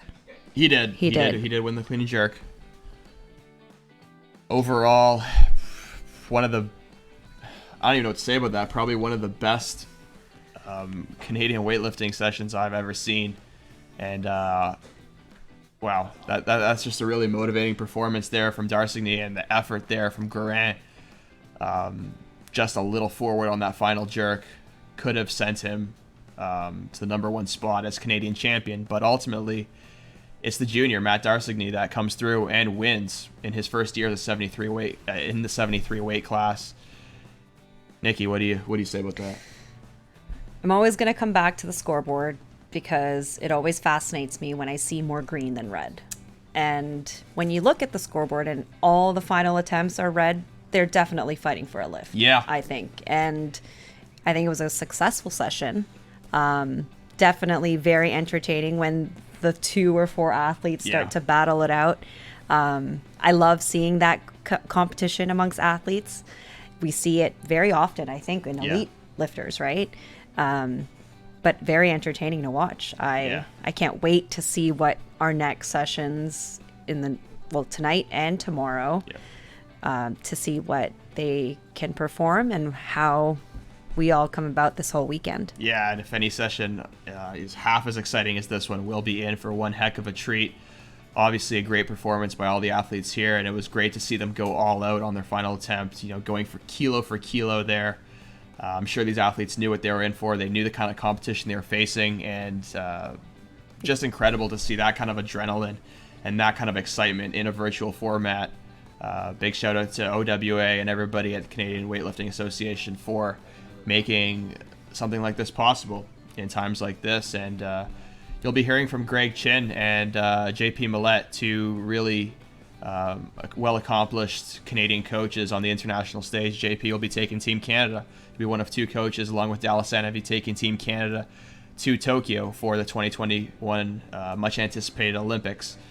But from Nikki and I, that's all we got. We will send it off to them. We will see you guys this afternoon.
Welcome back, everyone, to the 2021 Senior Canadian Weightlifting Championships.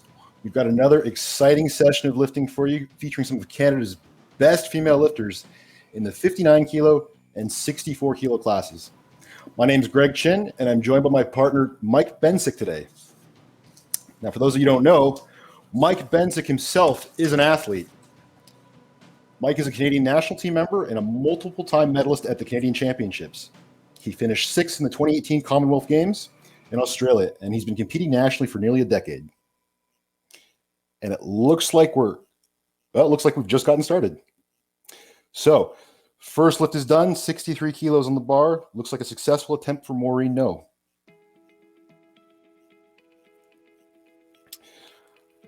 All right, what do we got next?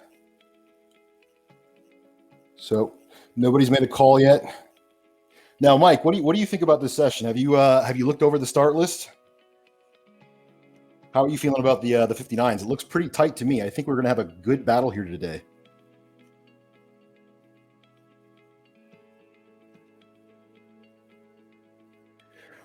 Well, folks, you're in for a treat because we've got some excellent lifting in this class. In fact, in the 64s, we have two of my favorite Canadian athletes, Rachel Siemens and Maude Charron.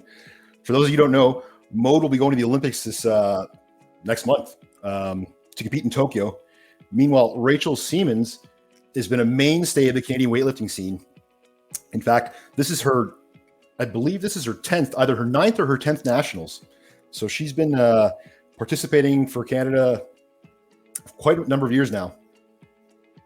I know Rachel personally, actually, from a number of international competitions we've done abroad. But yeah, look for her to be a very exciting lifter. She's extremely gutsy in the attempts she takes. Looks like we're just waiting for... I had a technical difficulty there. Sorry about that. I've been talking and no one can hear me. Glad you could join us, Mike. Greg, I've heard your sweet voice the entire time. I apologize. No worries, bud. Just glad to have you here now. To answer your question from earlier, I'm excited about this session. The field looks tight, and hopefully these athletes have been practicing waves in training. But whether they have been or not, just mental grit's going to really shine here. I agree. Yeah, like in the 59s, it's an extremely tight spread. There's maybe a 7 kilo difference between the top total entry total and the bottom entry total. So I'm excited for that. We had an athlete. Yeah, me too. All right, Maureen No, second attempt, 65 kilos.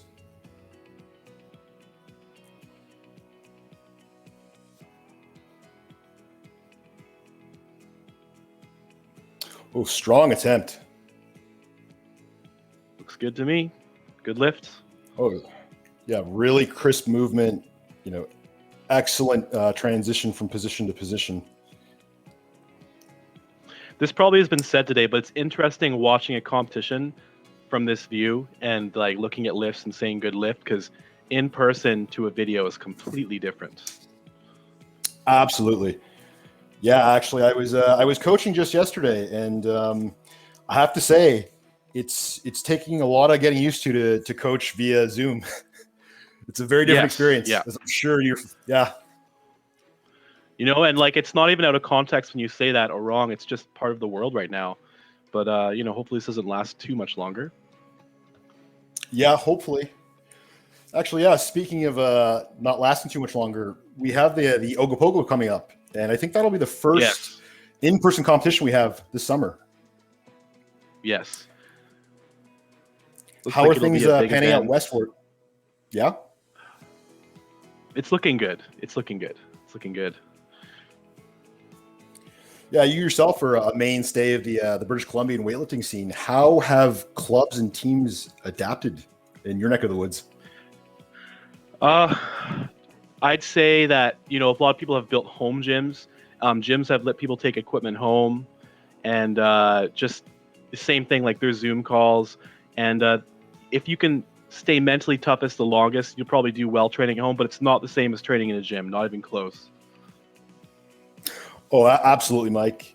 Like a lot of my athletes, they all found it to be the same sort of challenge. Like they were all very used to training in a team atmosphere in a training hall, with all the things you'd come to expect from working with a club.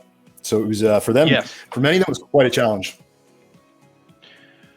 Greg, I remember your gym that one time I went there. It was a big deal for me because I love going to other people's gyms, and your gym is well known. That was a sweet setup you had. I hope it comes back again. Yeah, it was. Well, we'll see, Mike. But anything to survive, right? Yeah. All right. Not much time left on the clock here. 10 seconds. I'm not sure if they know that they need to go. There could be some technical difficulties on the other end. Yeah, possibly. And it looks, the clock ran out. That's tough. That's the toughest part of online competitions. So, Coach Greg, how many of these comps have you done? Sorry? Quite a few now, actually. Are we? Yeah. Oh. Okay. Oh, looks like we're having a bit of technical difficulty too. I'm not quite sure what's happening with that third attempt. Anyway, Mike, to answer your question, I've been in the game now for about 10 years. This is probably my 8th nationals, I think. Yes. But I mean, what I meant was like the online competitions. It's a different battle. Like online. You're dealing with. Yeah. Yeah, this is maybe my third. It's just not the same though. As I was saying to Jean-Patrick earlier today in another session for a coach, the game we play is in the warm up. We're watching all the other lifters, looking for all that visual information to figure out who's good for what, who might do what, and you just can't do that with this setup. Yeah, and you don't get to play that game really. And if you do, I mean, it's tough because on the other end, the technical difficulties are like worse. I think you know what I mean. It's tough. Mm-hmm. You can still play a bit of a game though. Yeah, you can. It's just a different game now. We got to learn. We all got to learn the new game. Anyway, here we go. First attempt for Abra Thompson, 70 kilos on the bar.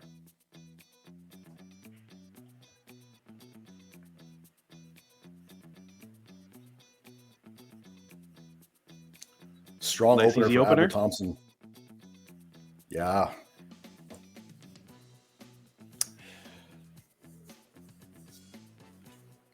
Just waiting for the three white lights. Good lift. All right. So it looks like we're still waiting for another attempt selection. So for those of you at home who don't know, the bar will always move up in an increment of 1 kilo, whether or not you declare anything.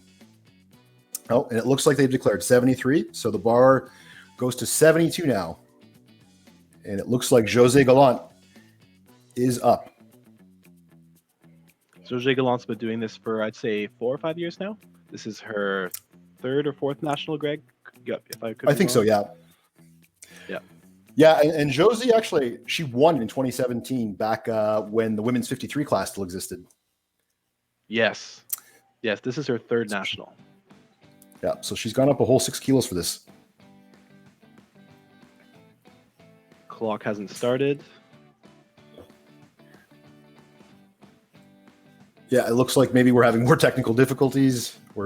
Yeah. Oh, no, they went up. Oh, there we go. Okay, 72 kilos. Still 72 still on the bar. Oh, they're also going up 75 now. So bar goes back to, nope, goes to Monica Knowlton now. 73 kilos. Opening attempt. Now, for Monica Knowlton, this is her first nationals. So I'm not that familiar with her lifting, but I am curious because as a fellow Ontarian, I always want to see Team Ontario do well. Yeah, Greg, I always want to see new lifters all the time. It's the best part. Yeah. Oh yeah, the landscape is completely changed since I started. It looks like we're getting some more. Looks like we're getting some more jockeying around for starting attempts here. And you know, Greg, this is exactly what you talked about when I was muted. You said that it looks like it's going to be a tight field. There's going to be lots of back and forth, a lot of changes. Yep. Well, it looks like competition's back. So here we go. 73 for Monica Knowlton. Clock has started.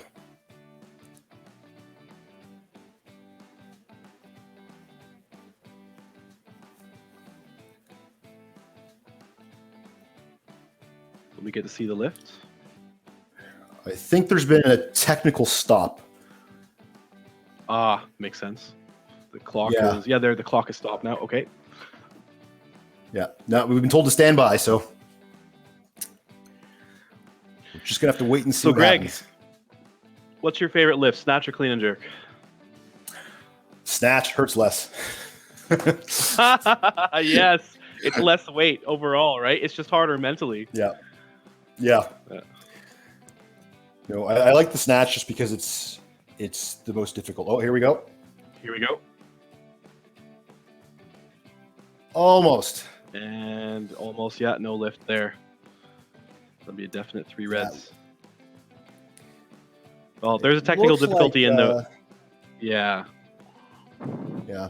It looked like she just It's needed gonna to be pull it a turned little over. bit more. Yep.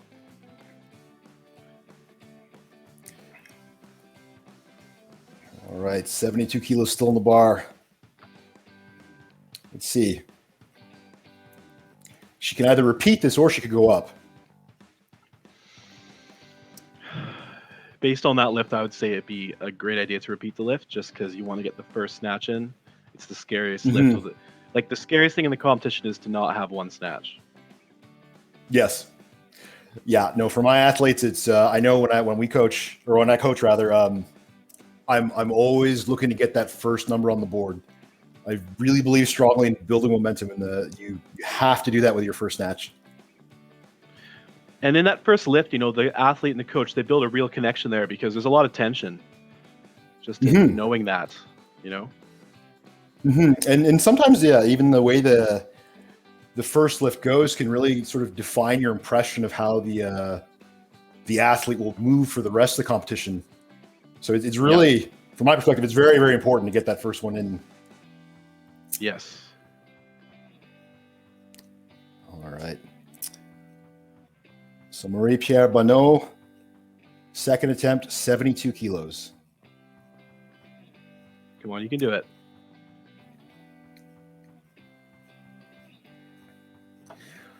How about it, folks? Let's think about her. Let's give her some good vibes.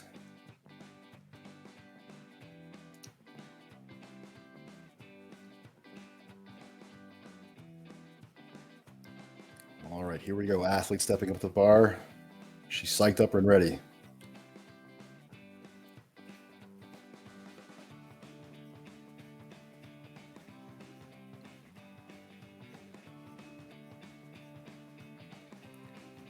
Oh, Just drops it behind. oh, yeah. You never want to see that. It looks like she's just not quite getting enough extension at the top. I really think she can And make this on the third. Yeah, but she's Yeah, really got to sneaking a little bit early. Stick that lift. Yeah, I mean, at the I think national if she can level, if really- you've qualified for, if you've qualified for Canadian nationals, you know how to lift. So she just has to really trust in herself now. Mm-hmm. Yeah, actually, this might be a good time to talk about this, Mike. But something that I've often found with athletes at either nationals or especially when we go to an international competition, you really can't expect to lift the same kind of weights you might at a club meet or even provincials. I tend to aim for a total that's actually anywhere from 2 to 5% less than what the athlete's best is. I don't know. I wanted to know what your thoughts might be on that. I think it depends on a couple factors. Like one of them would be what does the athlete need to hit that day? You would have more experience at international meets than I would, but yeah, it depends on a couple factors. All right, looks like we're gonna have a lift starting here in. She's got a little over a minute. Yeah, she's got time. For everyone watching at home, let's wish her luck. She needs to make this lift to stay in the competition.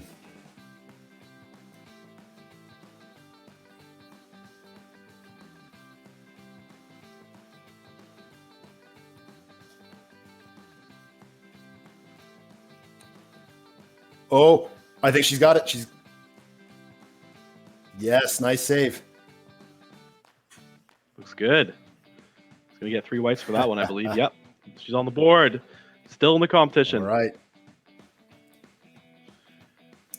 And that was Belond in the female 59 kilo weight class.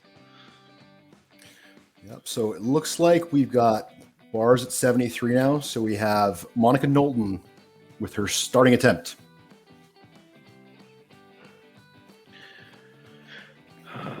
I'd say, Greg, on the question you had earlier, that it just depends on a few things. Mhm. So it's not a very black and white answer, Mhm. but it's a good way to go. To stay within an athlete's strength and potential. You're right. And it can be tough because you never want to discourage the athlete, but then you also want to maximize their opportunities to perform their best. All right, here we go. Monica Walking out Knowlton, strong. first attempt. Yeah, she looks confident.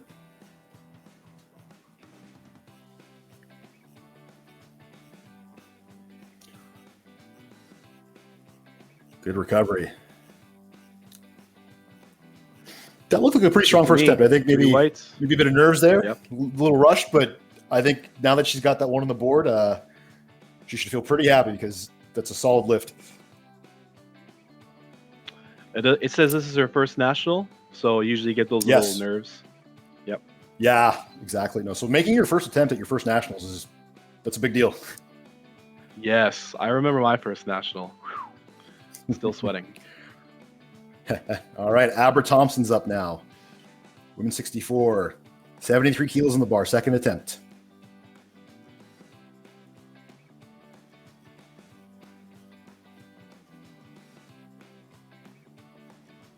Oh, Oh, it's not quite there. There was a bit of time though between that first attempt and that last attempt. So I wonder if she got a little cold in between attempts. it's possible. It's possible. I mean, as the athlete, in the warm-up area at your own gym. You want to keep your body warm. But from a technical standpoint, it looks like the athlete wasn't able to sit all the way down while getting the bar in the proper place overhead. Mm-hmm. Yeah, it looks like it just needed a little more finish, a little more gas. Yeah. I mean, one of the problems that's what makes snatch tough. Yeah. Sorry, Mike, go ahead. Like one of the problems you'll face in the snatch when you get close to your maximum is that not finishing all the way and then trying to go under too early, so sneaking. And that's what that was a classic case of right there. Yeah, and that's what's so challenging about the snatch is that you have to throw it as high as you can, but you still got to fly under it. Yes. Yeah, and oftentimes athletes can have that trouble where maybe you think too much about getting under and you don't pull it up quite high enough, and vice versa. Yep. All right, it looks like she's going to repeat this attempt. Yes.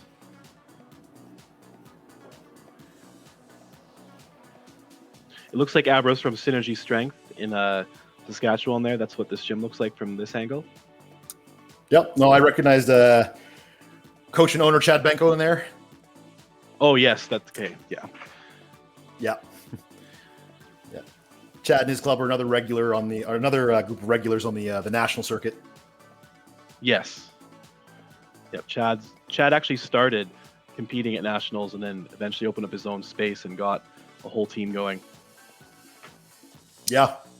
Yeah. No, and a Synergy is quite the space. He's got quite the club. Yes. All right. 30 seconds left on the clock. Third attempt, Abra Thompson of Saskatchewan.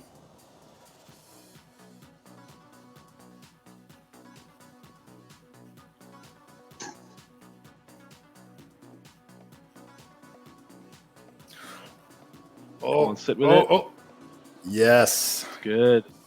That's a good lift to me. Should be no problem there. Looks solid. 3 whites. Yeah. No, it's good to see she took the time to really kind of stabilize that bar, because I've seen many lifters miss snatches just because they stood up too soon. Excuse me there, sir. All right. Jose Gallant of Nova Scotia up with her opening attempt at 75 kilos. First attempt from Jose Gallant. It's been a while since we've seen this lifter. Yeah, it is. It has been, actually. You're right. It's good to see a return, though. Oh, yeah. No, it's nice seeing all the familiar faces. All right, first attempt. Here we go.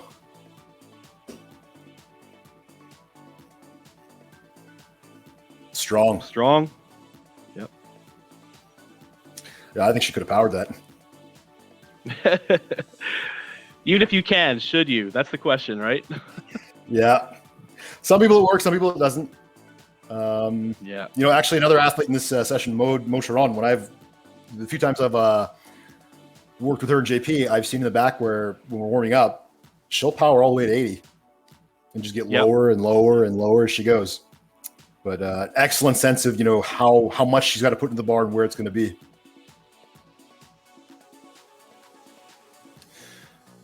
All right.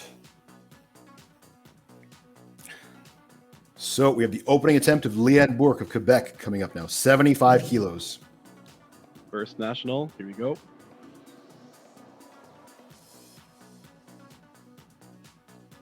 Very strong opener. Good first lift. It's good that the athlete was waiting for that down signal. Yeah.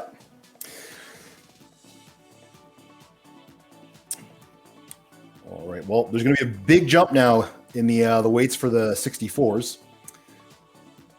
So now it's a battle in the 70s between the remaining 59s and Leanne Bourque. Hannah Gula's first attempt coming up from Ontario. This is her second national, I believe. It is, yes. Yeah, Hannah's another up-and-comer. Yes. Just waiting for the verification. There we go. Looks like we're good.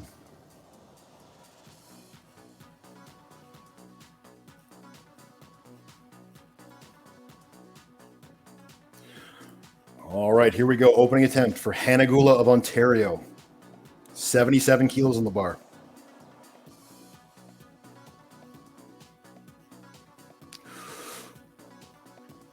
See what happens here. She threw that bar. Yeah. And she got a no lift for that right arm press out there. Wasn't stable enough. Yeah. One of the problems with power snatching. Yeah. Mm-hmm. Yep. Yeah. I've seen Hannah lift many times. I have every confidence that she'll make that back up. Yeah, me too. I've seen her lift too. I actually remember Hannah's first day ever doing Olympic lifting. Had trouble with the empty bar snatch, and look at her now. Just mental perseverance. Yeah. Oh yeah, amazing athlete, incredible work ethic. With her, you have the whole package. You have she's just incredibly strong, anyways, but fiercely competitive. Yes. All right. Second attempt. Monica Knowlton of Ontario, 77 kilos.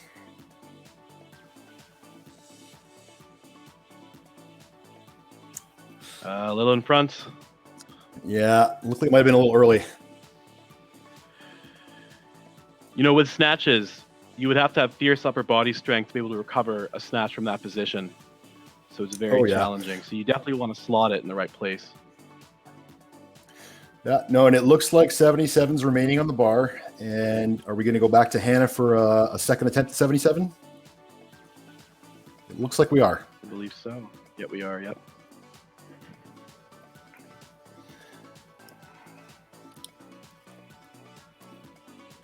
All right, let's see.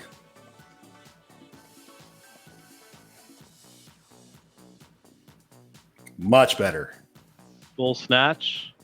Locked out. Mm-hmm. Yeah, that first one must have just been nerves. I have 3 reds on my screen. Is that what you see? No, she got it. It's a good lift. Yeah, okay. I'm getting some technical issues over here, but it should be okay. Oh, there we go. Yep, things have been corrected. No, that was a definite good lift. Yeah, very, very strong.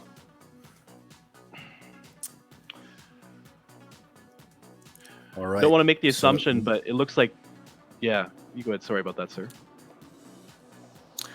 Oh, I was just going to say that it looks like there's still 77 on the bar. It doesn't look like anyone's going to go up. It looks like Monica's going to repeat that.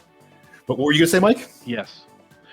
Oh, that maybe on Hannah's first attempt, in her mind, maybe thought, I can power this no problem. But, you know, it's always a bit of a risk. It is. All right, here we go. Third attempt for Monica Knowlton. Third attempt, strong. 77. Yeah. She's got to finish this pull. Be patient.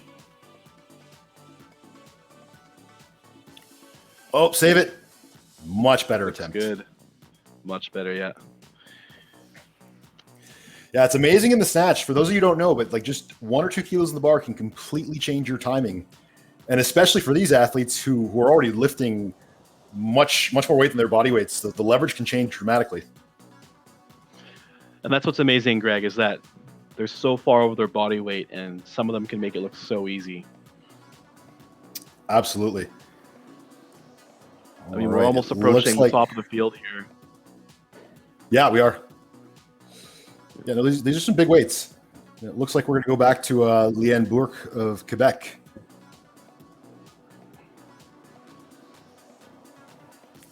Second attempt, 78 kilos. Will it look as strong as her opener?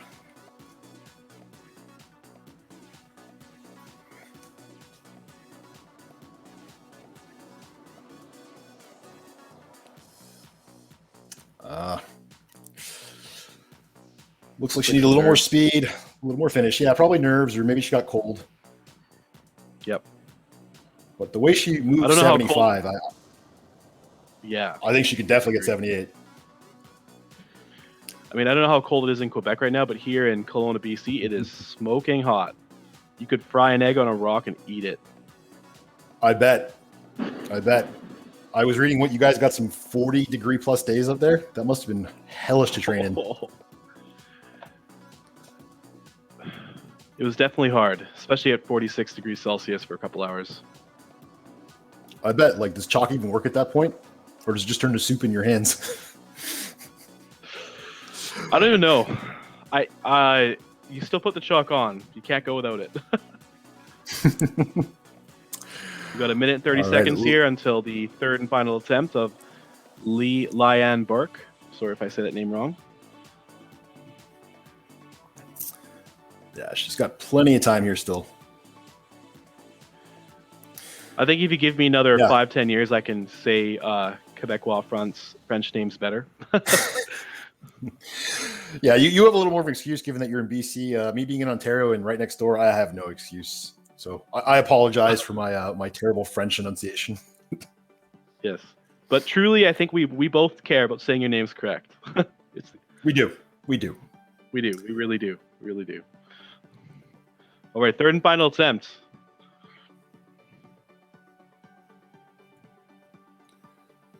Let's wish her luck, folks.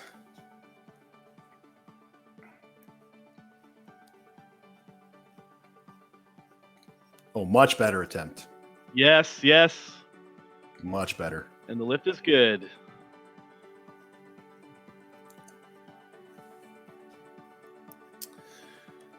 All right, bar going to 79 kilos now for José Gallant's second attempt. I think this is more than her third and final attempt at the 2017 Nationals where she placed first. Okay. I think so. Yeah, it's been a while. But I remember that event. Yes. All right, here we go. Clock has started.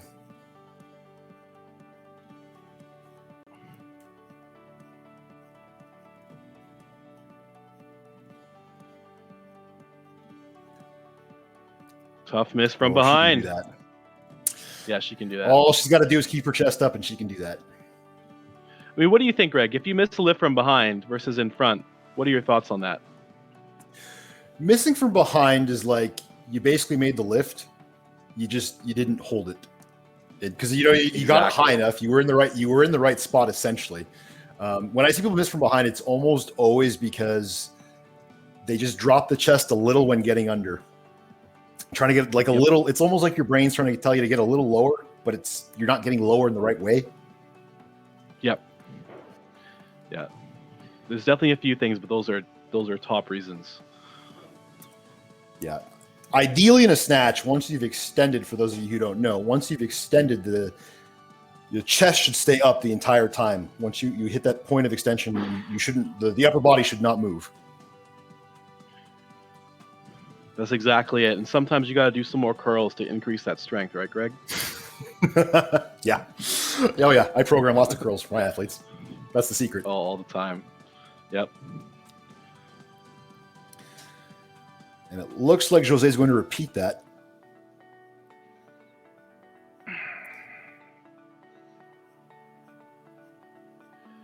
I think if she squeezes her hands real tight, she'll make this no problem.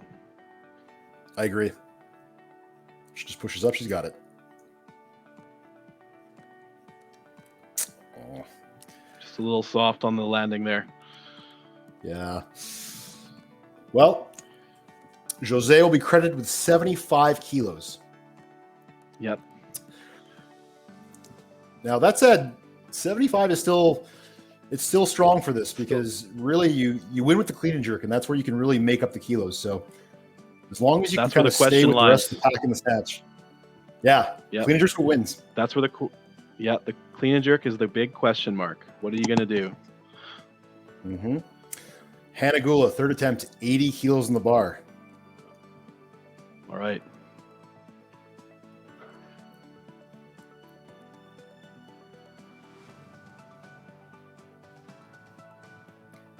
She's got it, looks like.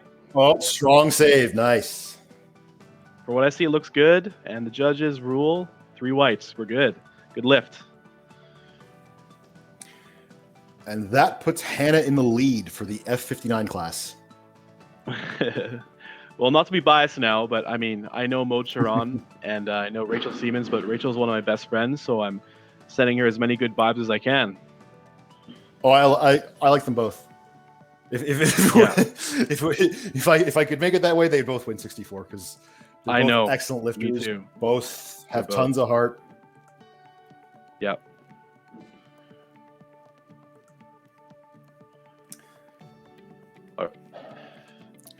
right, here we go. Rachel Siemens, first attempt, 85 kilos in the bar. Heavily experienced athlete. Oh, yeah. Perhaps most experienced in this session. Yep.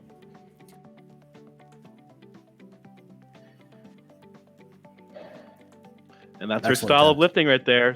Solid opener. Yeah, for those of you at home who don't know, Rachel lives and breathes weightlifting. Not only is she an excellent athlete, but she's also a good coach too, with having her own club and her own athletes, and some of them competing at the national level. Yep. And she also went to Pan Am's she went to Worlds in 2018 and 2019. Yes. Yeah, her her third attempt clean and jerk, 2018, one of my favorite lifts, if not my favorite lift of all time.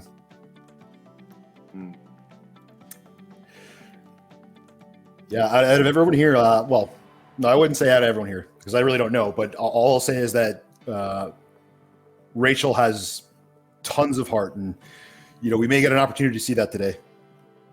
Yes.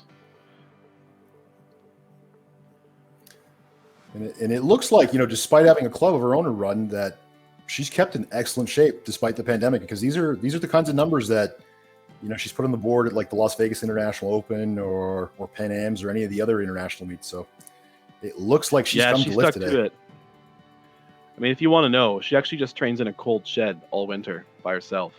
So lots of mental grit was built in that shed. I'm not even kidding. I would believe that. I kid you not. I would believe that. I kid you not. Yep. Like she's wearing like full sweatpants, a little propane heater in the corner.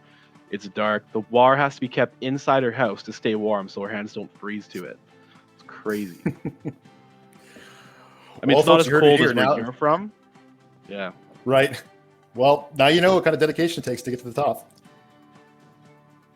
No excuses. Find a way. That's just how it is here in BC for the most part. Like, we're kind of spread out, and there's not a lot of places we can lift. So, I mean, I also started in a garage and in a shed at the same time. I'd believe it. Yeah, I remember 9-10 years ago. Yeah, BC weightlifting. Everyone's kind of training out of a garage or a basement, but you didn't really have dedicated facilities or anything like that. Nope. Here we go. Rachel Siemens with her second attempt. Yeah, here we go. Second attempt. 87 kilos.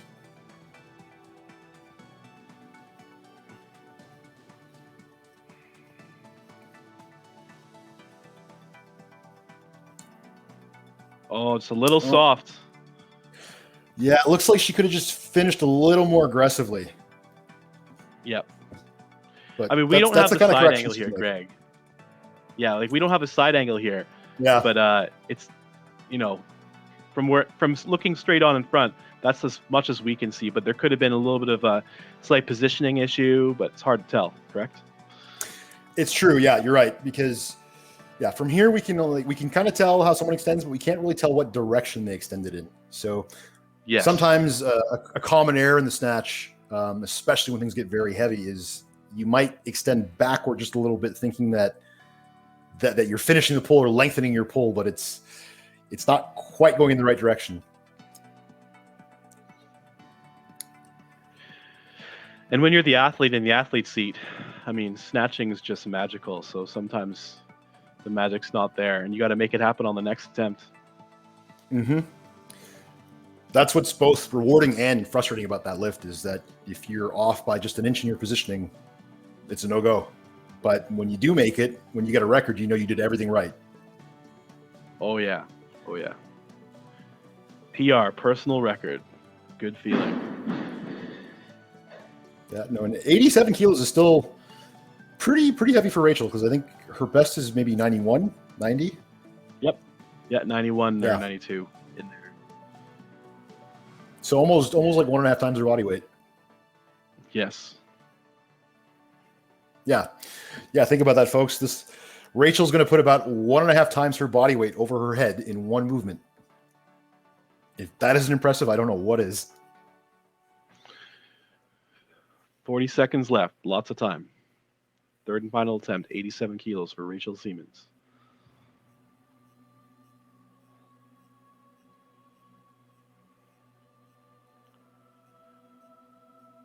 right, here we go.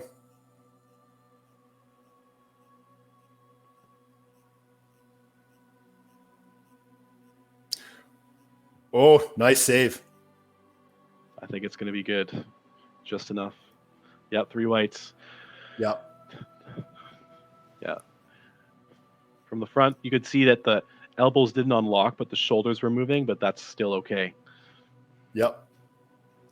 Oh, you can tell looking at her that, she's a vet. She's doing everything she possibly can to keep that upper body tight. Yes. And now we have our future Olympic lifting possibly medalist in the coming Olympics and experienced athlete Maud Sharon. First attempt. 90 kilos in the bar. Easy power. Snatch. Yeah.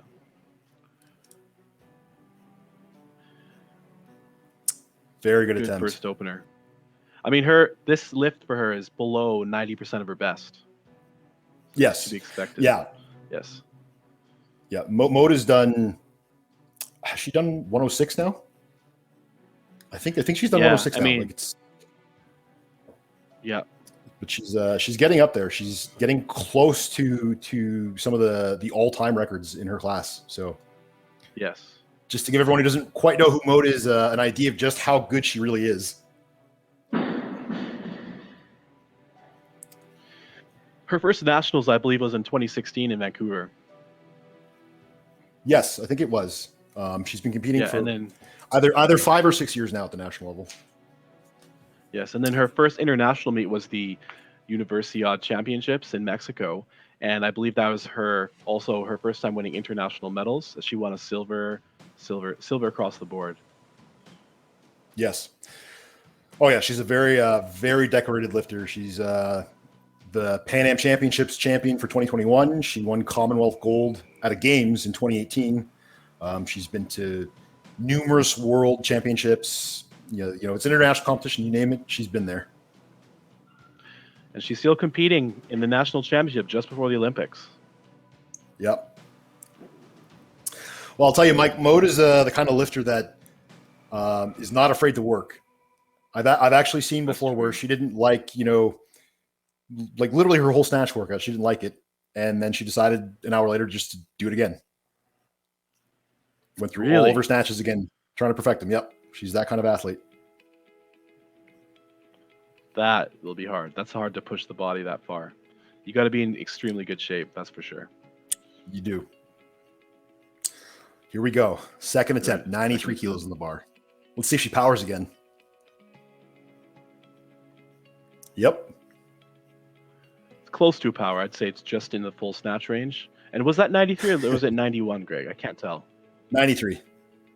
93. Okay, yeah. So well, there we go. It's been corrected. Got it. Okay. Yeah, they went with 91, bought some time, went up another. Yes, for everyone spectating. A little bit behind. Yeah, for everyone spectating, when you follow yourself, you have a 2-minute clock, but one of the things you can do to buy yourself some more time is you can make changes within the first 30 seconds. So you have your automatic, then you have your declaration, and then you have 2 changes. So ultimately, you can get the clock stopped about 3 times. And, depending on how fast your loaders are, that can buy you anywhere from, an extra 20, 30 seconds to like more than a minute. Yep. And for these kinds of weights, you need that time.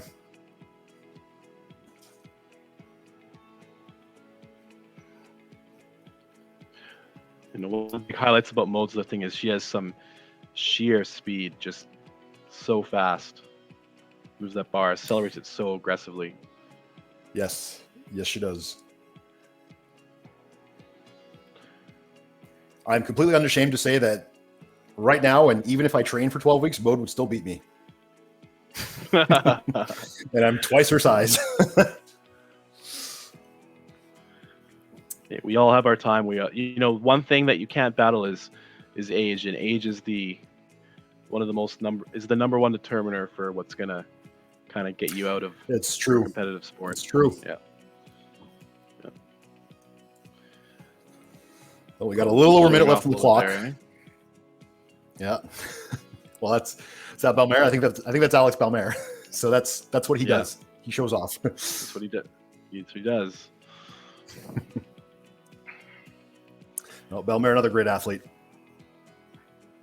And here we go. Maud Sharon's third attempt, 96 kilos in the bar. Still 10 kilos under her best.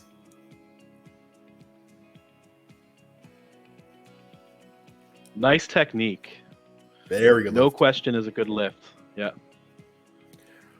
Well, that's really what differentiates someone like Maud from many others, is that she's got the whole package. She has the technique, she has the strength, the speed, and she has the mental fortitude to do it all. Yes. So it looks like we're gonna jump into the clean and jerk round now.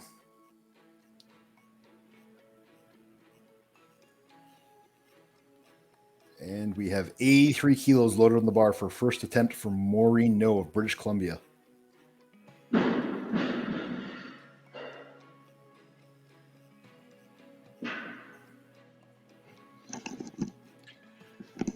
And here we go. Clock has started.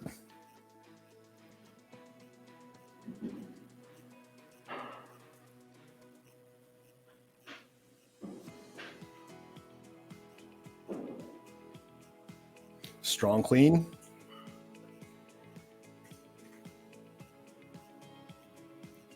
Oh, that jerk, so strong.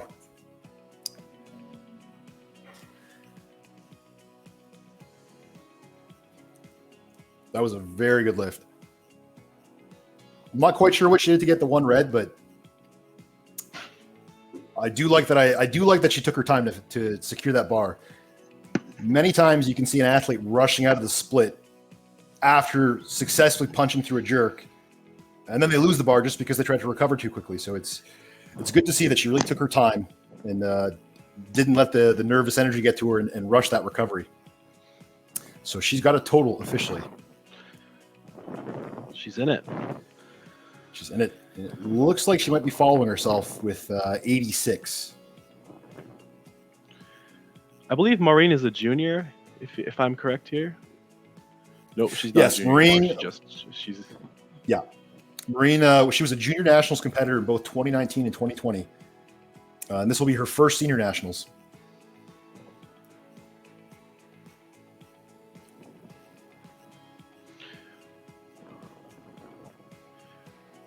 I don't know if you've ever been to that gym, Greg, but that gym that they're lifting in used to be an old car garage converted into a space for weightlifting and CrossFit. It's beautiful. Okay, Very yeah, nice. yeah. No, I know Richard and some of the guys at a Dynasty. Good club. Yep.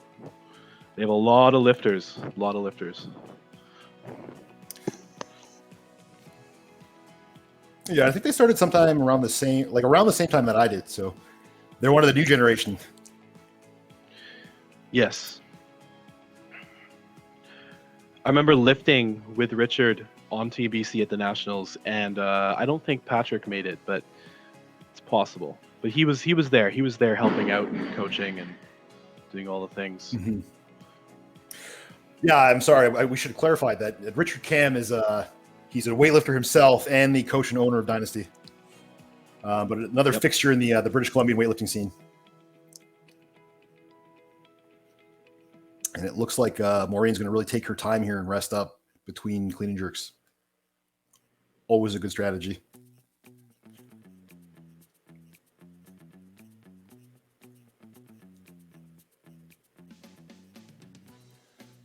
All right, and here we go.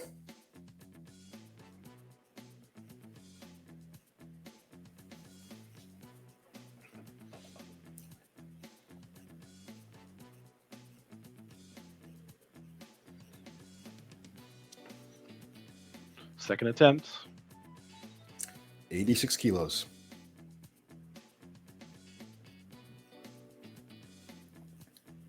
Nice Extension clean. on the clean. Yep.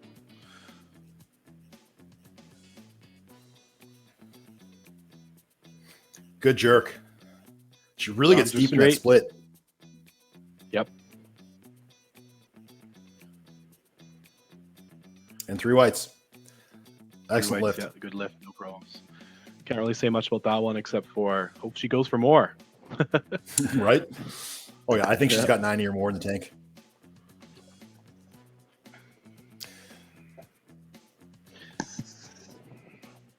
Get a good view of the So coach far, there. So far off to a really good start here for Maureen at her first senior nationals. She's made 4 out of 5 lifts. Yes, 4. If you go at least 4 out of 6, it's a decent day. Yeah. Actually, this has been a pretty good session. Sometimes at nationals you see a board just like it's just bleeding. There's red everywhere. Tons of missed attempts. So Bleeding. Nice, I like that. Yeah. What you want to see is a nice Christmas tree with almost no red lights.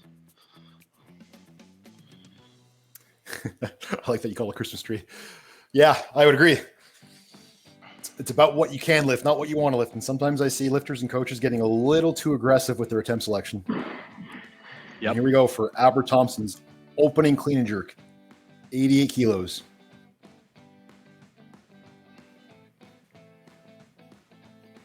Strong clean. Looks good on the clean. Yeah. Nice jerk. And locked it out. Oh, yeah. Really good lockout.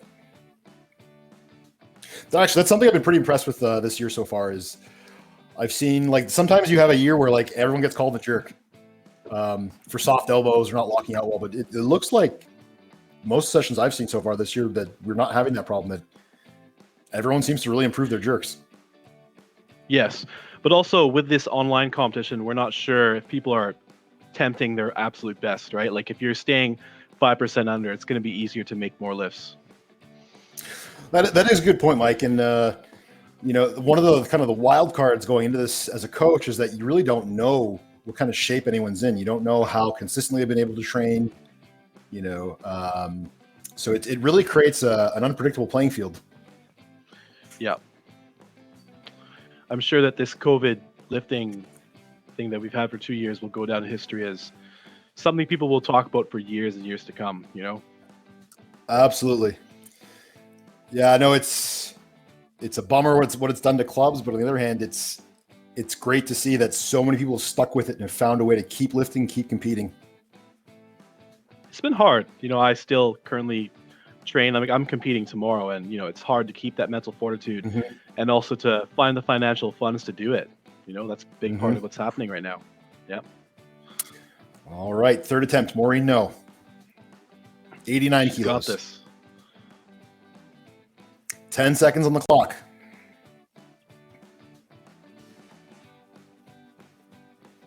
And another strong clean. Got the clean. Now can yeah. she stick the jerk?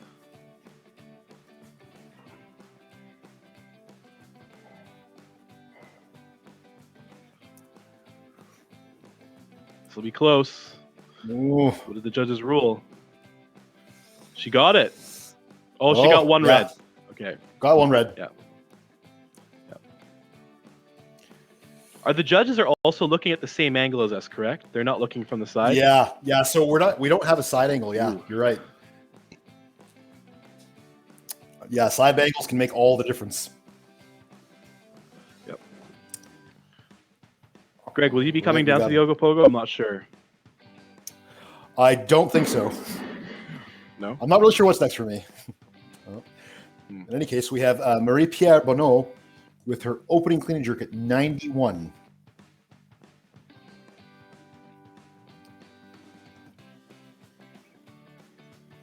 This is a nice setup there. Definite home gym.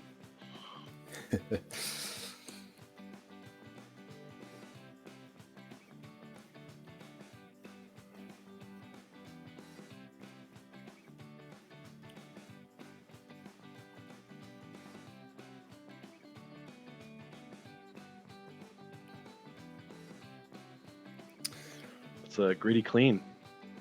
Yeah.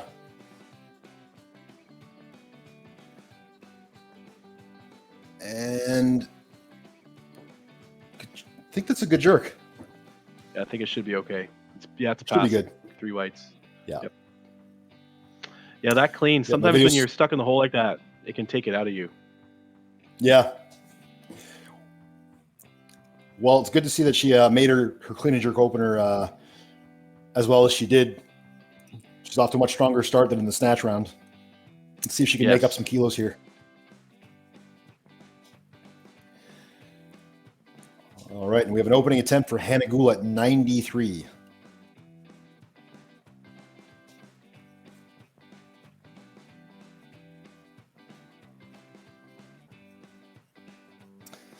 Kind of focused.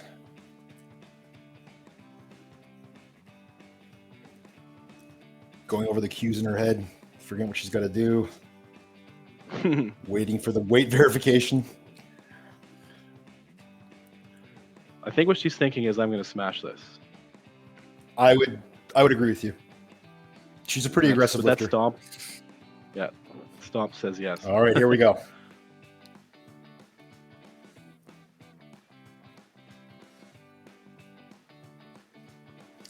Oh, easy clean. Strong jerk too. Yeah, and she's got those hyperextended elbows. Yeah. Yeah, that can it can work against you sometimes. I found for some of the lifters I've worked with that it can really help with your lockout, and that you can essentially just let your skeleton do the job. On the other hand, though, when the judges see that you can do that, you can never get away with soft elbows.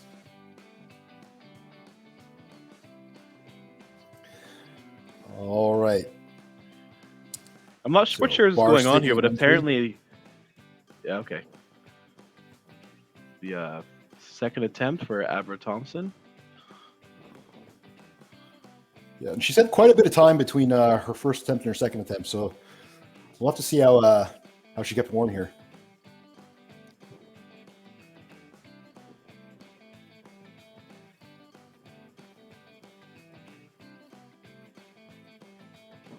She's out of the clean. Sticks the jerk. Looks good to me. Definite 3 whites there. Yeah, very strong jerk. Good lift.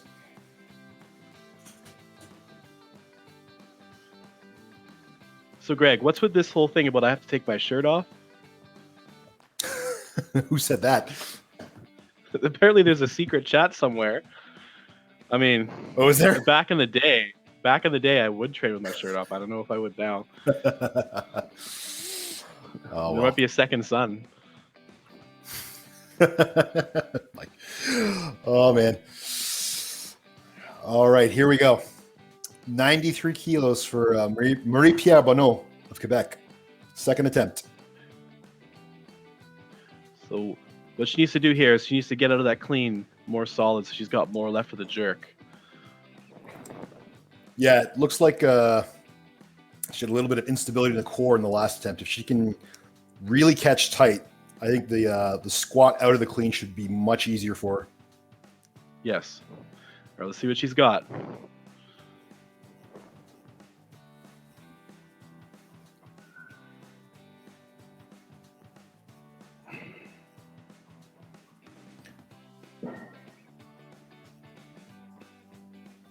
Oh, just a little too heavy.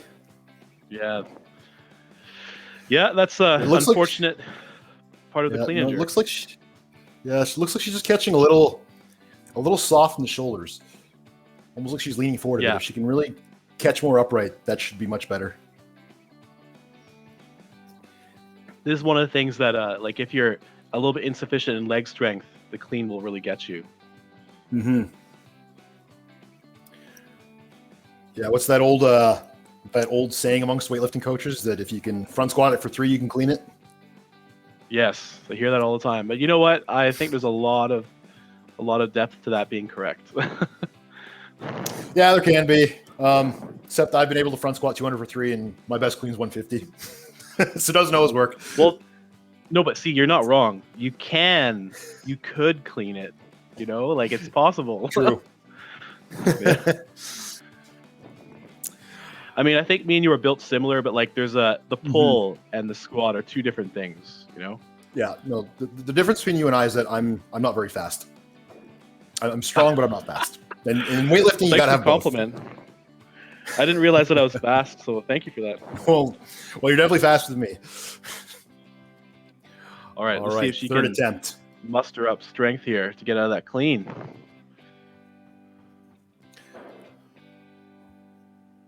If she can catch the bounce right and she can stay upright, she can get up from this one. I've seen it happen before in lists like this. Yes, she just can recover quickly without wasting all of her energy. She'll have a good chance on the jerk. Yeah.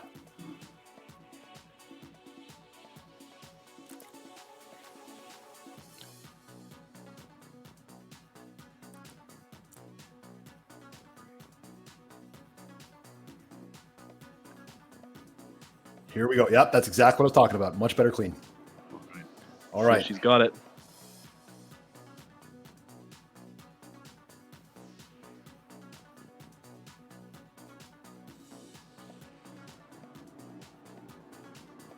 And she Solid. sticks the jerk. Yep. Much better attempt. Looks like jerks aren't her issue, just the clean. Nope. And you know, Well, as you know a what? lifter, I could. You go ahead. You go ahead, Greg. I was going to say that's pretty common. You know, I've rarely met an athlete where their clean and their jerk are identical. Usually they're a little better at one than the other. Well, Greg, I'll let you take a guess at what I'm better at. Jerk? Man, No. I think so right now. I think in the past it was reversed, but nowadays, you know. Right. Okay, here we go. Jose Gallant, first attempt. 94 kilos. It's Oh, easy very clean. strong clean. Good jerk. Let's see here what the judges think. You're gonna give it to her. Oh yeah, she got one Yeah. red. Yeah, Yeah. I mean, you probably saw it too. There was a little bit of a press Yeah. out, a little bit more on the left elbow. Yep. Yeah, I saw it too. Um, You're right. No, it just looks like she's so strong. But Yeah, it's really important that you time the jerk correctly, where you split and you lock out at the same time. If you don't do that, if you say your feet land first, you don't split long enough, you can be liable to press out accidentally. Yep. I mean, with the jerk, I mean that was strong no matter what. So there's a good chance that's why they just gave it to her. But Mhm. it is an interesting rule with the press outs. You know, there's a lot of Mhm. controversy there. All right, Hanagula up with 97 kilos in the bar. That's a big Second jump. attempt in the clean and jerk. It is. Well, I'm excited for this. Yeah, 5 kilos, right? No, 4 Yeah, kilos. no, she's. I'm pretty sure she's jerked like over 100. So this is kind of her lift. Well, it's all different. See if she can put the package together today.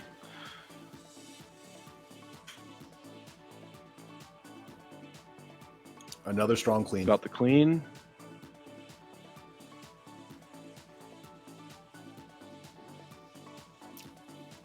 Good Looks jerk. good. Yeah. Yep.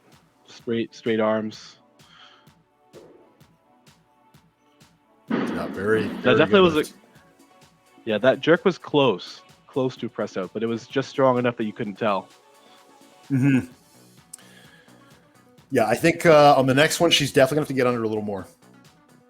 Yep. It looks like she's very comfortable driving the bar up, but to get a really, really big jerk, you got to be good at both. You got to be able to drive the bar up and get under it.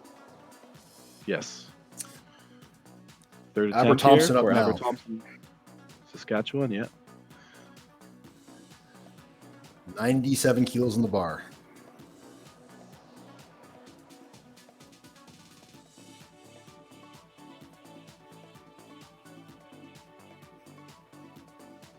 Good clean. Yeah. Oh. I couldn't tell what happened there. It looked like the drive was going good. Yeah, it looked, you know what, she just didn't quite finish enough. I think she got maybe a little antsy or was thinking too hard about getting under it and just didn't quite finish throwing the bar up. I mean, this is also where seeing that side angle would come into play here. Mhm. You can give some more information to the audience. All right, Jose Gallant with her second attempt at 98 kilos.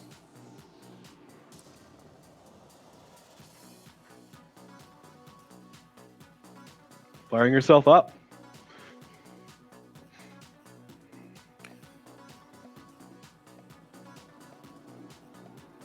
Excellent clean, Strong very clean. strong. Oh, She no. just rushed that jerk. Yeah, that's the only Yeah, it looks- thing I could say. Like, I wasn't expecting that. Yeah, no, it looked like she rushed it a bit. You know, if on the next attempt, if she can just be a little more patient, really take her time, and really Focus on finish that drive and technique. get her, drive that bar up, get those feet moving. If she can do that, she's got this. She's got the Yes. raw athleticism. She's got the power. She's got to take her It time. looked kind of like her. yeah, it looked kind of like her feet didn't go into the proper position, like a little too narrow, a little bit too to the side. But if she just does, she knows how to lift. If she just focuses on that technique, gets off that tightrope and just gets those arms locked in, she's gonna get it. Oh yeah, and José's a vet. She's been in the sport for a while now. She competed in CrossFit before as well, so if she should be able to know how to adjust. In fact, I'm very confident she knows how to adjust.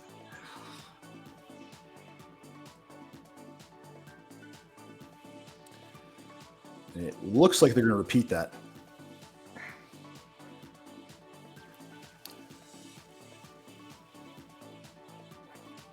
And it doesn't look like she wants to waste any time either. She still has more than a minute, and it looks like she's about to come back out.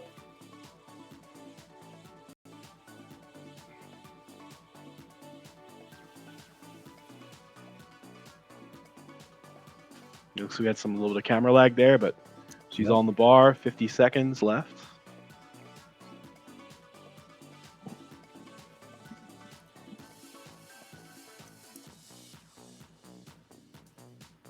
Easy clean. Clean. I saw a lockout. Things were flickering there, but I saw a lockout. Yeah, it looked like a much better lift. Her footwork was good. Yep. Her lockout looked good to me. The screen's not. There's a little bit of an issue. Like there's some flickering between black and the picture, but she's got the lift. So yeah, that's what counts. Yeah, unfortunately, in an earlier session today, there was an athlete whose camera cut out right as they were finishing their third attempt, and unfortunately, nobody saw it, and it had to be turned down. Yes, and that's a tough rule to mitigate. Like, you kind of have to go with you need to have a solid connection or else. Yeah. One of the new challenges we're all dealing with in this new competitive environment.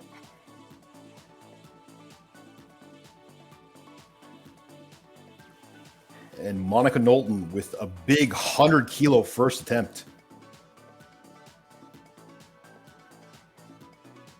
Easy clean. Nice. Strong jerk, too. Looks good. I'm not sure, but she looks like she might be a very short lifter based on how her extension limbs are on the finish. Mm-hmm. It's possible, yeah. Yeah, being a compact individual makes you predisposed to being an excellent weightlifter. I feel like that's not really the case these days. I mean, if you look at Lasha, he's a super tall individual. That's a very good point. Yeah, but I think that it helps to be maybe shorter in the clean and jerk. This is just my opinion, and maybe taller in the snatch. All right, here we go. Leanne Burke, also attempting 100 as her first attempt.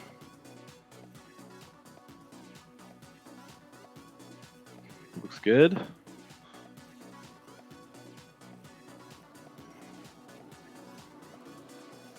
Whoa. Good jerk. Looks like she leaned a bit to the side, though. Yeah, you don't see too many of those. Yeah. It'll be a good lift for sure, but yeah, just... Yeah. No, it might... Hopefully that doesn't become an issue, though. Yes. And we have Hannah Gula returning now. Yeah. Third attempt, 100 kilos. 100 is just that special number in women's weightlifting, eh? 100. Oh, yeah. And if she makes this, she'll finish with a 180 total.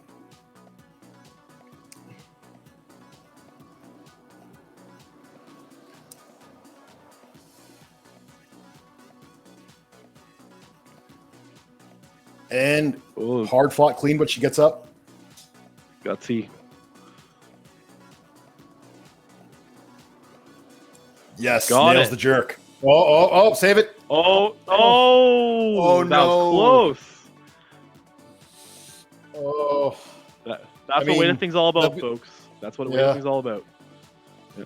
I mean, in training, I would have said that's a make. I would have said it's a training make, but unfortunately, in competition, you got to do it all. You got to be able to come to a complete stop. I remember when I first started lifting as a junior. Oh, yeah, sorry. Yeah. I was just going to say Hannah's now tied in the total with Monica Knowlton. Yep. So we'll have to see how Monica does now. If she can push the pace a bit here with, or add some more kilos in her clean and jerk. I think Monica will take that smart 104 first, and then she'll play around the last lift. Mm-hmm. Well, first up, it looks like we got Leanne Bourque with a 103 kilos for a second attempt. I think Leanne's in a field with herself now, so she's probably just going to keep her jumps nice and easy. I mean, this is her first nationals, correct? I believe so. Yes. Yeah, it's her first. Yeah. Comes from a very strong club. The Gross Bills. They produce many great Canadian lifters. Oh yeah.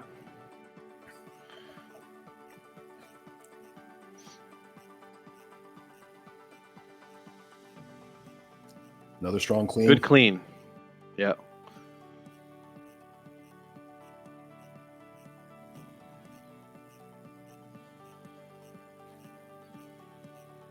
Yeah, drove a bit to the side again, but like still makes the jerk.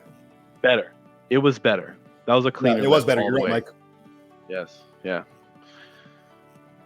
So looks like it won't be a problem, hopefully. No.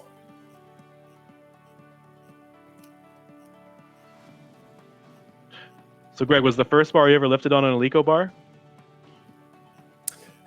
No, I believe actually it was you can tell I was newer to the sport because the first bar I ever lifted on was a Penlay. Oh wow! Yeah, I didn't learn about good back in the Alico. day. Yeah, the old Penlays. Yeah, I still have it actually. Yeah. One of the first gens. Nice. All right, so Monica Knowlton now with her second attempt at 104, making up some serious ground here with her monster ability in the clean and jerk.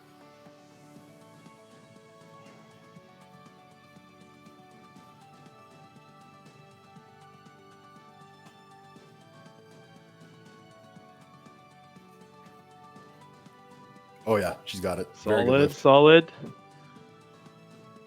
Lift looks good.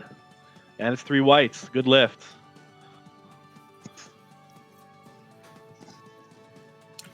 Well, she looks very And happy. Monica Knowlton is now in the lead. Well, she's won. Yeah, she's won it. Now, will she take her third attempt? We're going to find out. Yeah, well, sometimes you go for that third because that one's for you. You just want to go for it as much as you can. But before that, 108. Well, before that, it looks like we've got Leanne Bourque again with a third attempt at 105. Yep.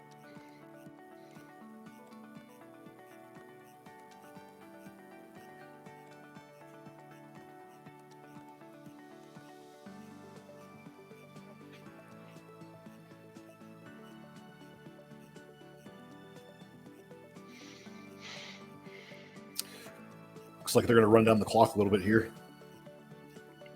Might as well. If you're feeling gas, which is definitely a thing on the third clean and jerk, might as well. Yes. Yeah, Mike, how much fun is it being a super heavy having to follow yourself in the clean and jerk? Oh, you have to make a decision. Do I open really heavy or do I skip my second attempt? Those are the things you think of, you know? Yeah. Here we go. Third attempt, 105. Leanne Bourque in Quebec. Well, Just a little too heavy, I guess. no lift. Yeah. That's okay though. I mean, she already knows where she's going to be, and that's just part of Hey, lifting. You know where you are in the field. Mm-hmm. 4 for 6 at your first senior nationals. I wouldn't complain. Nope. All right, and we're going back to Rachel Siemens. Sorry, Mike, what were you going to say? I do thoroughly enjoy seeing all the lifters on a live stream though, because I feel like other people don't get this opportunity to travel to nationals. So this is awesome. Yeah, this is pretty cool. All right, here we go. Opening clean and jerk. Rachel Siemens of Team British Columbia.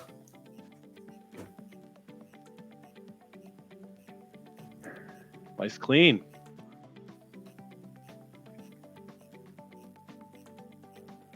Sticks the jerk. Yeah, I mean, I don't know if you saw what I saw, but there was a bit of lag there. I wasn't sure what was happening. Yeah. Yeah, but Yeah, no, she got same it. for me. She got it. I was like, whoa, slow motion.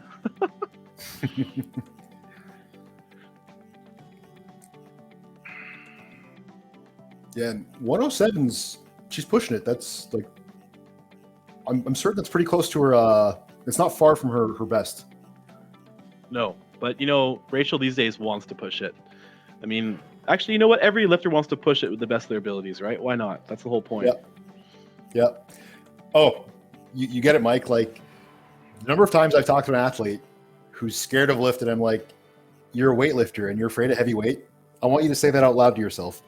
Like, this is what we do. Yeah. Why we do what we do. Yeah, it's true. It's true. It's not a. Once you say the word competitive, you're not lifting for health anymore. That's for sure. You're lifting for the greater weight. Oh yeah, no. And at this level, you can know that all these athletes put a ton of time and effort into their training. And here we go. Especially this athlete Final right now. attempt in She's the, gonna nail this third one. Let's hope. Oh, Come on. Is she gonna get up? Oh. That's Gutsy okay. attempt. She had a good day. Good lifting session for her.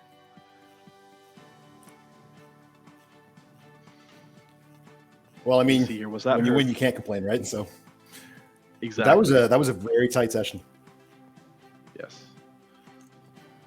And now we have Mode opening with 110. I have a feeling she's going to power this one too. Yeah. Probably gonna do some squats after this too, and some pulls. Just another day at the office for Mode. Yeah. Yep. Good power clean. Easy jerk. Solid jerk. Yeah. Good job, Mo Chiron. Well, and in all, she's doing excellent. But in all honesty, Mike, for a lifter at Mode's level, a competition like nationals it's like training. Actually, how do you feel about that? Because you've been a regular on Team Canada, and sometimes events that are huge for you or huge for other people might not be as huge for you anymore. Yeah, I mean, like once you've made the national team, nationals is something that you want to do to support your country, but the event is key to like which thing you want to qualify for. So sometimes it is a training meet. Like there's been 2 nationals where I did squats after and a few pulls. You gotta do what you gotta do. Yep. Yeah, no, there are definitely competitions I've taken some of my athletes to where, my advice to them is basically put on a show for the audience, lift some big weights and have some fun. Exactly. I mean, that shouldn't really change whether it's the main comp for the year or not, right? You want to put on a show. No, and you know what's funny sometimes, Mike, maybe you've noticed this, is that when you go in with that kind of attitude, sometimes you actually lift better than you would if you were all serious. Well, maybe that's the big question mark, right? What is the right attitude? Yeah. Well, it's all part of the process, figuring out what works best for who. And it looks like the bars, going back to Rachel Siemens at 110.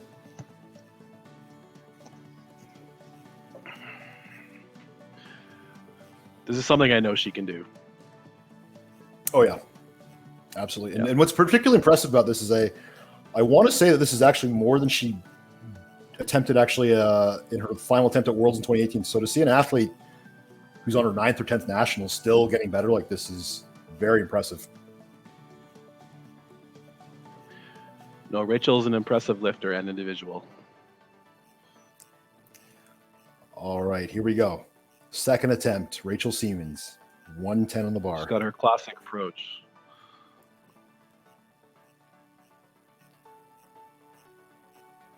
Good clean. Oh, good clean, yeah.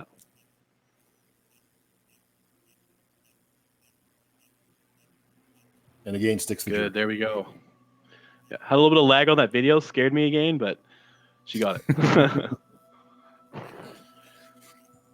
Yeah, and something I want to point out for the viewers here is that if you watch Rachel's lifting closely, you'll notice that she's very controlled off the floor when pulling, but speeds up very aggressively past the knee. When I see that as a coach, my eyes light up because I'm like, this person gets it and this person's good. Sharp eye. Yeah, I mean, that's so what I have to crucial work get that on speed. from now on. Speed past the knee. Yeah. Yeah, because I mean, these days my snatch and cleans seem like a 1-speed thing. I mean, it's tough. It's tough. Like there's what you think you want to do versus what your body's actually doing are two things, you know? Yep. Yeah, for those of you who are newer lifters at home watching this or intermediates, that is something you'll have to manage, is that you have to find that medium between optimal control but still hitting the kind of speed you need to accelerate the bar enough. Yes. So what makes weightlifting such an interesting sport is that it's this great mix of raw strength, agility and speed. You have to have the whole package. Well, we could easily talk for 2 hours about physical technique versus mental, like all day, right? I'm sure we could. Oh yeah. Well, looks like Rachel's going for 113 here for her third attempt. She might increase. I'm not sure. I mean, that clean, it looked kind of labored coming up, but that's an easy clean for Rachel. I know her quite well. Yeah. Yeah, I mean, she she makes definitely this does her 113. bicep curls. Yeah, it's only arms. No, she makes this 113. She'll finish Oh. with a 200 kilo total. Yeah. This will be her another big number second or for- third. Yeah. What are you going to say, This Mike? could be her second or third time. Second or third time with a 200 kilo total, I think, right? Okay, yeah, I think so. Yeah. Here we go. Rachel psyching up, getting focused, planting her feet. Here we go. Third attempt. 113 on the bar.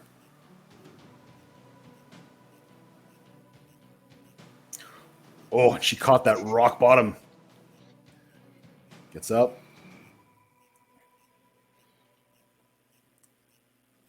Oh, so close. So close. So close.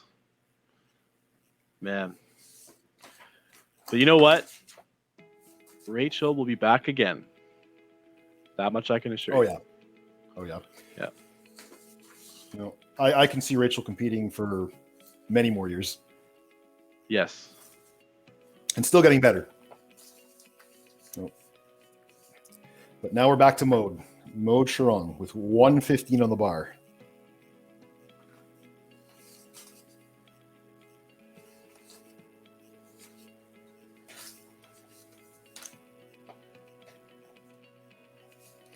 Good clean. Easy. Oh, yeah. Great jerk. She had that bounce. Yeah. Actually, that's good. Good eye, Mike, actually, because one of the things that makes Mode's jerk very good is she has an excellent sense of timing when it comes to catching the whip on the bar. Yes, and the timing for her is going to be different as the weights increase on the bar, the whip is going to change. So I think above, I don't know what it's like on a men's bar, it's above 175 kilos. Your jerk is going to change based on that whip. With a female bar, I'm not sure. It's around 100, 120, I find. But yeah, you're right. Like, I know for the handful of athletes that I have that can jerk above 160, 170, that the whip is something you have to start paying attention to and really trying to time right, because it's the difference between, as I'm sure you know, Mike, the bar flattening you versus flying overhead. Yeah, I mean, if you dip slower with a lighter weight, it's fine. You can drive it with the legs. But with a heavier weight, if you dip slow, the bar might oscillate twice. Yes. Yeah, no, and you're right. It's very crucial, especially at these big weights, that the dip and the jerk it's a short, shallow, but quick snap. Yes. Actually, yeah, since we have the time, maybe we should mention this, but yeah, something a lot of newer lifters or less practiced lifters tend to do is they tend to think that, the more you dip in the dip and drive, the greater the height you'll be able to go in the bar, just because you can use more leg. But in reality, it's really about how fast you can move it. And a shorter dip accomplishes that. It does.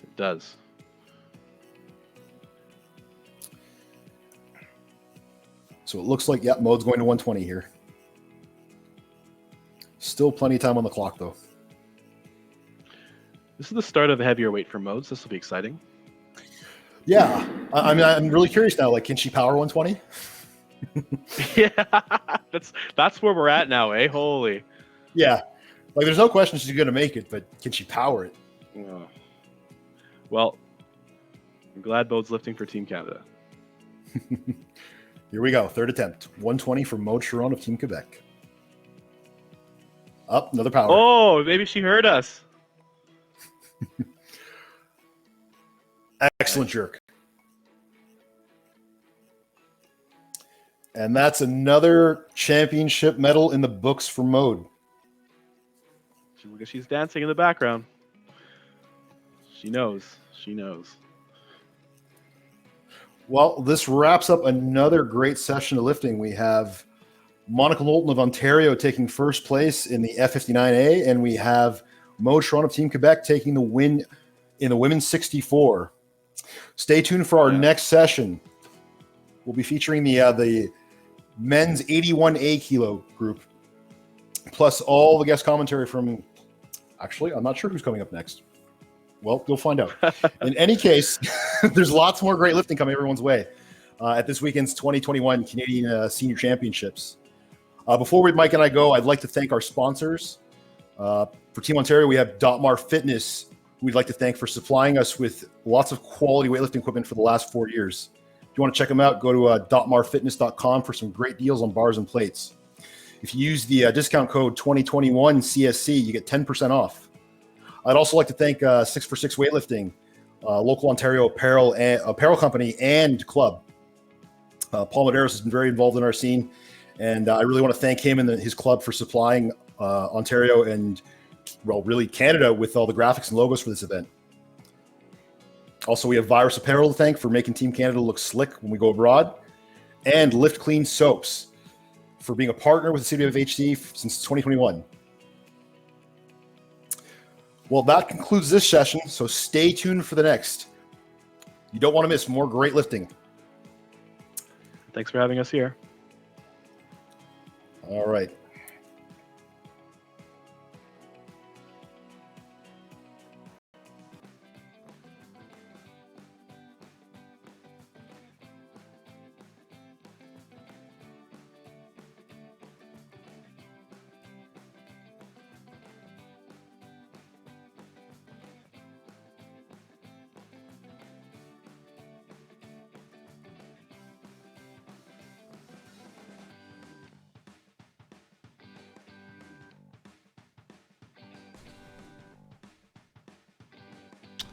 Welcome back to the 2021 Senior Canadian Weightlifting Championships. I'm joined by my host, Nikki. We've had a lot of great sessions today. Probably the best of the day would be that men's 73 and 81 kilo session ending with Darcy taking it all.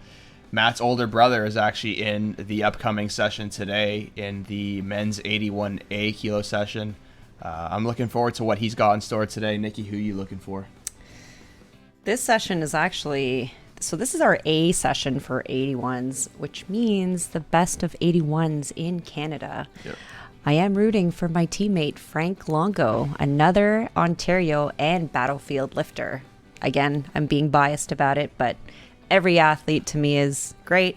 When you look at the scoreboard, though, a few of these athletes are all coming from Quebec. Mm-hmm. Usually, I think in the 81 category, they're always coming from Quebec, I find. Ontario, though, there's always the one or two, but I'm definitely rooting for my teammate this one. Of course, and lots of Battlefield content in today. We saw Cody Taylor's performance as well as Matthew Morey's earlier on in the 73 and 81 session. As we mentioned, a great nail-biting session towards the end, resulting in the Darcy win with some really great jerks there from the junior, and his younger brother is an 03 coming into this competition. Again, just a real dominant family in weightlifting for Canada, has been for some time now. One of the storied families for sure, among others like the Santavis. We're looking for a show today. He's listing a 125 kilo opening snatch right now and a 155 kilo opening clean and jerk. We'll see if he sticks to those numbers, moves them up, down as his coach sees fit. Elsewhere, you see Frank Longo, as Nikki mentioned, her teammate from Battlefield. He's been around for a long time. He's really efficient, good lifter. He's opening at 120 and 150 today. I think this is his sixth Canadian Championships. Yep. So he's actually a Masters athlete. Right. Or in your terms, boomers. Yeah, and I'm sure Frank definitely dominates among the masters, but he's definitely in the mix today. Definitely in the thick of it at the height of competition on Canada, featuring some of Canada's best in the nation in terms of seniors. We look for him to see some great numbers today, representing Ontario. I think overall, though, I think every session we've had so far has been pretty spectacular. Yeah. We've seen some amazing lifts from both male and female sessions. Yep. Some PRs, I think, have accomplished in the last session. Great 59 athletes. I know Maud Sharon competed today, and Yep. we all know that she's going to the Olympics too. Solid performance by her. So I think overall it's been a great day of weightlifting. Yeah, and sticking with Quebec and their content, Nicolas Vachon, I believe he has represented Canada on the international level. He is set to open at 140 and 180 as it stands right now. Definitely Quebec looking to dominate this session as they do so many others. And we're looking forward to a little bit of both here in terms of Quebec, a little bit of Nicolas Vachon, born 1996, and a little bit of future with Chad Darcigny. And as we said many times on this program today, the future of weightlifting in Canada is looking bright, and it's good to see so many really young stars break out today, have some 6x6 performances. We saw Yuri earlier in the day, our first session of the day here on this Saturday morning, really put on a great show, 6x6, over 140 in the clean and jerk, and I think this is going to be a great session to end our second day of Canadian Championships, so it should be a great session. I don't doubt it one bit that this is going to be a great competition between these athletes. Yeah, and we just got less than a minute before this session starts up. We're going to see a lot of competition in this one, and a lot of these. We've seen guys like Darcigny coming in here with a 131 snatch, 160 clean and jerk. I think a lot of what we're seeing in these athletes who have been really exceeding their prior numbers coming in, like the athletes that have really been working hard in quarantine through restrictions, and really been, you can tell they've come out prepared out of this pandemic. And the definition of elite athlete, I yes, find. Absolutely. Yes, for sure. And I'm excited. This is going to be a great session. Yeah. And with that being said, welcome to the men's 81 kilo session. And up on your screen, you should see Quentin Pateau, who is Richard Cam out of British Columbia, who is set to open up this competition in this session at 107 kilo snatch. He's got about over 50 seconds on the clock. The clock actually resets to a minute. He has moved up to 110. That leaves us with Quentin Pateau out of Quebec, born 1992, as our first men's 81 kilo A-session athlete, ready to take the stage.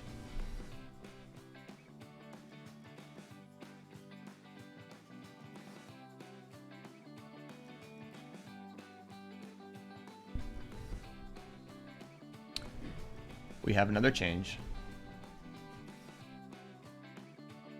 I think this will bring out Richard Cam. Nope. We're back to Quentin Pateau. We're back to Quentin.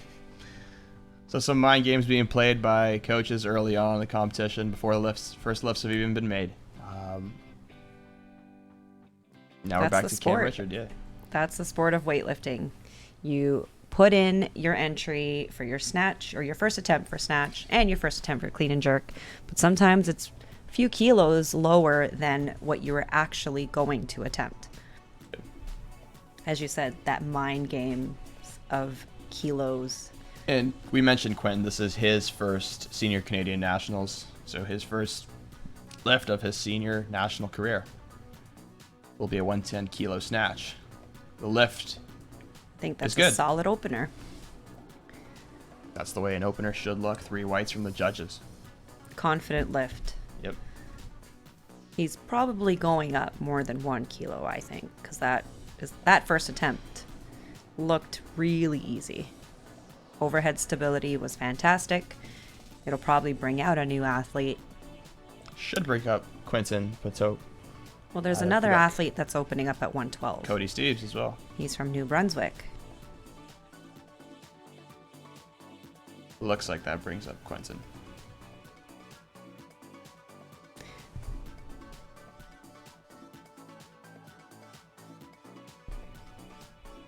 Coaches always have to verify the weight that is on the bar. When they put the barbell at a 45-degree angle, the judges can see what weight is on the barbell.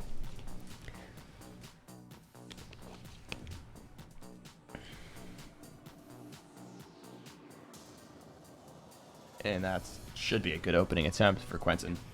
Check out that singlet. Is that a maple leaf on his leg? I think so.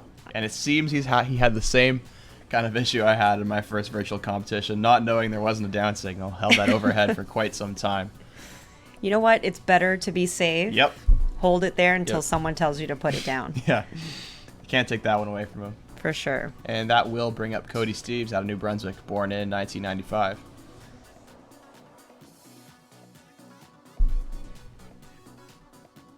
This is also his first Canadian Nationals.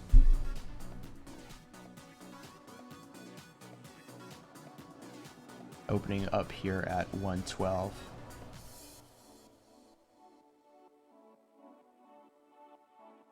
I think that's a good lift. Impressive. Pull off the ground, great speed and acceleration past the knees. A little bit of trouble stabilizing, getting up out of that hole. Could just be nerves. Could just be a little bit anxious, over anxious to get up out of that hole. Maybe you just didn't want to sit there for that long. That's usually my issue. It's just like stand it up, but you know what? Stabilize your lift at the or your catch at the bottom. Yep. Then stand it up. And that was a 112 kilo opener. That is just 8 kilos off of his all-time best 120 kilo snatch that he's done in competition. 145 as his best in training, as he notes here. That brings up Samuel V. Cote out of Quebec.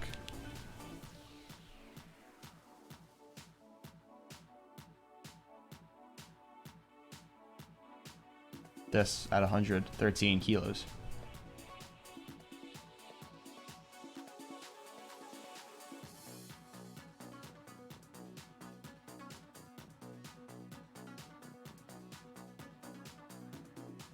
That's a good lift.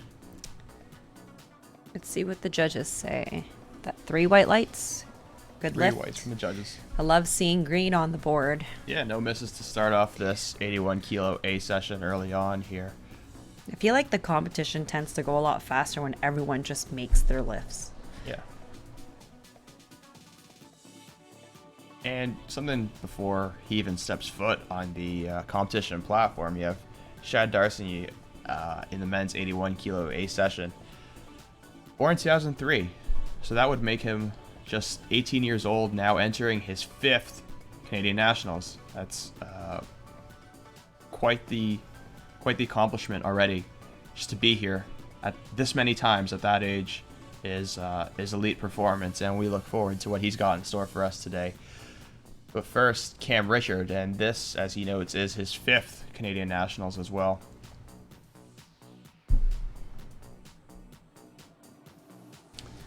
He's coming in here with his second attempt at 115 kilos, 7 kilos off his best at 122. Just misses that. That's forward. a no lift. Just didn't quite stick the landing and get that lockout set. What did you see there? I think there might be something in the first pull. Okay. The dynamic of the lift itself looked okay to me. Yep. I think maybe just the first pull, we talk about the snatch being Yeah. such a controlled lift. You control it from the ground. Yep. Maybe it could be something that started off the Yep. lift itself. I always feel like when something's kind of thrown off right before you lift the snatch, it always tends to be the complete opposite of what you really want to do. But Yep. Cody Steeves for his second attempt at 115.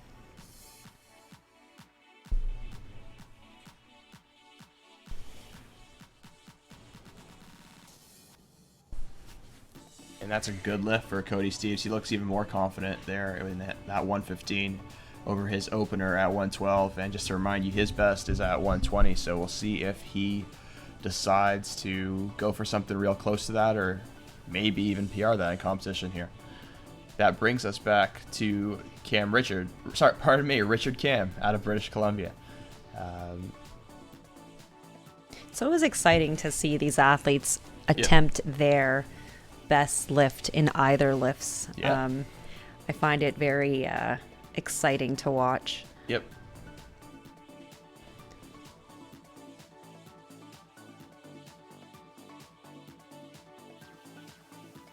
That's a good lift for Richard. Looks like some quick technical adjustments between that second and third lift paid dividend there. What did you see there? What you said is because it was potentially his first pull off in that second miss. What did you see as an adjustment there? I think he came up to the platform maybe more confident than the second time. Yep. Sometimes when we hit our opener, the second one we don't really know what happens to that second lift. Mm-hmm. Sometimes we feel that we're confident to hit it, but then you're like, this is something I hit in training. Yeah. And here is Quentin Pateau out of Quebec. His second attempt. Looks good. I think that's a great lift. Good technical proficiency on display there from Quentin, born in 1992. Still early on in the competition, as Quentin currently has the best snatch in this session. We're expected to see some much bigger numbers later on in the session. That should bring up Samuel Bicose out of Quebec. Taking a jump from 113 kilos to 117 here on the snatch. 4 kilos is I think it's a great in-between number to go up. Consistent with what we've seen so far today. Usually like about 2 or 3 kilos is where it's safe, and then usually the 4 to 5 is where I probably wouldn't make that big of a jump, but these guys are elite athletes and they could probably make bigger jumps than 4 kilos. Let's see what Samuel's got in store for us after an impressive opener.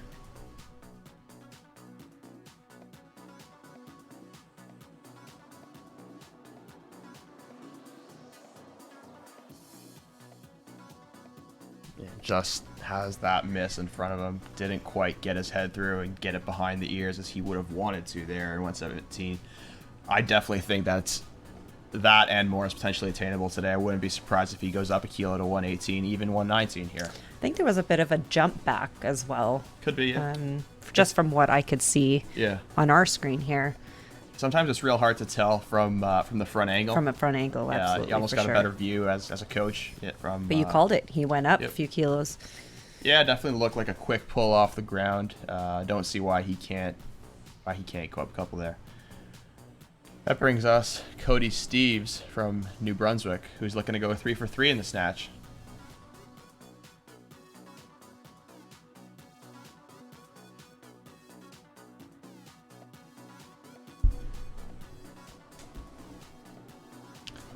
Here the athletes looking to get every kilo they can to put themselves in contention and within shouting distance when come time for the clean and jerk. Here comes Cody Steeves with his snatch at 118. And that is no lift. I think when you get close to your max lift, it always plays with your psyche a little bit. It can, especially in the snatch, as we mentioned. Such a technical lift relying on rhythm, timing, and just feel, in my opinion, in my experience with it. Can get away with a little bit more in the clean and jerk, but coming out of the snatch, it's also your first 3 lifts of the competition, right? Nerves gonna settle in, but we're seeing a lot of these more experienced weightlifters, especially we're at a point now 2-3 virtual competitions in. These guys starting to get the hang of it a little bit more as we see Quentin Pateau get ready to take his third and final attempt at 118. That's a really impressive lift to go 3 for 3 in the snatch. That's a great lift. Now, do you find a few athletes like to bring that barbell back towards the platform, or do they prefer it closer to the center? Because I feel Quentin always brings the barbell back. Do you think there's a reason for that? Yeah, it depends on the athlete. I think I had one teammate once who just had a tendency to walk forward with the bar and wanted to give himself more room. I mean, realistically, if you're looking at the 4x4 meter length of that platform, you have enough to kind of go for a stroll with it, even if you catch it in the middle of the Is platform. it enough though? I think it is, but I think from a mental standpoint, if some guys know they tend to walk it out a little bit and either lift, then that just gives them a little bit of a mental edge. And hey, why not? Use what you got. If you've competed at the Blue Mountain competition, I have not. No, it's on a stage. that's kind of scary. Here comes Kote at 120, taking the jump after his miss at 118.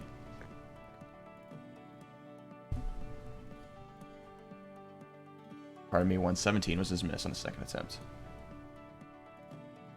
And that is a no lift. No lift.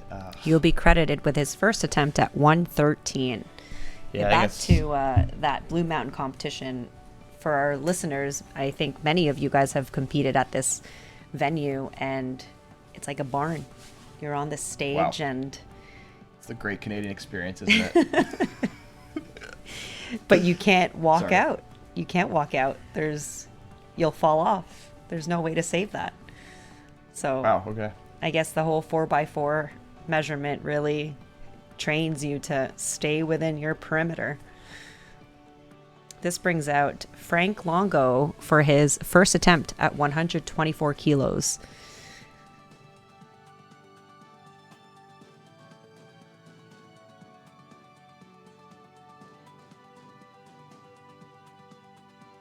With 124 on the bar, is this typical of him? Yes, That's really impressive. I think he likes to play his first attempt, his safe lift. Okay. Must be the shoes. I don't know. Could be a shoe thing.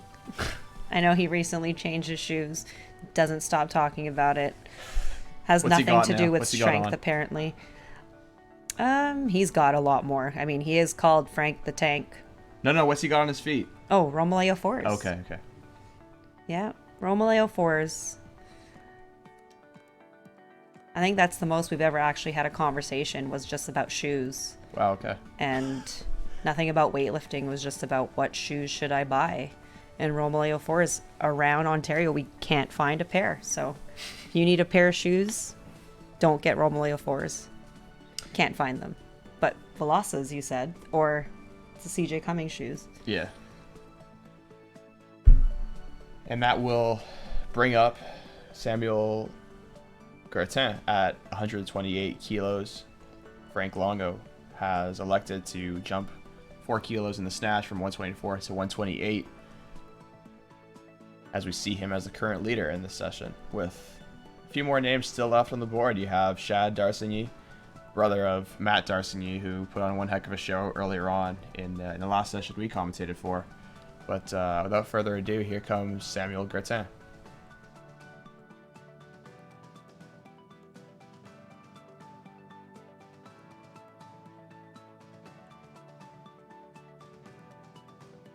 That's a good lift. Solid opener. We also actually haven't seen a lift yet from Vachon. His Yeah. opening attempt is 140 kilos. Yeah, he definitely comes into this the overwhelming favorite. Has some experience in the international stage, to my knowledge, for Team Canada. So he's looking to dominate as well. And Shad Darsigny, born in 2003, just 18 years old, coming into this, pacing back and forth behind the bar and approaching his 128 kilo opener. Looks a lot more filled out since the last time I competed against him. That 81 kilo weight class. Just misses that in front of him. Something that he could probably fix with a quick adjustment. It's always that first snatch, though, I find. Yeah. It's either you're very confident that you're going to hit that lift, or when you don't make it, then it just goes the complete opposite direction. Yeah, especially with the snatch. I think you can get away with it a little bit more in the clean jerk, but if you're not 100% confident in that snatch, and if you don't completely 100% envision yourself making that, you've already lost the battle in many respects. So we'll see Frank Longo here take his second attempt at 128 kilos.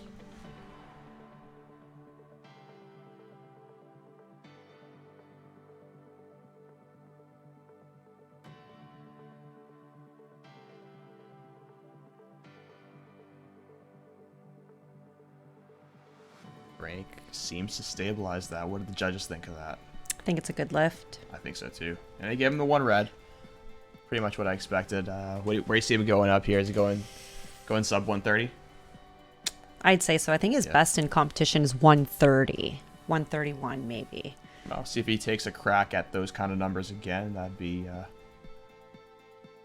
great to see. Shad Darcy, he looks to be repeating the weight of his opener at 128 kilos.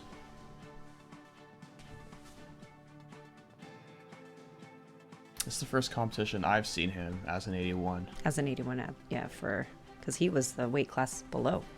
Yep. It's a real powerful lift there from Darcy. He's definitely going to ask for more weight. I feel it. And I don't think Frank is definitely not lifting 129 kilos. Yeah, well, keep in mind that although it is his opener, it seems the Darcinius have elected to go pretty aggressive here on with their opening attempt. Shad's all-time best, as he's indicated here, is 131. He opens at 125.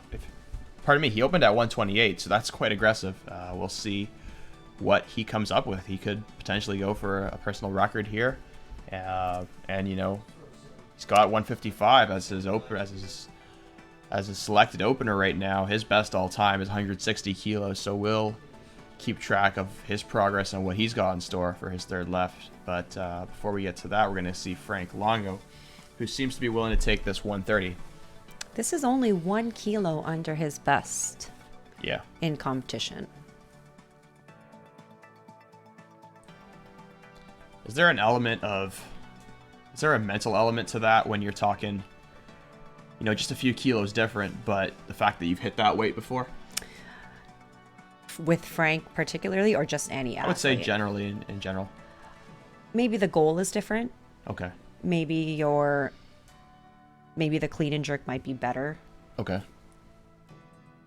Because that lift looked better than his second attempt. Yeah. So I'm not sure why he didn't go for the PR. Potentially 130 is a number he's confident in hitting. He's hit a lot in training, in competition. 3 for 3 for snatch, though. Yeah, can't get better than that. There. And that will bring up Darcigny, who aims to one-up Frank with 131 on the bar. Now back to that part of you saying if 1 kilo is, you're lifting 1 kilo off your best, if it changes your mental state. Mm-hmm. I just think there could be a different goal. There could be, maybe your snatches aren't going well right now, or maybe you're willing to or hoping to perform better in a clean and jerk. Okay. So maybe his goals are just different. He is a master's athlete. Mm-hmm. I will point that out because our whole conversation today has been boomers and masters.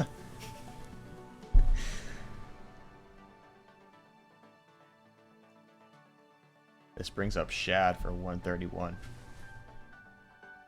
This would tie his all-time best. That's a good lift. Looked just like his second. I'd say it looked better. That's a great, powerful snatch. Real great speed and acceleration past the knees. Great first pull as well. Just took a lift to lock in there for Shad. And 131 ties his all-time best, as we mentioned. We don't know whether he hit that as a 73 or at his current state as an 81. Regardless, pretty good. Now, do you think when athletes move up a weight class, their numbers go up as well? Yeah, I'd say so, yeah. Be quite impressive, though, if he did lift that as a 73 athlete. It would, yeah. This would bring up Samuel Gertin out of Quebec. Struggles with that in the bottom position, but sticks with it. I think that's a good lift. By majority decision. 2 to 3 judges. 2 white lights. Give there them are the benefit only of the 3 doubt. refs. Yep. Yeah, it just looks like he sinks into his bottom position a little bit there, but you know what, fought through it. That's the thing with virtual competitions, though. The whole shoulder Yep. press out rule that we have. Yeah. Sometimes the shoulder looks like a press out, but it's so hard to tell. Yeah. our judges. I mean, it can and be our hard refs. to tell in person, and it just makes it even harder in an online format. It's stressful pressing that button. Yeah. Sometimes I panic and I don't know what button I'm pressing, and I'm only like choosing either red or white, and I'm pressing nothing. But you have to press a button. It's very stressful being a referee. All right. I love being a ref. It's fun, but 2 buttons is a lot of work. All right. That moves us right along to Samuel Gerten's third attempt here at 135 kilos. The bar is set. He's got 2 minutes on the clock because he is following himself. Should he like to take that lift, that would leave Nicolas Vachon with the last 3 lifts in this snatch session. Who has not lifted his first attempt. Correct.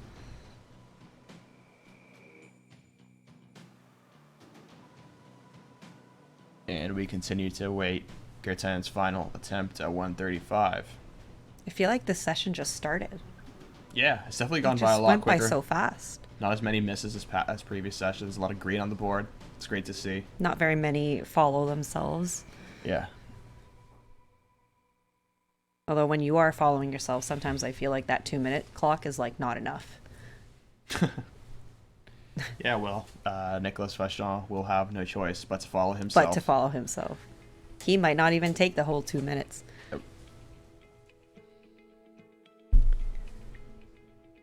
The athlete wants more weight. Potentially give him some more time.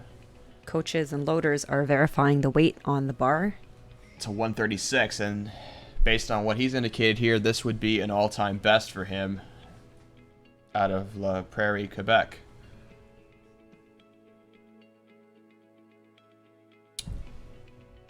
Samuel Gerten's best snatch prior to this would be 134 kilos. As he moves up 1 Yeah. more kilo. He ain't messing around.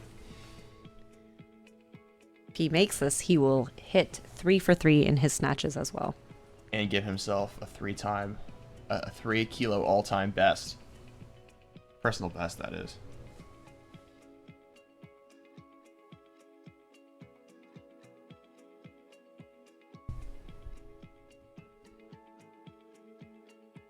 Danny Noah is just a 2000, only 20 or 21 years old. This would be pretty big.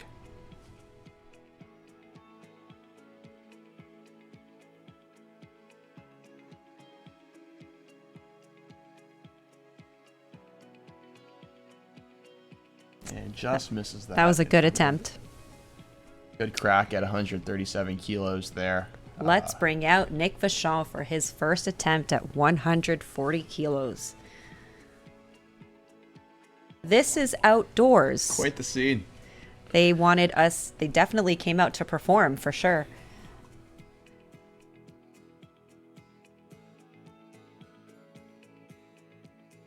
With a minute on the clock, the bar has been verified and has been set for Vachon. The 1996 born M81 with experience for Team Canada takes his first attempt at 140 kilos.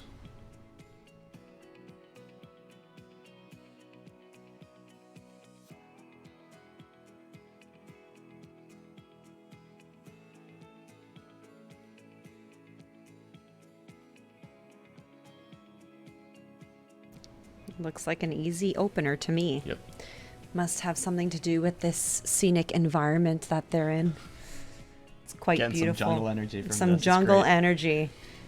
Ending the competition for today in the woods. I always thought it snowed all year round in Quebec. Evidently, I'm wrong. You've only been here for 3 years. You should know we have 4 seasons. And there's a dog on the And platform. there's a dog. folks. Weightlifters have gym dogs, and they have a dog there to verify the weight that's on the barbell. Weight has been verified. I think that's the first I've seen a loader not wear shoes on the platform. Yep. That's scary. Vachon is asking for more weight. Not surprised by that. Now, sometimes I feel they declare the weight, the 1 kilo increment. Yep. And then let the clock run for a little bit. Yeah. Well, especially when you're following yourself, you got to get every last second you can, especially at this kind of elite level, right? And that's like a coaching strategy, right? Oh, 100%. They give you as much rest as possible. And he's asking for 145 kilos. And the clock starts the moment the loaders or coaches leave the platform. So really, he could be getting like almost a 4-minute rest. Yeah. Collars have been put on. 2 slabs of beef and some lettuce on each side for Vachon. Have you ever tried moving that? Being a loader and centering the barbell, yet another thing that is very difficult to be a volunteer. We should thank our loaders and volunteers for this competition. It's a tough job. It is a tough job.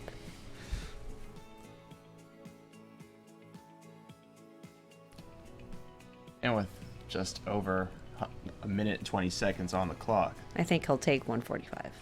Yeah. Oh, he appears ready to go.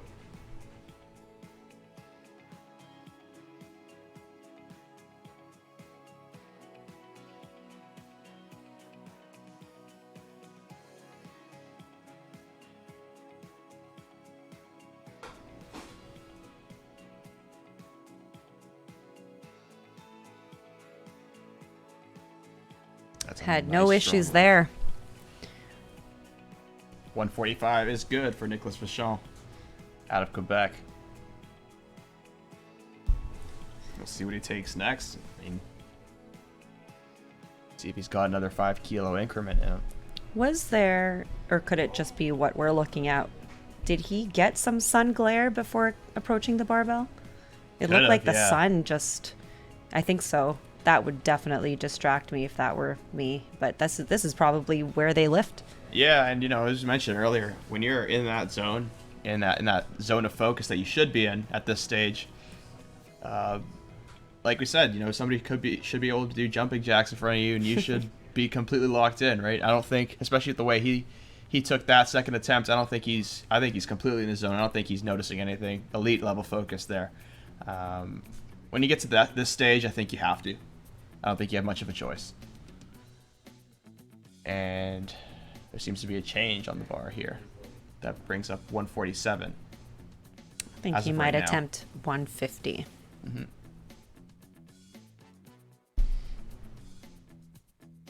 We don't have Vachon's up-to-date current numbers right now, but we do expect this to be pretty close. Pretty good. Pretty close compared to what he's done in the past.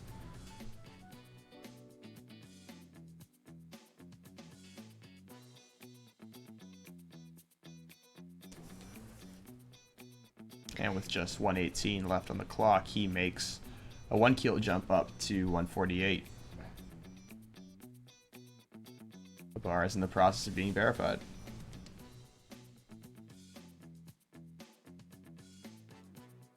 And this could possibly just be biding time to go up to 149 or even 150. I wouldn't be totally surprised if he takes this at 148, and I totally wouldn't be surprised if he decides to move up another couple kilos as well. At about the 1 minute mark or so. And we're looking forward to the clean and jerk session after a break here. That'll be Cody Steves, who's set to open up his opening clean and jerks at 135 kilos. And it looks like Vachon is ready to take this third attempt here at 148 kilos.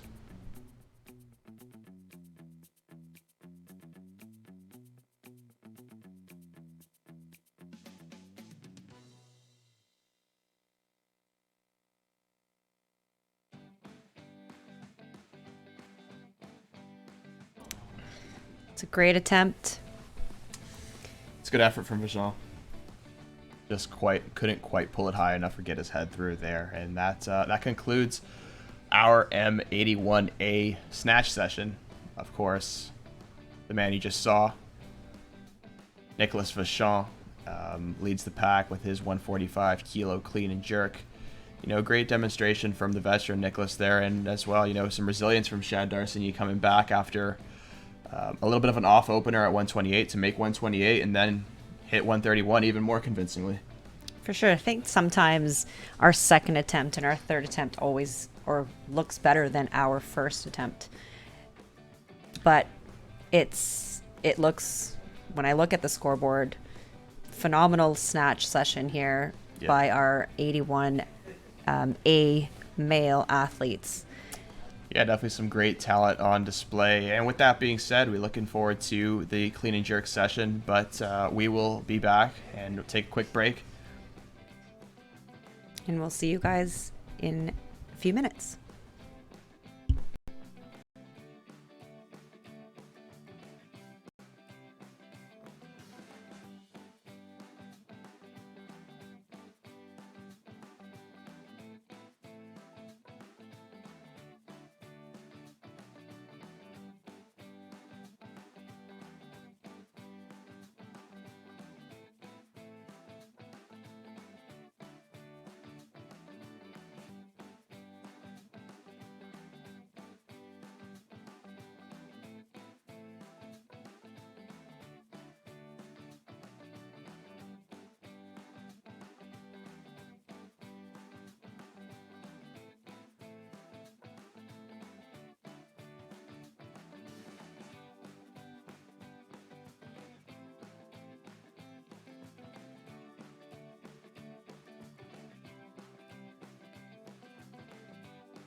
Welcome back to the clean and jerk session of the men's 81A at the 2021 Canadian Senior Weightlifting Championships. Some real impressive performances from guys like Chad Darcigny, Nicholas Vachon, leading the pack right now for Quebec, as well as Frank Longo out of Ontario, representing Ontario quite well. He's set to open up at a 150 clean and jerk. Some big clean and jerks coming. We've seen Darcigny opening at 155, or at least that's what he says right now. His all-time best is 161, so quite aggressive there. And of course, the leader in the pack, Nicholas Vachon, out of Quebec, also set to open up at 180. We're going to see some big lifts. Maybe not quite as tight at the end as we saw in our last session that we commentated on with the 73s and 81s, but some great talent on this display nonetheless. What are you looking for here? Fun. I want them to have fun. Yeah. And these guys are capable of throwing weight over their head. It's going to be a great clean and jerk session. I think so too. Definitely some real great performers here in this session. We've seen a lot of green on the board. It's a good sign. Seeing Vachon miss his last, just a near miss on that last 148. It was definitely a great attempt. As we see, we just have 45 seconds before our opening attempt here from Cody Steeves from New Brunswick, actually set to open up at 135 kilos. Should be quite the battle for the second, third, fourth place seeds here in this 2021 Canadian Senior Weightlifting Championships in the 81 session. Really has been a competitive weight class for years. I'd say, between the 73s and the 81s, as we saw earlier today, it's definitely one of the most star-studded, talent-packed weight classes, not just in Canada, but all around the world. Definitely seen some of weightlifting's biggest stars come out of weight classes like these. It's like what you said earlier. Let's start this session with 2 slabs of meat, and let's lift some heavy weight. Yep, and Cody Steeves will be starting with more than just 2 slabs of meat. He's going to be opening at 135 kilos. As we see here from New Brunswick, the clock should be ticking momentarily as we await confirmation of the weight. The bar has been loaded, it has been set at a 45-degree angle, and now it is confirmed and set as the clock ticks. That's also something that we had to adapt to, is Yeah. verifying the weight on the barbell, because in person competition we see what's on the bar. Yeah, and also, from a personal standpoint, I'll get to that in just a second, as we see Cody Steeves with 2 slabs of beef and some cheese on that bar here.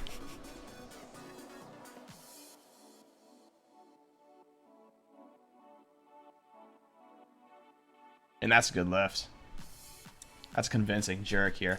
Yeah, with having teammates load the bar for you and have it, from the 45-degree angle. As lifter myself, pretty picky with how I like that bar. So it's kind of slanted like that, kind of gets in my head. But and that takes away from like your actual time too, yeah, right? Of course, yeah. Where in a normal in-person competition, when people are loading the bar, it's already loaded. We're witnessing that the loading part is actually included in your time. And then not just that, but waiting for the those like couple seconds that you do lose in the confirmation in the online format itself, takes away from the time that the athlete has oftentimes. But haven't seen any athletes run out of time yet, so not a real big issue. We bumped into a few close calls in our earlier sessions. A few first calls. We've had some issues in our first session of the day with Firas.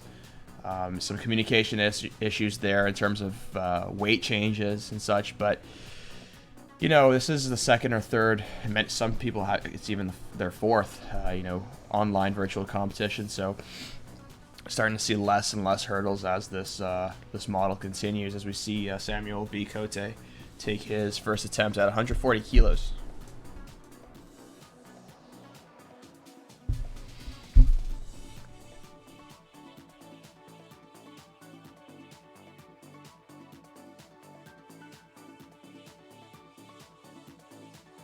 That's a great first attempt. Yep.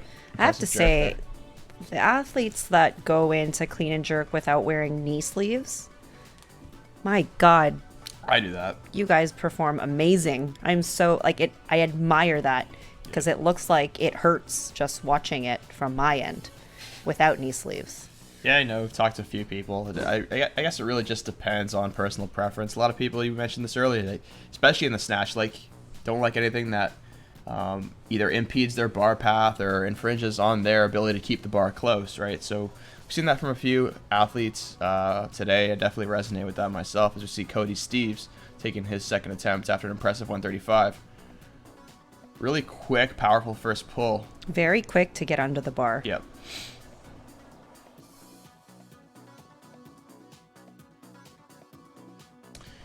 I think that's a good lift. There was a bit of a delay in the technical good. aspect, but I guess the judges were able to call that. So 3 whites from the judges there. a great no lift. problems from Cody Steeves as we look to his automatic increase to 141, but we expect Quentin Pateau to be opening here at 142. this is Cody Steeves' first Canadian Nationals. It is, yep. And this is, if he goes up to 143, it's really close to his max clean and jerk. His max clean and jerk in training at 145. Hasn't indicated what he's hit in competition, but this might be up there. This As brings we out see, Quinton see for Quinton his first attempt at 142 kilos.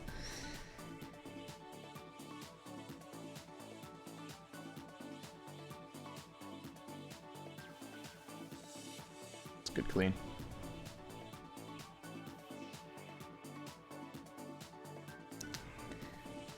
See what the judges saw there. Yeah, I can agree with that decision. 2 to 3. What did you see there? What would have been the judge that pressed the red button? What do you think they saw?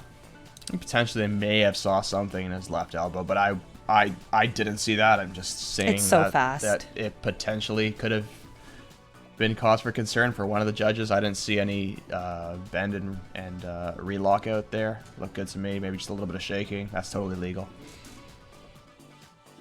And here is Richard Cam. For his For first his attempt first at attempt. 143 kilos. Remind you, this is his 5th Nationals.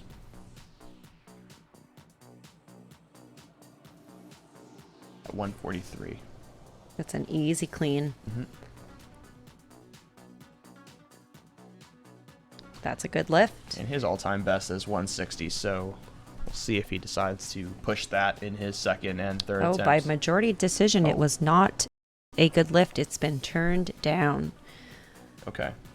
The judges might have seen an infraction. There could have been a possible press out. Yep. From what I could have seen, I don't think his elbows touched his knees in the clean. I don't think any other part of his body touched the floor. So it really could have just been a possible press out. Could be. This will bring out another athlete. Oh no, he I will be believe following Richard. himself. Richard will stay with... Actually, he's going to move up to 148. So this will bring up Cody Steeves at 143. This would give him 258 as a total, and 143 is just 2 kilos off his all-time best at 145, which he's done in training. Didn't indicate what he's done in competition, so this may be his best in competition. It's definitely up there for sure with one of his all-time bests. We'll see how he carries this out. There is nothing wrong with a PR in a competition. Oh, there's everything right about it. Double bounce there out of the hole and doesn't seem to be able to take advantage of it and get out of it. You had to have the feeling that if he cleaned that, he jerked that based on his past performance there and his opening attempt and his second attempt. That's the thing with clean and jerk, though. I find it could be either or. Yeah. You're either really good at the clean or you're really good at the jerk. Why can't it be both? Like, why I'm can't sure we it comes be... together at some point. I mean, the ones that are going to the Olympics can probably give us more insight about that, because they have some quite talent in this sport. Like, if we could just clean in a competition, I think well, then everyone too many would football have. players would do that, and I wouldn't like that. We're looking for fun. Remember, it's all about fun. No, it's not. But regardless, up comes Samuel Vicote out of Quebec. with his second attempt at 145. Okay. That's a great clean there from Cote. And finishes that jerk with authority there. I think that's a great lift. Yep. Gets 2 out of 3 again for the second consecutive lift. I will have to agree, though. I could see why that judge pressed red. Yep. There was a little bit of a press out in his recovery. It was very minor. Yeah. But again, virtual competition, sometimes it's so quick. It's so hard to tell. Mm-hmm. Yeah, for those who haven't been tuning in all day, Nikki's actually a judge as well. So in this scenario, do you give the athlete a benefit in the doubt in a virtual setting? I don't know. I think it's almost like a reflex. Yeah. It's almost your first initial response to Okay. what did you see. Yep. It's like you can't just be like, so it was a bad lift, maybe it was a good lift. Yep. It's either or. So in a virtual setting, you kind of almost have to know if it was a good lift or not a good lift. Yep. In an in-person competition, totally different. Yeah, you know, and this very different from in-person competitions in the way that, you know, as a judge, you don't have 3 angles at this. You just got one head on camera, as Quentin Pateau misses that 148 attempt, 6 kilos above his opener. That clean looked really easy, though. Yeah. Definitely think he could put that one behind the ears for his third and final attempt, should he stay at 148. Which would give him a 266 total, as he currently sits at 260 right now. Waiting is Richard Kam out of British Columbia. After missing his 143 kilo clean and jerk, he decided to move up 5 kilos to 148. Shows some good lighting, though. Yeah. I mean, he put that jerk to bed with authority. There seems to be an issue that judges had with his left elbow there. But I see no issues in going up here. And he looks to have no problem with that clean. That's a better lift. And in my opinion, he should leave no doubt in the judge's mind with that. He's another athlete, I think, that Okay, we've good. seen in the past waste no time Yep. from the clean to the jerk movement.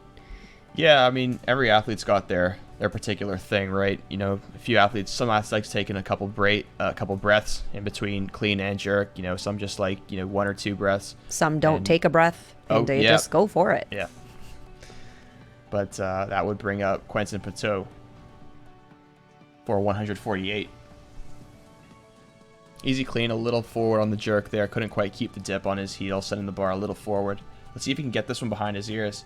He seems to be fairly confident in his adjustment to go up to 150. I see no issues with this either. So this brings back Richard Kam for his Yeah. third and final attempt at 149 kilos. You know, and for many of these guys who, you know, minus the few who have competed today that are attending or going to international competitions, and, you know, that was Frank Longo, actually, as we just cut to him. No, that was his warm-up attempt, pardon me. Frank Longo is set to open up at 150 kilos. Thought we missed a lift there. Yeah, as I was saying before, you know, this competition for a lot of these guys, you know, I see no issues with going, you know, going all out here, if minus the few that are attending the Olympic Games or international competitions within the next month or so. A lot of guys have marked this date on their calendar, you know, for some time now, looking forward to nationals, and yeah, they're looking to go for it today, as we see with Quentin Pateau, who's got 150 on the bar, and that brings up Samuel V. Cote again for his third and final attempt. If he makes this, he'll be 3 for 3 in the clean and jerk. Yep.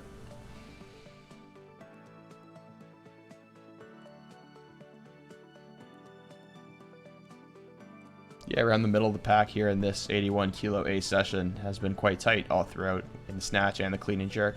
We start to see the bigger dogs eat the top, like Darcigny and Vachon really taking it away. There we see Vachon following himself throughout the whole snatch, and we suspect he'll be doing that again. Definitely a tough position to be in, I would say, as the leader, constantly following yourself. But here is Samuel V. Cote.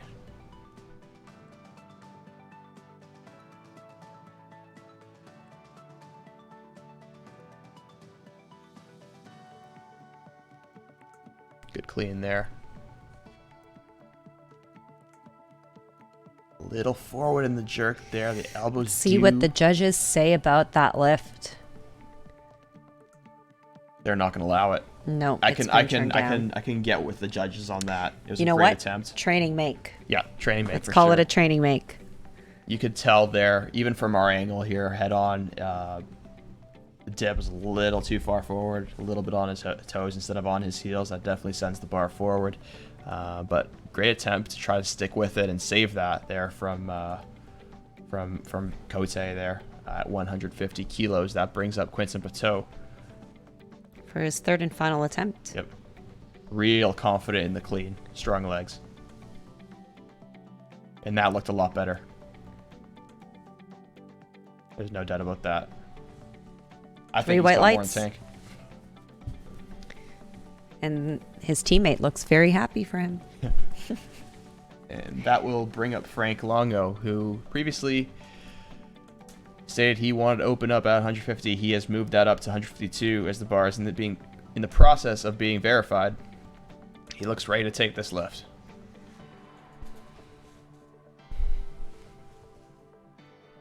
You know, Frank likes to put himself in the conversation for a medal here. Coming in fourth in the snatch. Looking to bring a medal home to Ontario here. Let's see if he can do it. Guaranteed he put a shirt on.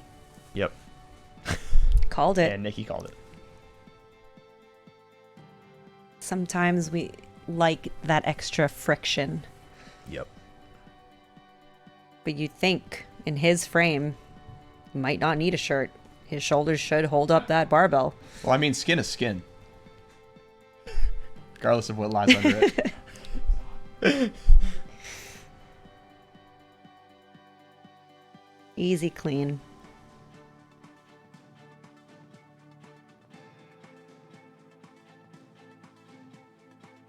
And that should be a good lift for Frank Longo. That was a great opener. Yeah, 152 kilos. Set in stone for Frank Longo. Quite the fashionista we got there. He's all coordinated with his outfit today. Black and white singlet, black and white shoes, hair tied back. Yeah, this is, Surprised he's not wearing a headband. I think he is. Oh, he is. Yeah. Then he's well decorated today. He's definitely going to ask for more weight. Frank, of course, has hit 160 as his all-time best, and this being his sixth nationals, do you think he goes for a little something special here? Maybe a 157, 161, 162? I would hope he does, because that looked pretty easy. Yeah, that 152 looks pretty good. Knowing the people that are around him right now, they'll probably hype him up to go for it. Yeah, I see no issues with that, especially, considering the fact that you're potentially in medal contention here, trying to get that third spot here after coming fourth in the snatch, and wanted to bring home a medal to Ontario. As we head over to Richard Kam. It's felt like a long time since we've seen him. He has taken another big jump from 148 to 154. As his An impressive two lifts, really. I mean, I know the first one was called out as a red on a technicality, but I don't see any issues with this. sometimes the long rest though benefits athletes, I find. It can. Some athletes, however, don't like getting too cold. Don't like sitting and getting cold between attempts, but we'll see how Richard deals with this. That clean looked easy.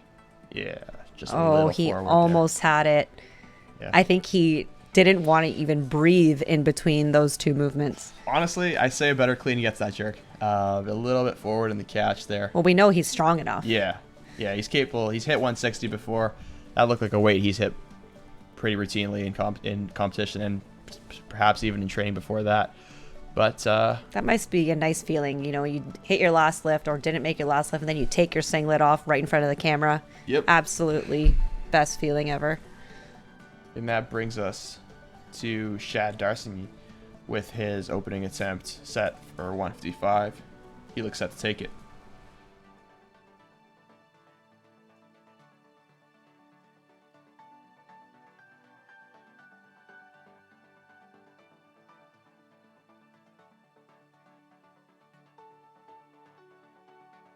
That's a power clean. Yeah. Real What an powerful, easy first attempt. real great jerk. Much like his brother we saw earlier today, he put on a great show in the men's 73 category. Actually won the whole thing. And yeah, I noticed, especially with Shad, a little different from his brother, really a lot of power on this kid, really catches and pulls that bar quite high, able to generate a lot of power and speed in that second pull. This might be a random question. How tall is he? I wouldn't have a clue. Because he looks pretty tall, and usually taller athletes have a long way to go. They do. But he definitely looks like he fills out this weight class a lot better. You know, last time we saw him competing, he was a 73. He's now moved up to the 81 kilo weight class. It looks to be working wonders for him. And he shows no signs of slowing down as he continues his development. And we'll head over to Frank Longo, who has elected to take 157 kilos, a 5 kilo increase from his opener at 152. 3 kilos from his best. Yep.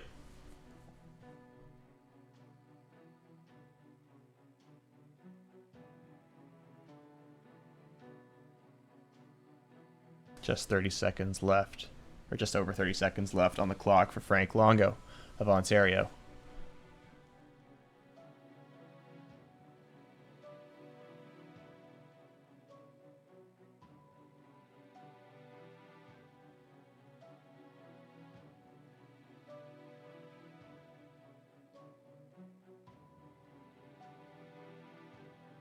Impressive clean there.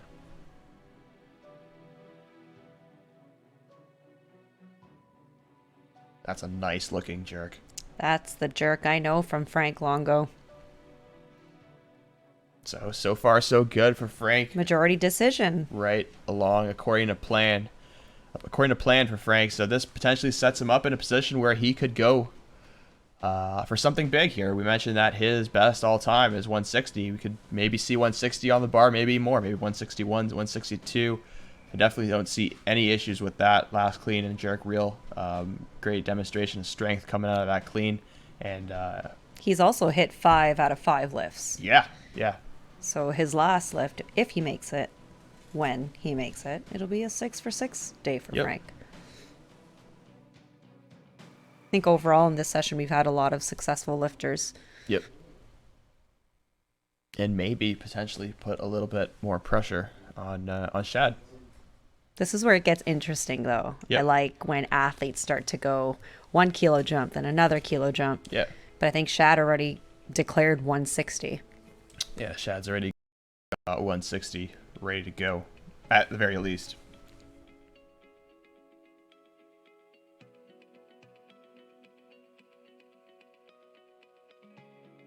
As we see coaches. It's funny. I know what they're probably talking about. What's that? Oh, I can't tell you. I can't tell you. Battlefield secrets. This is my team. So Shad Darsigny looks like he's going to be up as Frank Longo likes to put 160 kilos on the bar. We'll see if he keeps it there or elects to go up. Are we expecting a power clean on this attempt? I don't know about that, but I'm expecting a real powerful pull. I believe this would tie his all-time best.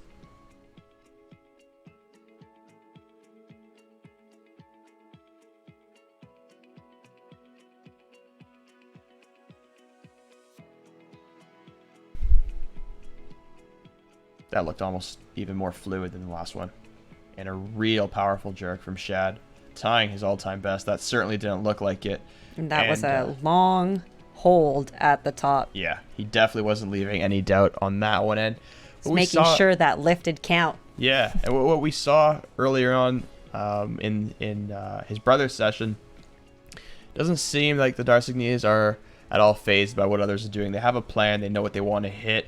They have their numbers in store, and they seem to be sticking by that, you know. It's one of those names that we're familiar with, right? We see their names. Yeah. They're a weightlifting family, as we were talking earlier. Yeah, he doesn't seem at all concerned or at all phased about what, let's say Frank's doing or what numbers he's put on the bar. As Frank, speaking of Frank, he's got 162 kilos on the bar here. A 5 kilo increase from his 157. If Frank hits this, this would be his best, and he would hit 6 for 6. Couldn't ask for a better day. Yep. Yeah, we can confirm that Shad's all-time best is 160. So anything from here on out will be a record for him. And definitely looked very impressive with that 160. Didn't look like an all-time best for sure. Looks like he's got a lot more in the tank.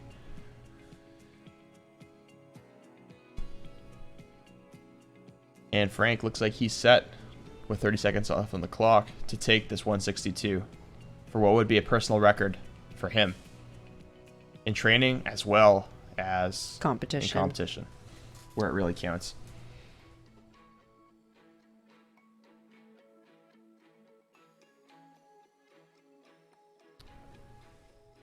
Frank using all the time he's got here with just 10 seconds left on the clock. Nice bounce at the bottom position there from Frank. Let's see if he can put it behind the ears. Oh my goodness. Oh, that might be a good lift. That looks like a great attempt from Frank. That's a great lift by got Frank 3 Longo. white lights. Celebrate. You need to celebrate. That is a PR. How impressive And is that? a big hug from Coach.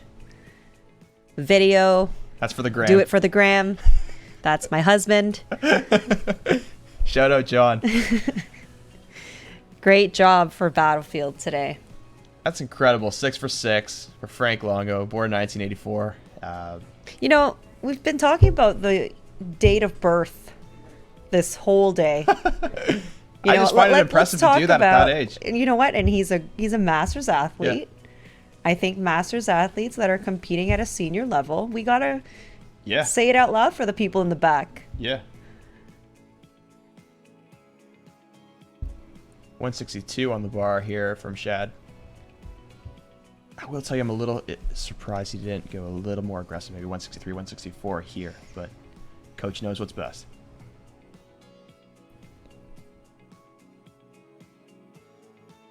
Great clean there from Shad. No doubt there. Puts that Easy through jerk. the damn roof. And he seems And gave real us happy a with nice flex at So the 5 end for of that 6. lift. 5 for 6 from from Shad Darcigny. That would be 11 out of 12 lifts competed by the Darcigny brothers today. Real impressive showing from them representing Quebec. Now, because Frank Longo lifted 162 first, Yep. he will be credited with that weight. So Frank Longo Yes. is currently sitting at first place. In the clean and jerk, In the that clean and is, jerk, that is. second overall.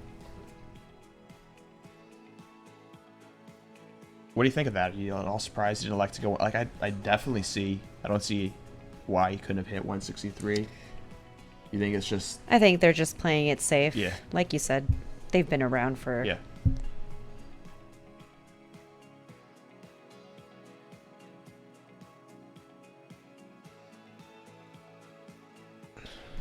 That's a great lift. Looks like a good lift from Samuel. Yeah, like Yeah. the Darcigny family's been around for Yeah. years. So it wouldn't surprise me if they just said, let's do this weight. Yep. You're still second. Yep. And you're probably right. He probably had more in the tank for sure. Yeah. That brings up Samuel, who's set to follow himself. Right now, he's got the 1 kilo automatic increase to 166, but we definitely see him going up from there. It will load 166 on the bar right now. Let's see where they go.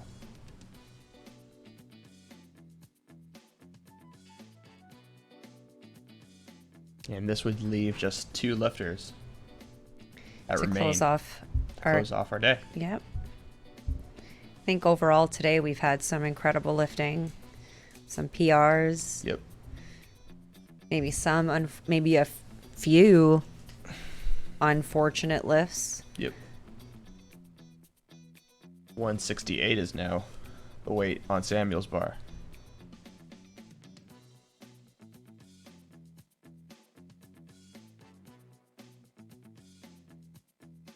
And it looks The like we have athlete another weight wants change. more weight.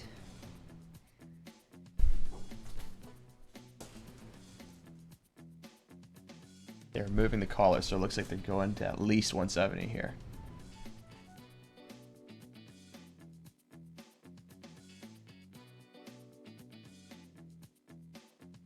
Notice how the loaders take their time when they change Yeah. the Yeah. weight on the bar. That's a strategy. Because they know that the moment they're on the platform, the Yep. clock stops until they get off. That's just the sport of weightlifting. Yep. And then the clock resumes. He's taking 170 for his second attempt.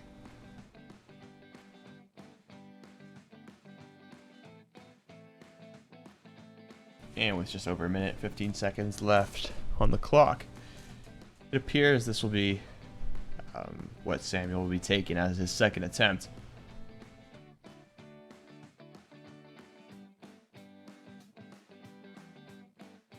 No, The it appears to be athlete another wants change. more weight. 172 kilos. This would put him at 304 total. At just 20 or 21 years of age. This is definitely a story we're going to be keeping track of, and somebody who we should be talking about more.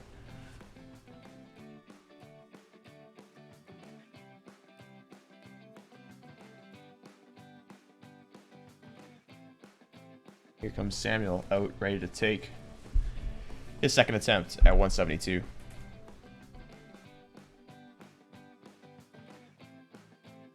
This is just his second Senior Canadian Nationals. Quite the showing here. He notes that he was a silver medalist at Junior Nationals in 2018.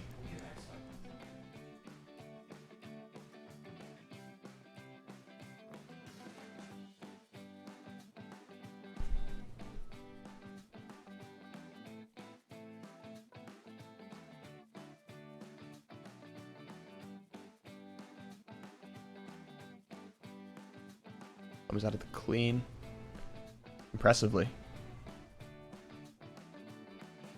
Uses a good little bit of an oscillation there. Just a little bit. I'm not sure what the judges see, though.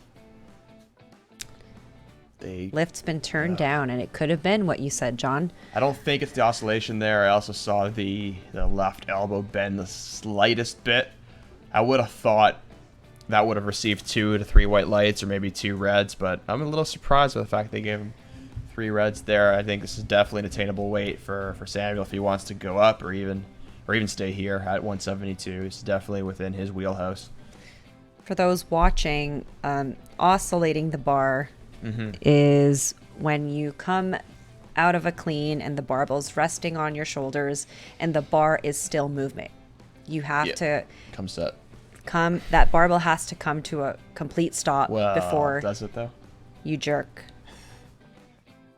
I mean, we have seen a lot of lifters use a little bit of oscillation in the past, and it seems to be a little bit of a gray area. There has to be a slight pause before you jerk. Yeah. The lift Okay. will be turned down. At least if I were a judge. Okay. Because if I were being judged as an athlete, I would expect the same. Okay. If that barbell is moving, that's an oscillation. And some people use it to get that jerk movement. Yep. We've definitely seen a lot of lifters absolutely. use it and use it legally, like Ilya Ilyin. Some people get away with it, right? Time. Yeah. I think it just depends, really, especially in today's day and age, how obvious you make it. It's definitely going to be turned down if your legs are still moving, you haven't come to a complete stop. But The turnaround was very quick, though. Yeah, a little bit of oscillation seems to get the green light, in my experience. Is this what you're trying to tell us and what you do in your training? No, it's not. Nikki's just a little bit of a stickler here as a judge herself. Never been turned down for it personally, but we see Samuel Gertin. I'm glad that you could admit that, though. Seeing Samuel Clance, Gertin. I hope you're listening to this. Seeing Samuel Gertin have no problems taking big jumps here in this clean and jerk component of this men's 81A session. Definitely it's not. your final attempt. Yeah. Right? Definitely not a name that, not necessarily a household name, but if he keeps this up, he's going to be one real quick. And of course, we have no explanation from the judges on why that lift was turned down. We don't know if it was oscillation, as I mentioned. We don't know if it was the slight bend in the elbow. I think based on what we've been seeing called today, I think it was a slight bend in the elbow. Yeah, we'll see how he responds here with a weight that I think he's more than capable of. But would be a PR, as 171 is his all-time best.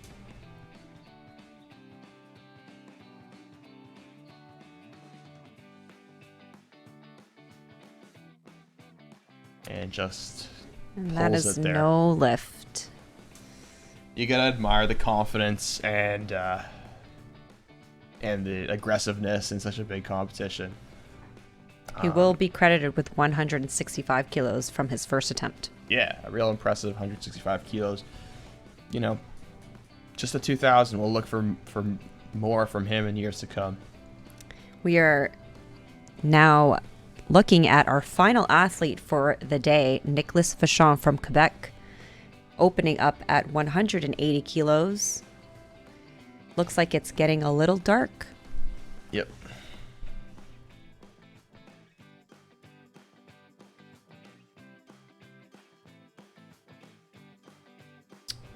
As Nicholas makes some last-second adjustments here before approaching the bar, with just over 30 seconds on the clock.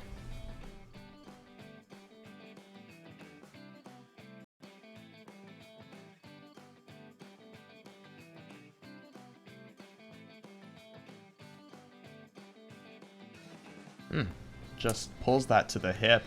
You think it got in his head a little bit, maybe? I don't know what went on there. I mean, he had 180 declared from The very the beginning. second we began this competition. Yeah. Pull didn't seem overwhelmingly slow. No. He will have 2 minutes. He is following yeah. himself. He is the final athlete for this evening. Yeah. Just refocus. He will come Get it back together. for that.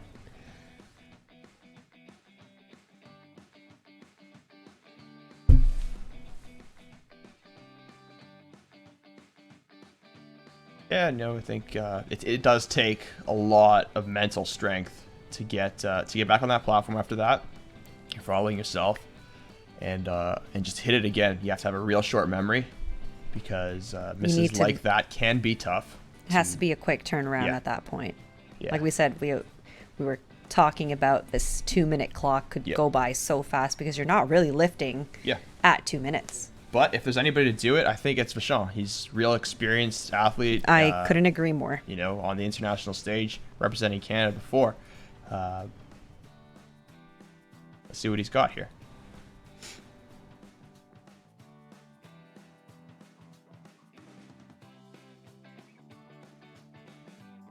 And pulls that a little higher.